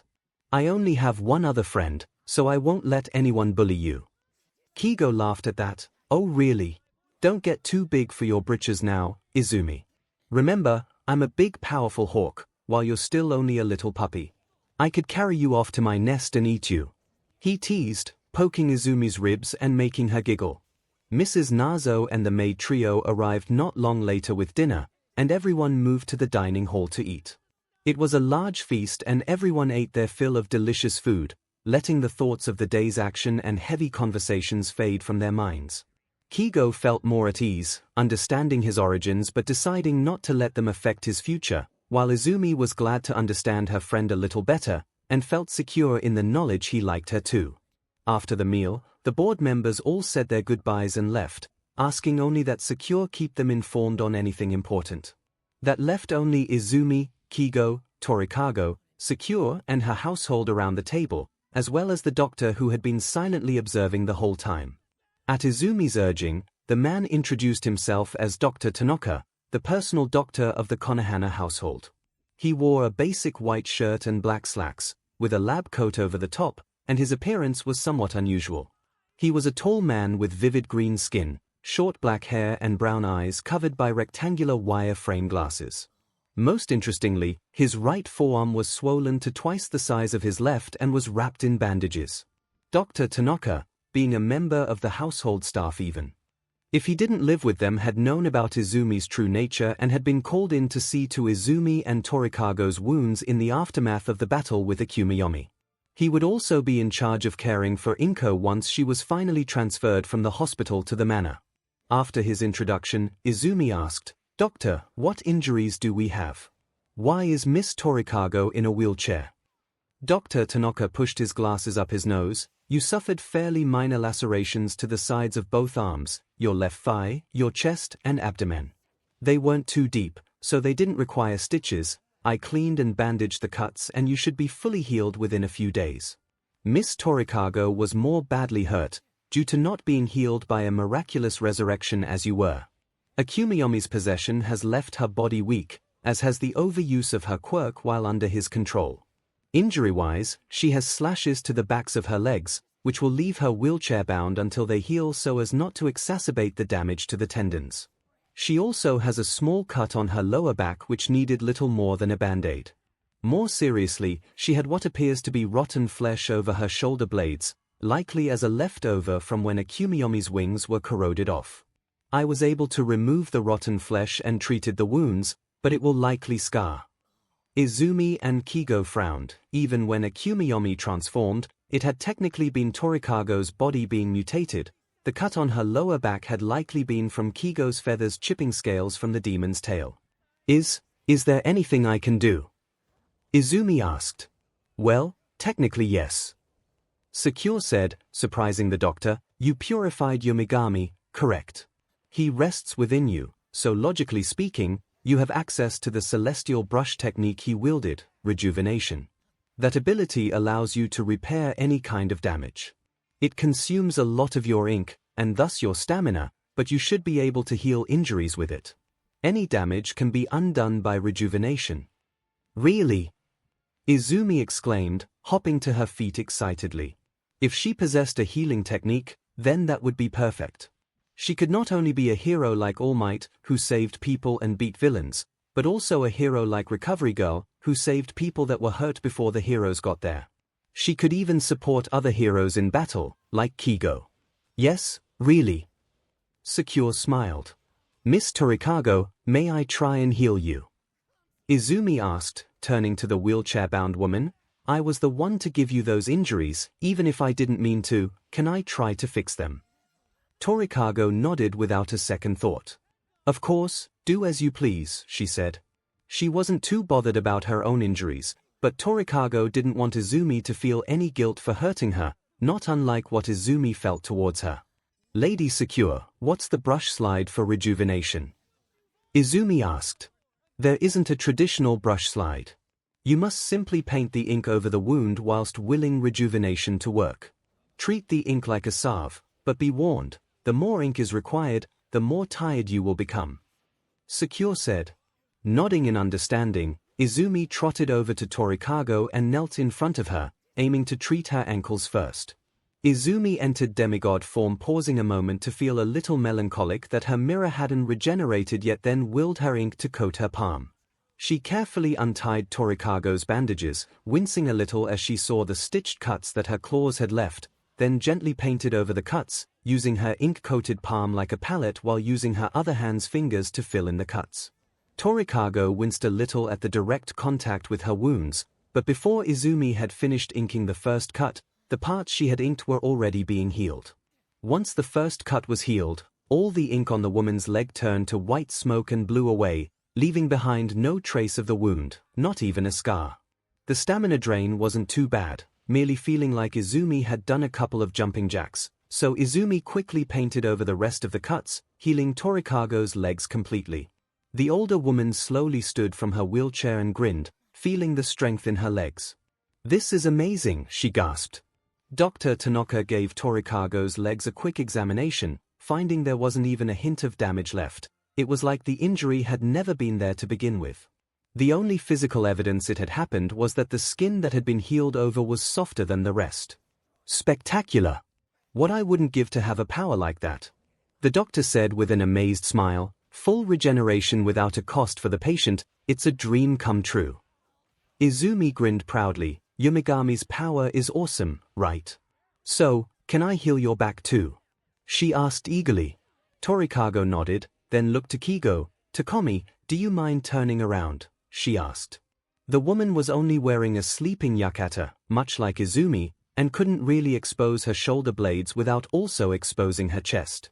Kigo, who was neither a pervert nor had any wish to see the BRSTS of a woman Torikago's age, obediently turned his back and took an immense interest in the opposite wall.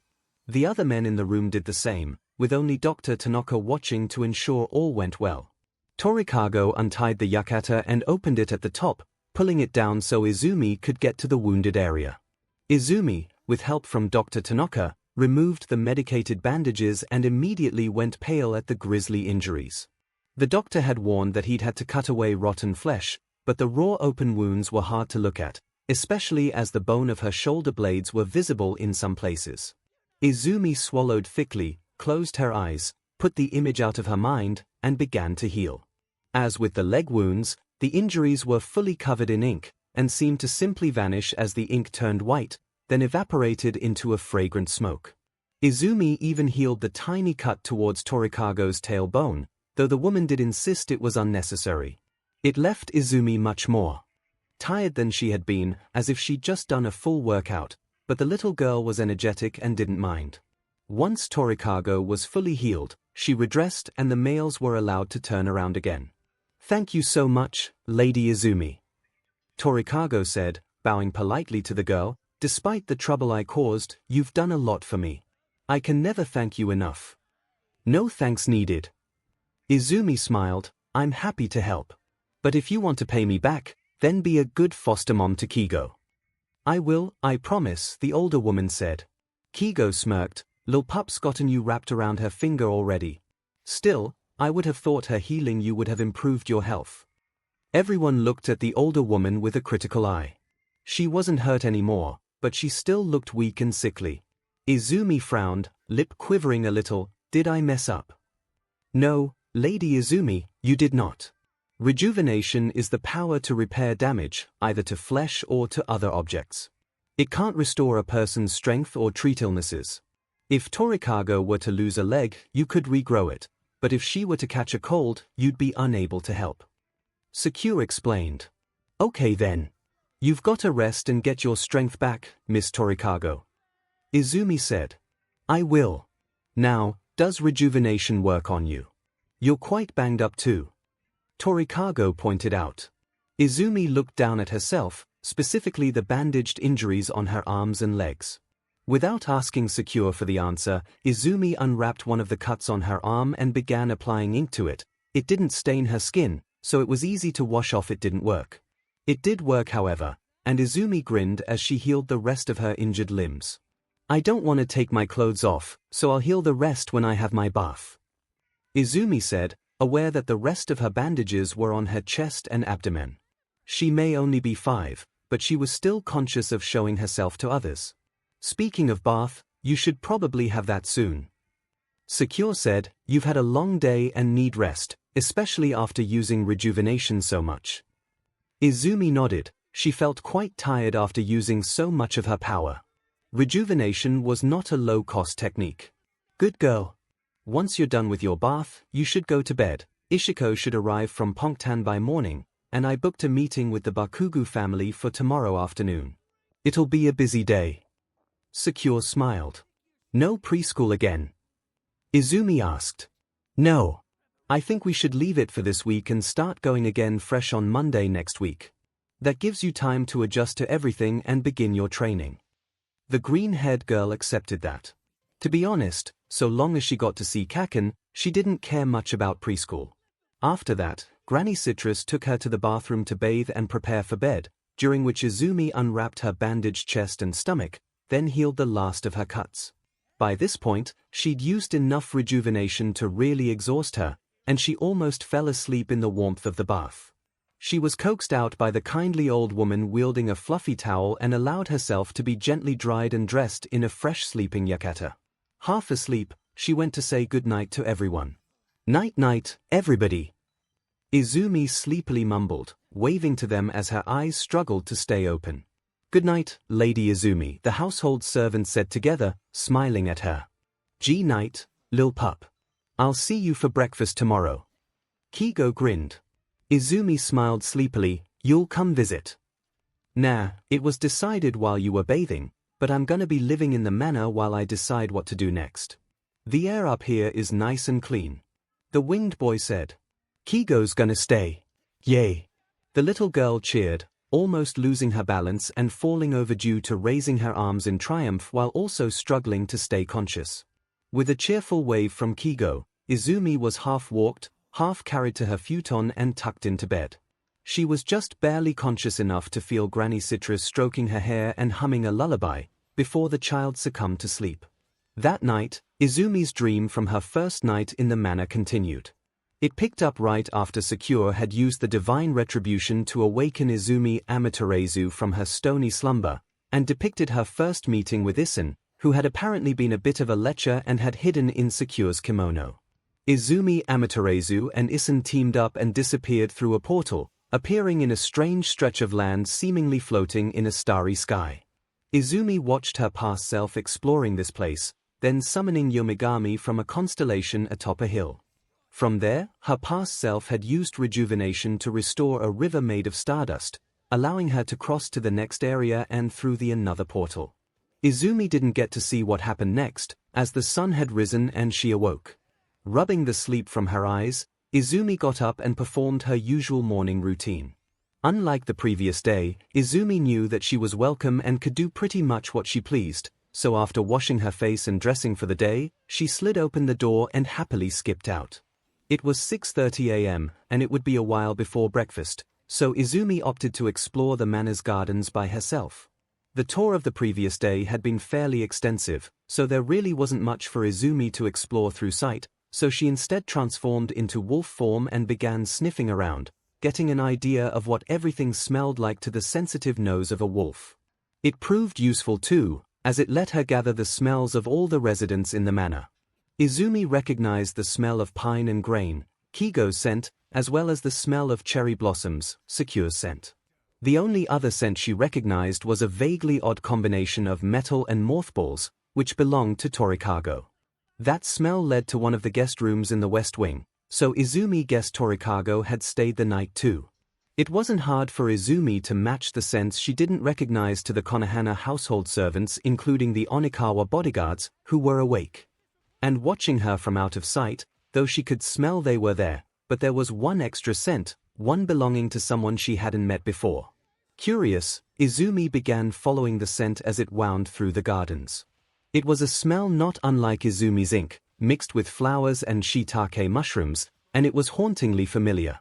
It didn't match the smell of anyone she knew, but Izumi was sure she'd smelt it, so deduced it was the smell of someone she'd known in her past life.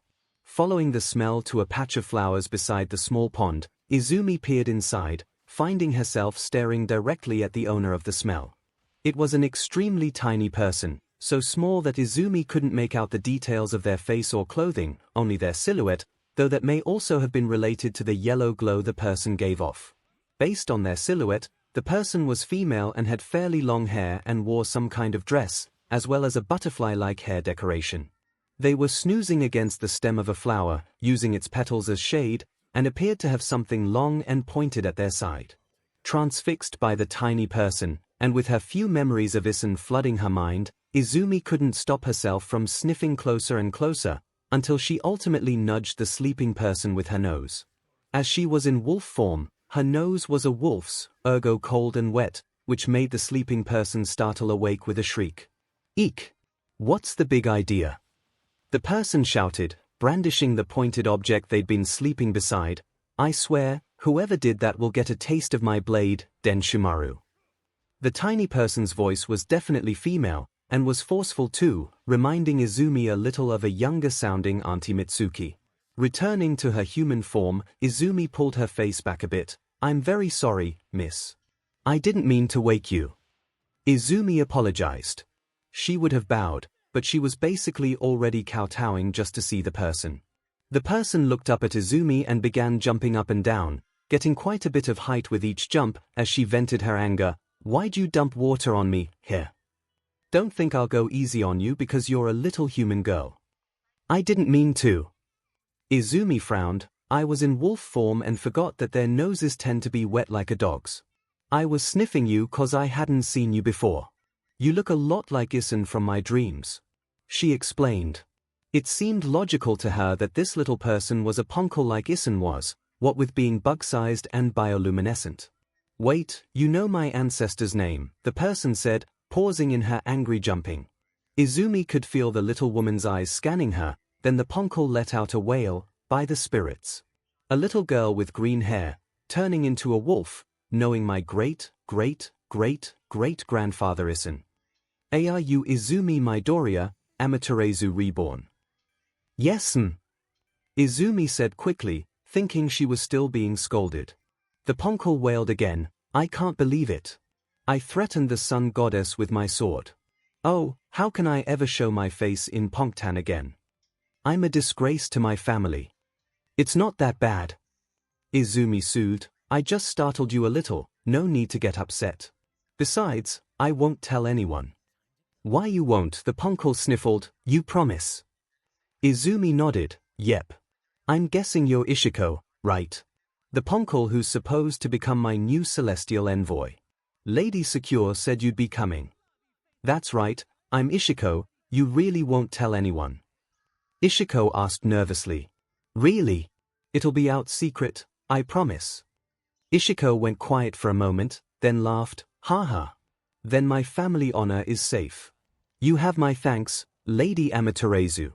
The great 𝐒𝐻𝐿, the greatest painter of my generation, thank you. I will proudly serve as your celestial envoy. It is an honor for us both, I'm sure. Ahahaha. The green-haired girl blinked. 𝐒𝐻𝐿's personality sure changed fast.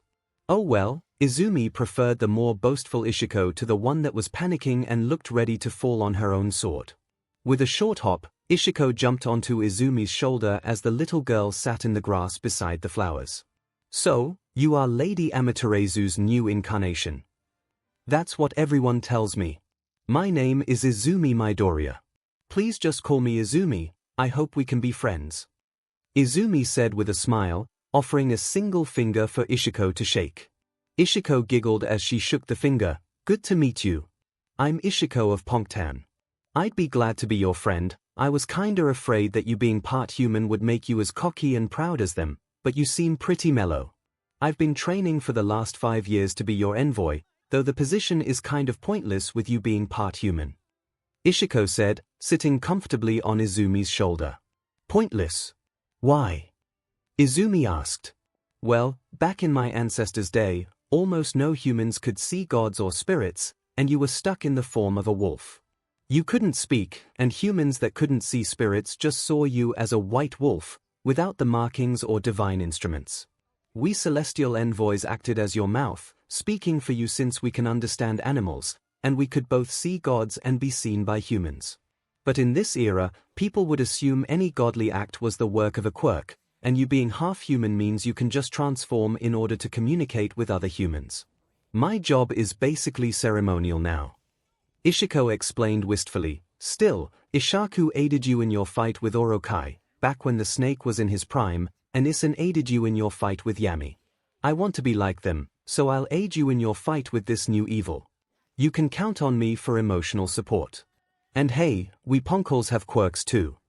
You do? Izumi asked excitedly. Heck yeah we do. My quirk is pretty cool too. I can store a single object inside an alternative dimension and release it whenever I want. There's no restriction on size as far as I know either.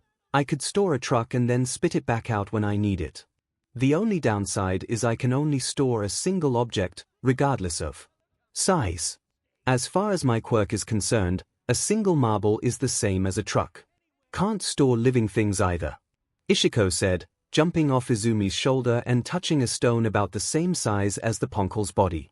The stone disappeared in a flash of light, then reappeared in another spot. Cool, yeah. It's super cool. You could use that to clear big chunks of rubble, or steal a villain's weapon. You could be a hero with a quirk like that. Izumi gushed. 𝐒𝐻𝐿 giggled. Lady 𝐒𝐿 was right, you're obsessed with heroes. Izumi smiled bashfully and rubbed at the back of her neck. Kinda, yeah. So, we're partners now, right? 𝐒𝐻𝐿 nodded, holding up her tiny fist. Partners? I'll outdo Ishaku and Isen, and you'll outdo your previous incarnations. Together, we'll be this generation's All Might and Sir Night Eye. Izumi very gently pressed her fist to 𝐒𝐿's with a grin. Yeah. Do you like heroes too? 𝐒𝐿's answer of course, who doesn't, began a long conversation between the two about their favorite heroes. 𝐒𝐿 preferred handsome male heroes, whom the 15-year-old 𝐭𝐴𝐿 thought were attractive, while Izumi obviously preferred cool heroes that helped a lot of people, though both girls agreed All Might was the best. A short time later, 𝐒𝐲 woke up and came across the girls, joining their conversation after a brief good morning. According to 𝐒𝐿, she had arrived late the previous evening and had met everyone except Izumi, who had already gone to bed. 𝐒𝐲 chimed in with his own favorite hero, Endeavor, saying he admired the flame hero for never giving up his pursuit of surpassing All Might without emulating the number one, while most other heroes just saw surpassing All Might as impossible, or tried to become just like him. The conversation and debate on whether All Might or Endeavor was the more admirable hero continued even after the trio were called to breakfast, where they were joined by 𝐂𝐿, who'd spent the night doing paperwork in her office, and 𝐸𝐸𝐺, who confirmed she was staying in the manor until she had recovered her strength. Once they finished breakfast, 𝐸𝐸𝐺 looked to 𝐂𝐭𝐞𝐲. 𝐂𝐭𝐞𝐲, have you told Lady Izumi about your plans? The older woman asked. Izumi's eyebrow rose. 𝐸𝐸𝐺 was using 𝐂𝐭𝐲's first name now. She wondered what happened between them after she went to sleep. Oh yeah, I suppose I should mention it. Lil pup, you remember why I'm here, right? Both at the commission and in 𝐵𝐶𝑢𝑡𝑒𝑓u. 𝐂𝐭𝐲 asked. Izumi nodded. You were training to become a hero. You said you'd probably have your provisional license by the end of the year and a full license by the time your Miss 𝐸𝐸𝐺 planned it all out when she was possessed. And then Lady 𝐸𝐿 called you here to 𝐵𝐶𝑢𝑡𝑒𝑓u to be my friend. Yep, you got it. 𝐂𝐭𝐲 smirked, his hawk-like eyes focused on Izumi. After you went to bed last night, I had a talk with all 𝐸𝐸𝐺 and the press about what I wanted to do. I could basically choose to ditch the commission and do something else with my life, ditch 𝐸𝐸𝐺 and go into another foster home, stick with both and lead a pretty privileged life, or keep doing what I've been doing these past years and become a hero, either here or Fukuoka or whichever other commission branch I wanted to live at. I could do pretty much whatever I wanted. So what did you pick? Izumi asked, eyes shining with anticipation. She didn't want to get her hopes up that 𝐂𝐭𝐲 would stay, but she also didn't want to be parted from her new friend. 𝐂𝐭𝐲 reached over and patted the girl's head. I'm staying here in 𝐵𝐶𝑢𝑡𝑒𝑓u and keeping up with the training. 𝐸𝐸𝐺 is going to be giving me all the freedom I want, so I don't mind continuing the training. Besides, if I give up now, all the work I already put in would go to waste. I'm going to be the youngest ever fully licensed hero, and save people in my own way. I'm going to reclaim the name Hawks from my crappy family. Yay! Izumi cheered, throwing herself at 𝐂𝐭𝐲, toppling the boy to the ground with the force of her hug. You're staying. Now we can be heroes together. Ha! Figured you'd be happy. 𝐂𝐭𝐲 grinned, petting the excited girl's head as if she was in wolf form. Lady 𝐸𝐿 said you'd be trying to follow the same training routine as me, but I had tutors instead of school. Think you can get your license before high school? He asked. Here. I'm gonna do it. It might not be as fast as you, but I'll do it. Izumi nodded, still snuggling up to the winged boy. 𝐸𝐸𝐺 chuckled. I'll be sure to hire 𝐂𝐭𝐲's trainers for you too. They've done a good job, though some will be different. She said. She and 𝐸𝐿 had spent some of the night organizing it, and found that only a third of 𝐂𝐭𝐲's tutors and trainers would be continuing their work. Some didn't like the idea of going easy on the boy, wanting to push him just as hard as before, but 𝐸𝐸𝐺 wouldn't allow it. Others simply didn't want to transfer from Fukuoka to 𝐵𝐶𝑢𝑡𝑒𝑓u. Okay. I'll work really hard. Izumi grinned. Me too. I don't want you facing any more really scary demons without a good partner backing you up. 𝐂𝐭𝐲 said, flicking Izumi's forehead and making the little girl giggle. I also have the whole week off now while my trainers move here or are replaced, and since you have a week off from preschool, I figured I'd tutor you a little. Izumi nodded with sparkling eyes, but the playful 𝐒𝐿 couldn't resist a teasing jibe. Well, they say those who can't do, teach, she laughed. Oh. Careful now, butterfly girl, hawks like me eat bugs like you for snacks. 𝐂𝐭𝐲 said, still smirking as his sharp, golden eyes narrowed on the giggling 𝐒𝐿. The Ponkel girl felt a shudder go up her spine and decided that maybe it was a bad idea to tease the hero prodigy. She'd stick to teasing someone else instead.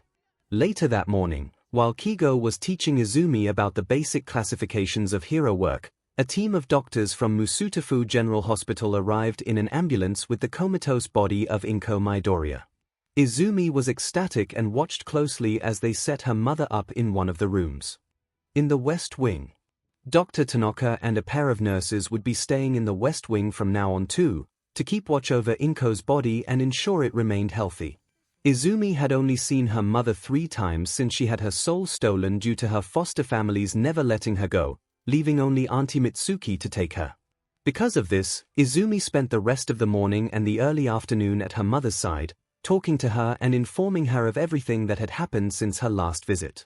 Izumi was overjoyed and talked excitedly, but 𝐒𝐩𝐬𝐚𝐠𝐞 and the Konohana household found it a sad sight, watching this little girl talk to her comatose mother, whom they weren't even sure could hear her thanks to the loss of her soul.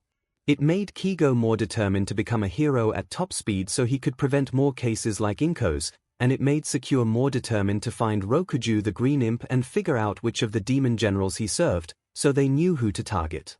After a human soul is consumed by a demon, it remains within them until that demon is slain, so if Izumi could slay the general Rokuju served, she could wake up her mother. The little girl ate lunch beside her mother, and only left her side at 4 p.m. when 𝐒𝐭 arrived to tell her the Bakugas had arrived for their meeting. As the two walked to 𝐒𝐭's office, where the Bakugu family were waiting, Izumi was excited to see them and 𝐒𝐭 had to give her a mild warning. "Lady Izumi, I know you're excited and a lot has happened, but I need to ask you not to tell the Bakugas about your true nature," the tree spirit said. "Here. Why can't I tell them?" Izumi asked, confused. "It could be dangerous for them to know. If they aren't spiritually powerful, which 90% of humans aren't, then they won't be able to see spirits or demons and will think we're insane, which will make it harder for you to maintain a healthy relationship with them. If they are powerful enough to see the demons and those demons take notice, they'll try to possess them, steal their souls or kill them to keep us off their trail. Every person who knows the truth is taking a big risk with their own lives, but the board members and my household all live in high security areas, meaning they are safe as we can make them. If the Bakugas are both spiritually powerful enough and agree to live in the manor, then we can tell them the truth. Otherwise, we need to keep it a secret. Do you understand?" 𝐒𝐭 asked, her voice losing a tiny bit of its softness. It was the closest the tree spirit could get to being strict with Izumi. Izumi frowned. She didn't like keeping a secret like this from the Bakugas after all they'd done for her, but if it was to keep them safe, Izumi would do it. She just hoped 𝐭𝐾𝐴 would forgive her. He didn't like when people lied to him. "Okay, I'll keep it a secret." 𝐒𝐭 smiled sadly and stroked the girl's hair. "Good girl. I know this is difficult, but it is for the best." A short walk later, and the two walked into 𝐒𝐭's office and Izumi was immediately grabbed and pulled into a hug by Mitsuki Bakugu, while both Masaru and Katsuki scanned the little girl with critical eyes for any sign of mistreatment. Both 𝐒𝐭 and Izumi were suddenly really glad for rejuvenation. They'd never have been able to explain the cuts caused by 𝐭𝐼. "Oh Izumi. Thank goodness you're alright. We were so worried," Mitsuki said, taking a seat on one of 𝐒𝐭's couches with her son on one side and her husband on the other. Izumi was left sitting on the woman's lap, blushing a little from the sudden hug. 𝐒𝐭 was mostly ignored, taking a seat on the opposite couch, though Katsuki did give her a suspicious glare. "I'm okay, Auntie. 𝐭𝐾𝐴, I'm sorry I couldn't keep my promise to talk to you after preschool yesterday," Izumi said, bowing her head apologetically. "That's not your fault, Izuku-kun," Katsuki said. "It's these weird commission people." "Katsuki, mind your manners. We shouldn't jump to conclusions," Masaru said evenly, ever the voice of reason.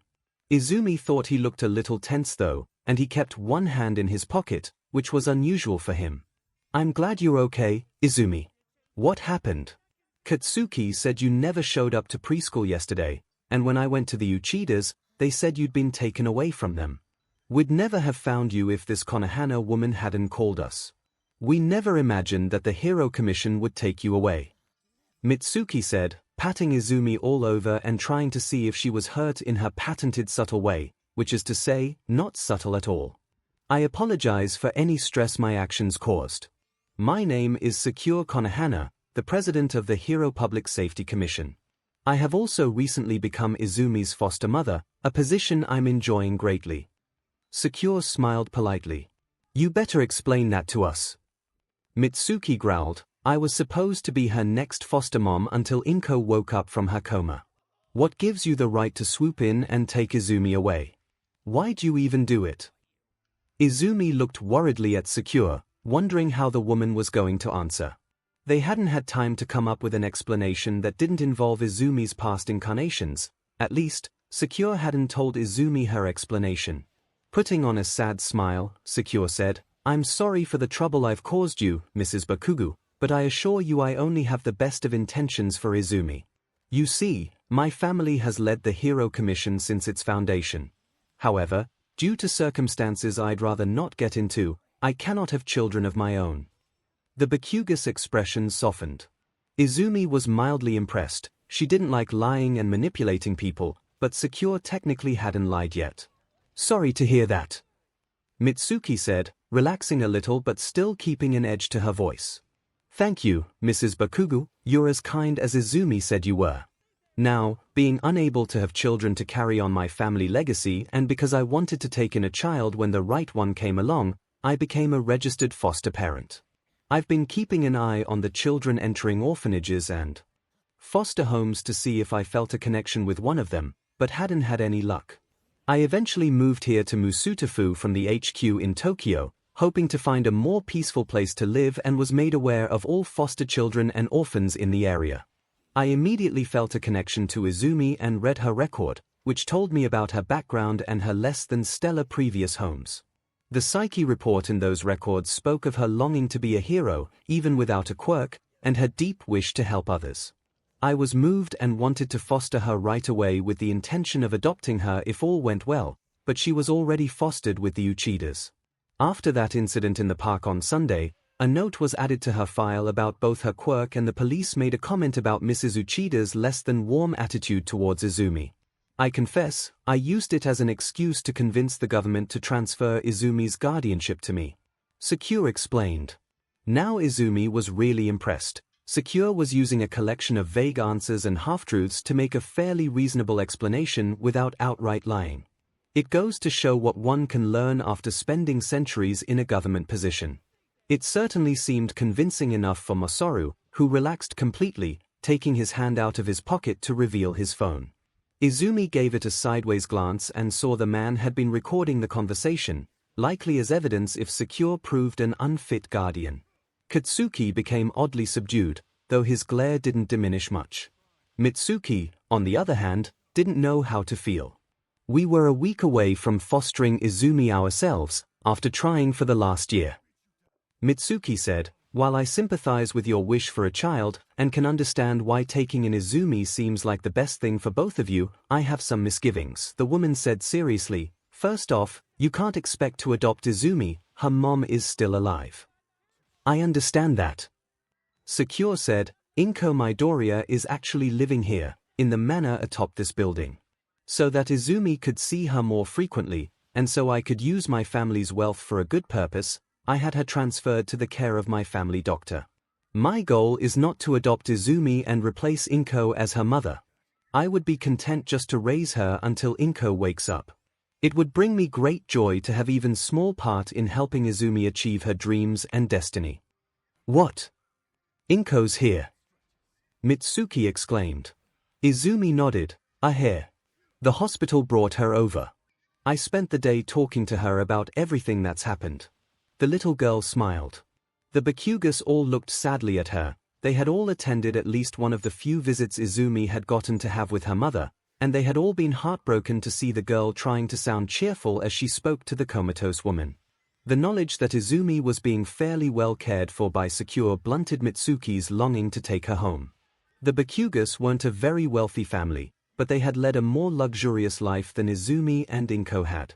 Mitsuki had hoped that fostering Izumi and spoiling her a little would make up for some of the abuses the child had suffered in the last year, some of which had been caused by her own son. Mitsuki wasn't a fool. She knew Katsuki had been needlessly cruel to Izumi when they all thought she was quirkless.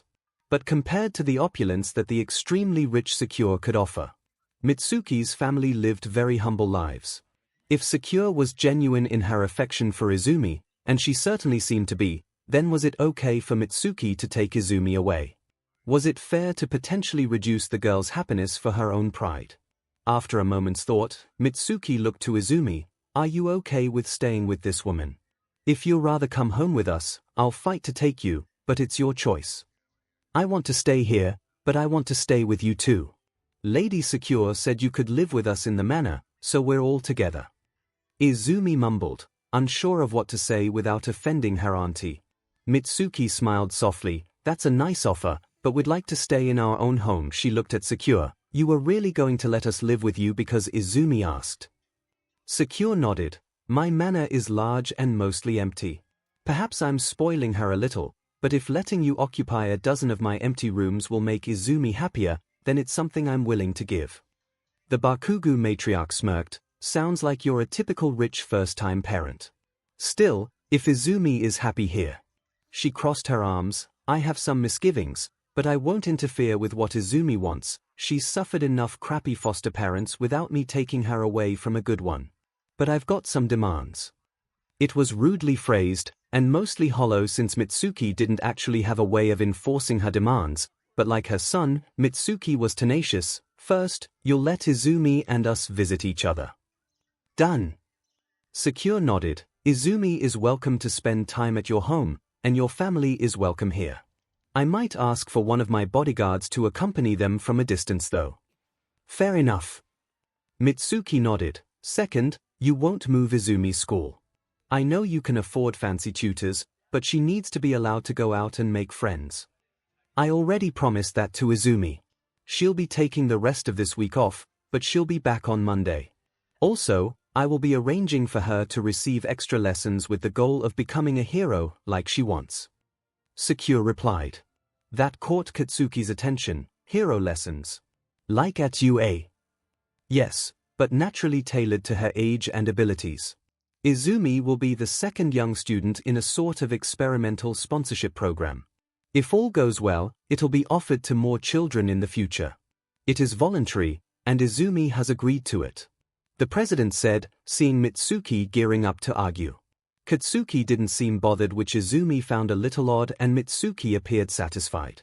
Finally, Mitsuki made her last demand. Lastly, no matter what, don't hurt Izumi. Not in harsh training, not corporal punishment, and not by stopping her from seeing her mom or us. I would never do that. 𝐤𝐻 said, not shouting but certainly raising her voice. I would never raise my hand to Izumi. I can't promise she won't be hurt by mistake during training, but she will never purposely be harmed by me or anyone under my command. If one such person did hurt her, they wouldn't be keeping their jobs or their freedom. The police would be arresting whatever scraps of them I left behind. Mitsuki sighed with relief. Thank goodness for that. Sorry for lowering the mood there, but after Izumi was beaten by that rotten reaper and that evil beach that broke her ribs, I'm a bit more guarded over corporal punishment and stuff like it, she admitted. Truthfully, Mitsuki had never been a fan of it. She'd swat the back of Katsuki's head from time to time, but that was never hard enough to hurt and was often more affectionate than disciplinary.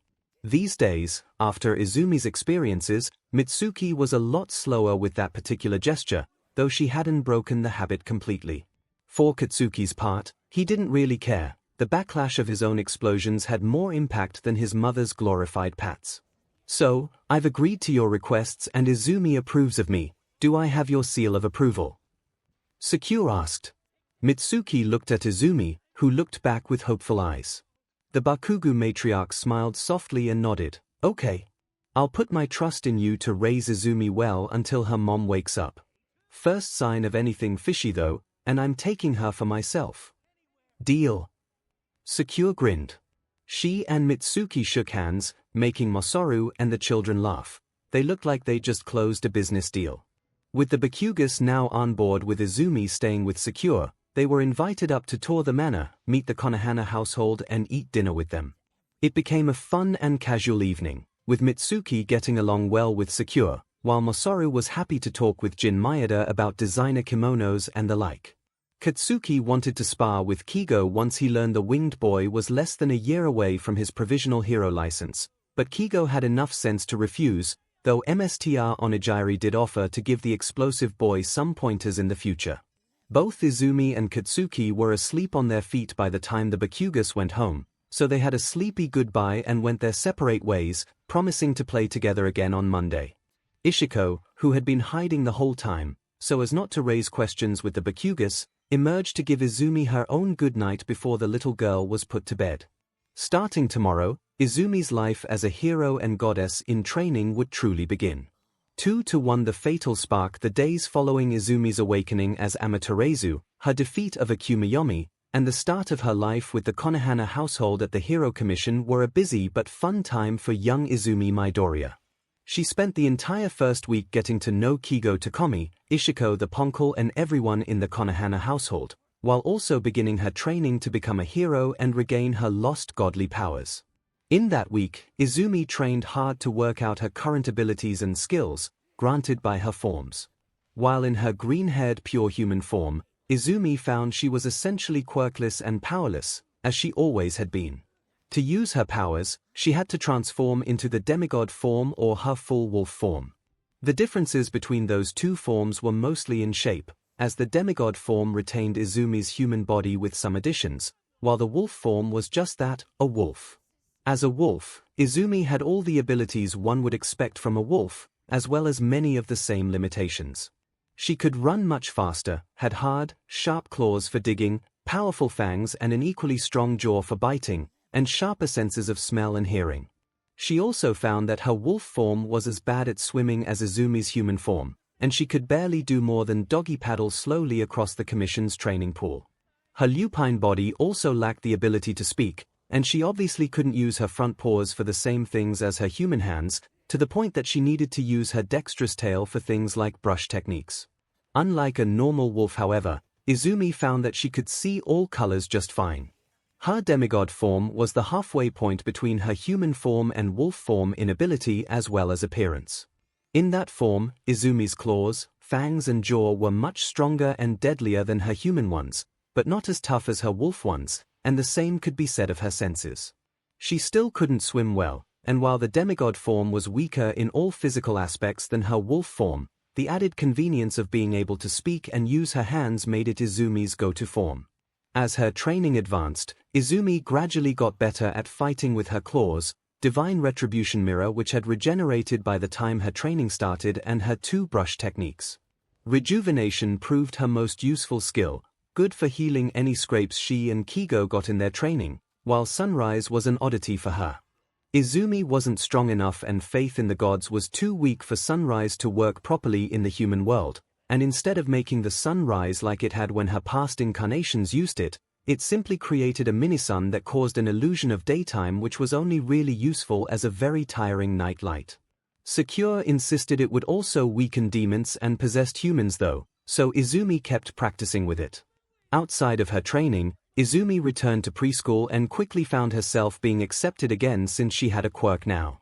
Her powers were registered under the fake name Okami and described as a transformation quirk that gave her the ability to turn fully or partially into a wolf with ink-based spell casting. It wasn't the wildest or most diverse quirk registered, but it was still impressive to those she had to explain it to. After returning to school, time began to move quickly for Izumi. Her weekdays were spent at school, training with 𝐭𝐲, 𝐵𝐵 and 𝐵𝐵, and taking lessons from 𝐤𝐻 and her tutors on how to become a great hero, and her weekends were often spent on day trips or sleepovers with the Bakugas. Combat-wise, Izumi was about as skilled as could be expected from a 5-year-old with no prior training, but despite her frequent defeats at the hands of 𝐭𝐲 and Katsuki, Izumi persevered and kept trying, actually making some real improvements, especially with the use of her mirror. Her more traditional education went much better, as Izumi was an eager student and loved to learn. She devoured her theory lessons on hero lore and regulations, as well as excelling at mock analysis scenarios. Once her first month of lessons were behind her, Mr. Onigiri judged she could be a fully licensed hero by age 15 if she worked really hard, while 𝐤𝐻 believed that if it were based solely on knowledge, Izumi could do it before turning 10. Funnily enough, this was the opposite of 𝐭𝐲, who while smart, was more of an instinctual genius with his quirk than a Mr. of lore and strategy. Once Izumi had been given this assessment, she began to renew her previous helpful efforts. Before her quirk, she had merely done odd jobs and offered an extra pair of hands to those in need, but now she could do so much more. As a wolf, she had the strength to carry heavy loads and even people, so she could carry people's heavier groceries and help them move house, while also offering rides to young children, the old and the infirm. Izumi started a little wolf taxi service, wherein people could call Izumi's cell phone graciously provided by 𝐤𝐻 and ask for rides to places around Musutafu. It wasn't uncommon to see Izumi trotting along in wolf form, carrying a heavily pianed woman or an elderly couple on her back as she took them to and from the grocery store. Kids on the playground loved her, treating her like a big friendly dog even though a lot of them were actually older than her, and at preschool, Izumi became one of the most popular girls around due to her helpful nature, cool power, and the higher quality toys and clothes that Secure loved to spoil her with. While her wolf form was a great help, it was the use of rejuvenation that really sold Izumi's reputation to the locals. With a single splash of ink, Izumi could not only repair broken objects, but also heal anything from a child's scraped knee to an adult's broken leg. Doctors at Musutafu's General Hospital would often call the Hero Commission to borrow Izumi, having her heal serious injuries quickly so they could focus on the things Izumi couldn't, such as illnesses. The number of serious injuries in Musutafu dropped to nearly zero. It would have been zero if Izumi had the strength to heal endlessly, and the number of injuries of any kind in both the Commission's home ward of Darufu and the Bakugu's home ward of Tatooine was so low that you never even saw kids with band-aids on their knees anymore. It drew the attention of UA and some local hero agencies, giving Izumi the opportunity to meet some of her favorite heroes like Recovery Girl and Kamu Woods. Principal Nezu of UA even sent a polite recommendation letter to Izumi, giving her the option of attending UA when she turned 15, 10 long years in the future. Recovery Girl wouldn't let Izumi come to UA before that though, even as a visit. Your healing ability is wonderful, but if the students learn they can hurt themselves as much as they want without any repercussions, they'll be even more reckless. My quirk prevents permanent harm to some degree, but isn't powerful enough to nullify injuries completely, so they still have to be careful. The old woman had said. A few months into her new routine, Izumi's work began to have an unintended side effect. Despite the hard work she put in, and the gratitude of the people of Musutafu, Izumi never accepted the sweets, toys, or money offered to her for her help. Other children had seen them being offered though, and worked out that if they did the work instead, they could reap the rewards. Some didn't even want the rewards, just the attention and praise, so without Izumi meaning to, she inspired the children of Tatooine Ward to do all they could to help as well, though the much wealthier children living in Darufu didn't take to it with as much fervor. The adults were ecstatic and happily rewarded them, and seeing this, Izumi decided to stick to the deeds only she could do, like healing and acting as a pack mule. It left her without as much to do, so she turned her eyes to the rest of Musutafu. As a little girl, she couldn't travel outside her home ward by herself, but with her bodyguards, the Onikawas, never far behind, and Kabuto Nazo, her driver always willing to take her where she wanted, Izumi could expand her helpful operation outside of Tatooine and Darufu. As such, the residents of Musutafu quickly became enamored with the wolf girl that appeared from nowhere and helped them with their problems, though it wasn't until Izumi was older that she would be connected to these beings, since the people of Tatooine kept quiet about it in case Izumi got in trouble for using her quirk in public, and Izumi's other forms were different enough that only those that knew her well could tell they were the same person. The rest of the commission was doing well too. The Konohana household was livelier with Kigo and Izumi living there, so they were happy. Secure found herself with even more influence in the government since it was her foster daughter making a name for herself. Torikago, now fully healed, had worked hard to earn the children's trust and respect in the aftermath of her possession and was now living in a home in Darufu Ward, leaving Kigo at the manor as he requested. Kigo kept up his own training and tutoring, and as expected, took and passed the provisional license exam held in the autumn of. He now took it easy, working hard when training but goofing off and acting like a normal kid the rest of the time, with his favorite pastime being to take a nap while using Izumi's wolf form as a pillow. Ishiko remained by Izumi's side at all times, recording her life in a large scroll so that the history of Amaterasu's third incarnation would be preserved and hopefully remembered for eons to come. Izumi had bought a large dollhouse for Ishiko to live in within Izumi's room, and Ishiko had turned one of the two large unused rooms in Izumi's wing of the manor into a combined trophy room and art gallery. The only trophies contained within were Nezu's framed recommendation letter to UA and a few similar letters from residents of Musutafu offering their thanks to Izumi for her help. The art gallery had more, as Ishiko had painted 5 large wall scrolls depicting moments of Izumi's life, all done in a traditional Japanese painting style. The first depicted a human Izumi and a wolf Izumi within the astral plane, shortly before their fusion and Izumi's awakening of her powers. The second was a detailed portrait of Izumi Amaterasu in wolf form. The third showed Izumi and Kigo fighting 𝐒𝐽𝐵, while the fourth showed 𝐒𝐽𝐵's defeat and separation from Torikago. The final scroll showed Yomigami in all his glory. Ishiko assured Izumi there would be more scrolls depicting her future deeds too, as the Poncle wanted an entire gallery of art to prove not only her superiority over her ancestors, but also that she was the right person for the job of Izumi's celestial envoy. All in all, life was looking up for Izumi, Kigo, Ishiko, and the Konohana household, but unfortunately, the same could not be said for one Katsuki Bakugo. Katsuki was a smart boy, strong, and had a powerful quirk. He had a kind of roguish charisma and his family dearly loved him without spoiling him too much. He was popular and from the moment his quirk had manifested, no one doubted he could achieve his dreams and become a pro-hero. Izumi getting her quirk had been another boon for him, since it meant he got his sidekick back and their fight in the park gave him an excuse to drop the losers Tsubasa and Oshigaki. Izumi was even getting proper hero lessons now, so Katsuki wouldn't have to babysit her out in the field and giving him a fairly strong opponent to spar and practice his quirk with. Plus there was Kigo to spar with and the commission's resources, which Katsuki used eagerly whenever he had the chance. So then why did he feel so wrong? As Izumi thrived, Katsuki felt himself become stifled and stagnant. The differences between him and Izumi had once been a source of pride. He was stronger, more confident and more popular, but now those differences were taking on different meanings and it made him insecure.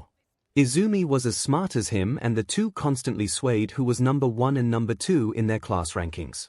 Before, Izumi had always been number 2, but after a brief drop in her grades due to her volunteer work, Izumi had pulled out all the stops and was studying harder than ever at school, skipping out on playing so she could study and keep her grades, which now meant she was competing with Katsuki. Katsuki had always been proud of his quirk, and it earned him a lot of praise, but now Izumi was taking that praise. While Katsuki's quirk only hurt and destroyed, Izumi's healed and helped. People began to take note of the fact that most of the damaged property Izumi fixed was caused by his quirk and it made them pity her for putting up with him. They began to scold him for being reckless, telling him to be more like Izumi and stop giving her so much more work to do. Izumi was taking another thing from him and making Katsuki doubt his powerful quirk. How could he be a hero like All Might if the adults were right, and all he did was cause trouble and destruction? The differences just kept becoming more glaring. Katsuki was still stronger and a better fighter, but Izumi kept getting back up and he could see her getting better, plus Kigo could demolish him in seconds when the older boy bothered to try his hardest. Katsuki had refused to follow along with the other kids when they started helping, not wanting to be seen as a leech just helping for rewards and praise, but it just made him look petulant and unhelpful. To make it worse, Izumi had completely forgiven the attitude Katsuki had given her while they thought she was quirkless. The year of bullying and verbal emotional abuse was forgiven like it hadn't even happened, and to his shame, Katsuki couldn't help but remember what had happened when she'd been hurt by Oshigaki. He'd thought she was dead and had snapped, hurting people while Hayabusa had run for help. Katsuki hadn't even tried to help Izumi, just going straight to violence. Izumi still loved him as a brother and looked up to him, even after all he'd done. Plus, beneath it all was the secret Katsuki had, the worst thing he'd ever done and something he'd told not even his parents. The explosive boy knew that Izumi would hate him if she found out. His own parents might well hate him for it too, and he wouldn't even blame them. Katsuki hated it. He hated feeling weaker, he hated that Izumi was getting stronger than him, and he hated that he felt such resentment towards her. This spiral of self-hatred and resentment kept tunneling deeper and deeper into Katsuki, and before anyone knew it, Katsuki had begun to flit between bouts of severe depression and volcanic rage. His temper and violent nature isolated him and made him feared and hated, but Izumi would always smile and hug him, acting like the precious little sister Katsuki saw her as. Katsuki loved and hated her for it. Katsuki hated himself for it. It was a disaster waiting to happen, a powder keg waiting for that fatal spark, and when that spark came, his life would change forever. Tuesday the 13th of October 2274, Hibana Elementary School, Tatooine Ward, Musutafu. 3 years had passed since Izumi had developed her quirk. She and Katsuki had moved up to elementary school when they were 6 and had been in the same class every year, Though their fortunes had changed since preschool, Izumi was quiet and not everyone in the school knew about her heroic side activities like those at preschool had, but she had still become semi-popular thanks to those kids that had gone to preschool with her, and since she was nice to everyone, while Katsuki had long been abandoned by all but Izumi, leaving her as his only friend. Now they were 8 years old, and things were only getting worse as Katsuki got into frequent fights. It all came to a head on a rainy autumn day in Musutafu, where bitterly cold winds were blowing through the city, so the third graders of Hibana Elementary were in the school gym for their PHYS class, playing volleyball with mixed-gender teams. Izumi and Katsuki were doing their stretches together as they watched the first group playing. Katsuki was quiet and frowning, which Izumi had learned was his neutral state, when he wasn't experiencing the extremes of depression or rage. It wasn't ideal, but it was the best she could expect for now. "Hey Kaken, did you see the news this morning? All Might and Deadshot teamed up to take down a villain in Tokyo," Izumi said cheerfully. Katsuki grunted, "Yeah, I saw. Deadshot is gonna get in the top 10 this year, I'd bet anything on it," he replied. Izumi beamed at him, and her joy at him speaking to her just made him angry. He could already tell today was going to be a bad day. "I think so too. Deadshot and Yoroi Musha are getting a lot of attention this year. Yoroi is getting kind of old though, so I think he might retire soon. Heroes don't really stay active once they get past middle-aged." Izumi mused. She was prolonging the conversation just to keep Katsuki talking. "Isn't Bird Boy getting his full license this year?" Katsuki asked, referring to Kigo. "Here. He'll be 14, the youngest fully qualified hero. He won't be in the rankings yet though. He wants his own agency first, but they are technically government offices, so you need to be 18 to run one," Izumi said. Though there was no law specifying a minimum age for heroes, partly to avoid loopholes and legal gray areas with hero students, you did need to be over the age of majority to start your own agency. Once Kigo got his full license, he'd be operating directly as a hero in the commission's employ, until he turned. Katsuki opened his mouth to reply, when one of the girls in the class cut him off. "Hey Izumi, come team with us," she called, nervously looking between Katsuki and Izumi. Katsuki scowled and looked away. "Oh, okay. Come on Kaken." Izumi smiled, grabbing Katsuki's hand and beginning to lead him over. Actually, we only need one more person," the girl said nervously. She had pink hair and her quirk made her secrete bubble gum from forearms, so Izumi had noticed that the girl began blowing bubbles with her gum whenever she was nervous. She was doing that now. Katsuki sneered and tried to pull his hand free. "Go on, Izuken. I'll join some other losers," he muttered. "Nope." Izumi held on tighter, then turned to the girl. "Sorry Sakugama, but I want to team with Kaken today. Maybe next time." "Oh okay," the other girl said, then ran back to her team. The eyes of most of the kids were on Katsuki now, and before long their whispers reached his ears. "Bakugo is monopolizing Midoriya again. Do you think he's threatening her? Why would anyone want to team with him? He's so violent. I hear he's the reason Tsubasa had to move away. Yeah, he beat up Hayabusa that one time, right? Midoriya almost died in that fight. My mom heard about it at the police station. Midoriya probably has to stay with him to fix what he breaks. Tisage, why can't he just get lost? Did you hear him say he wants to be a hero? Like he could. He's a villain." At that last comment, the sound of an explosion ripped through the gymnasium and everyone went silent. The volleyball game stopped and the teacher, who'd been acting as the ref, looked towards Katsuki with a long-suffering sigh. Katsuki's free hand was smoking and Izumi was panicking beside him, trying to get him to calm down. The teacher frowned. "Baku, what are you doing?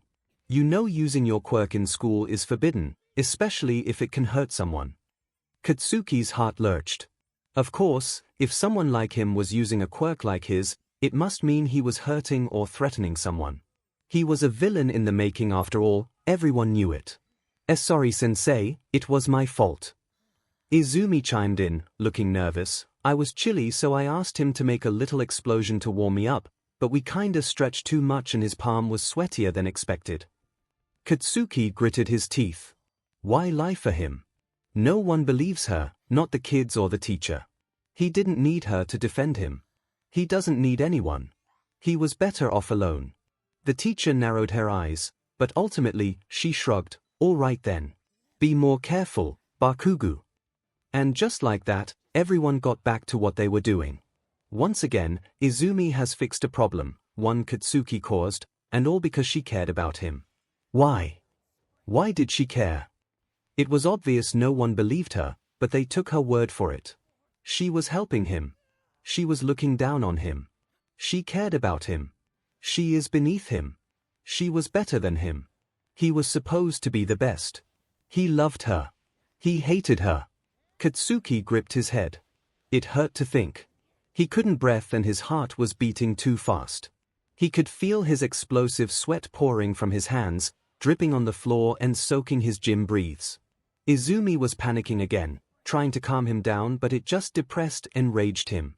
He pulled free from her hand before any more explosive sweat could soak it and turned to run away, when a hateful voice caught his attention.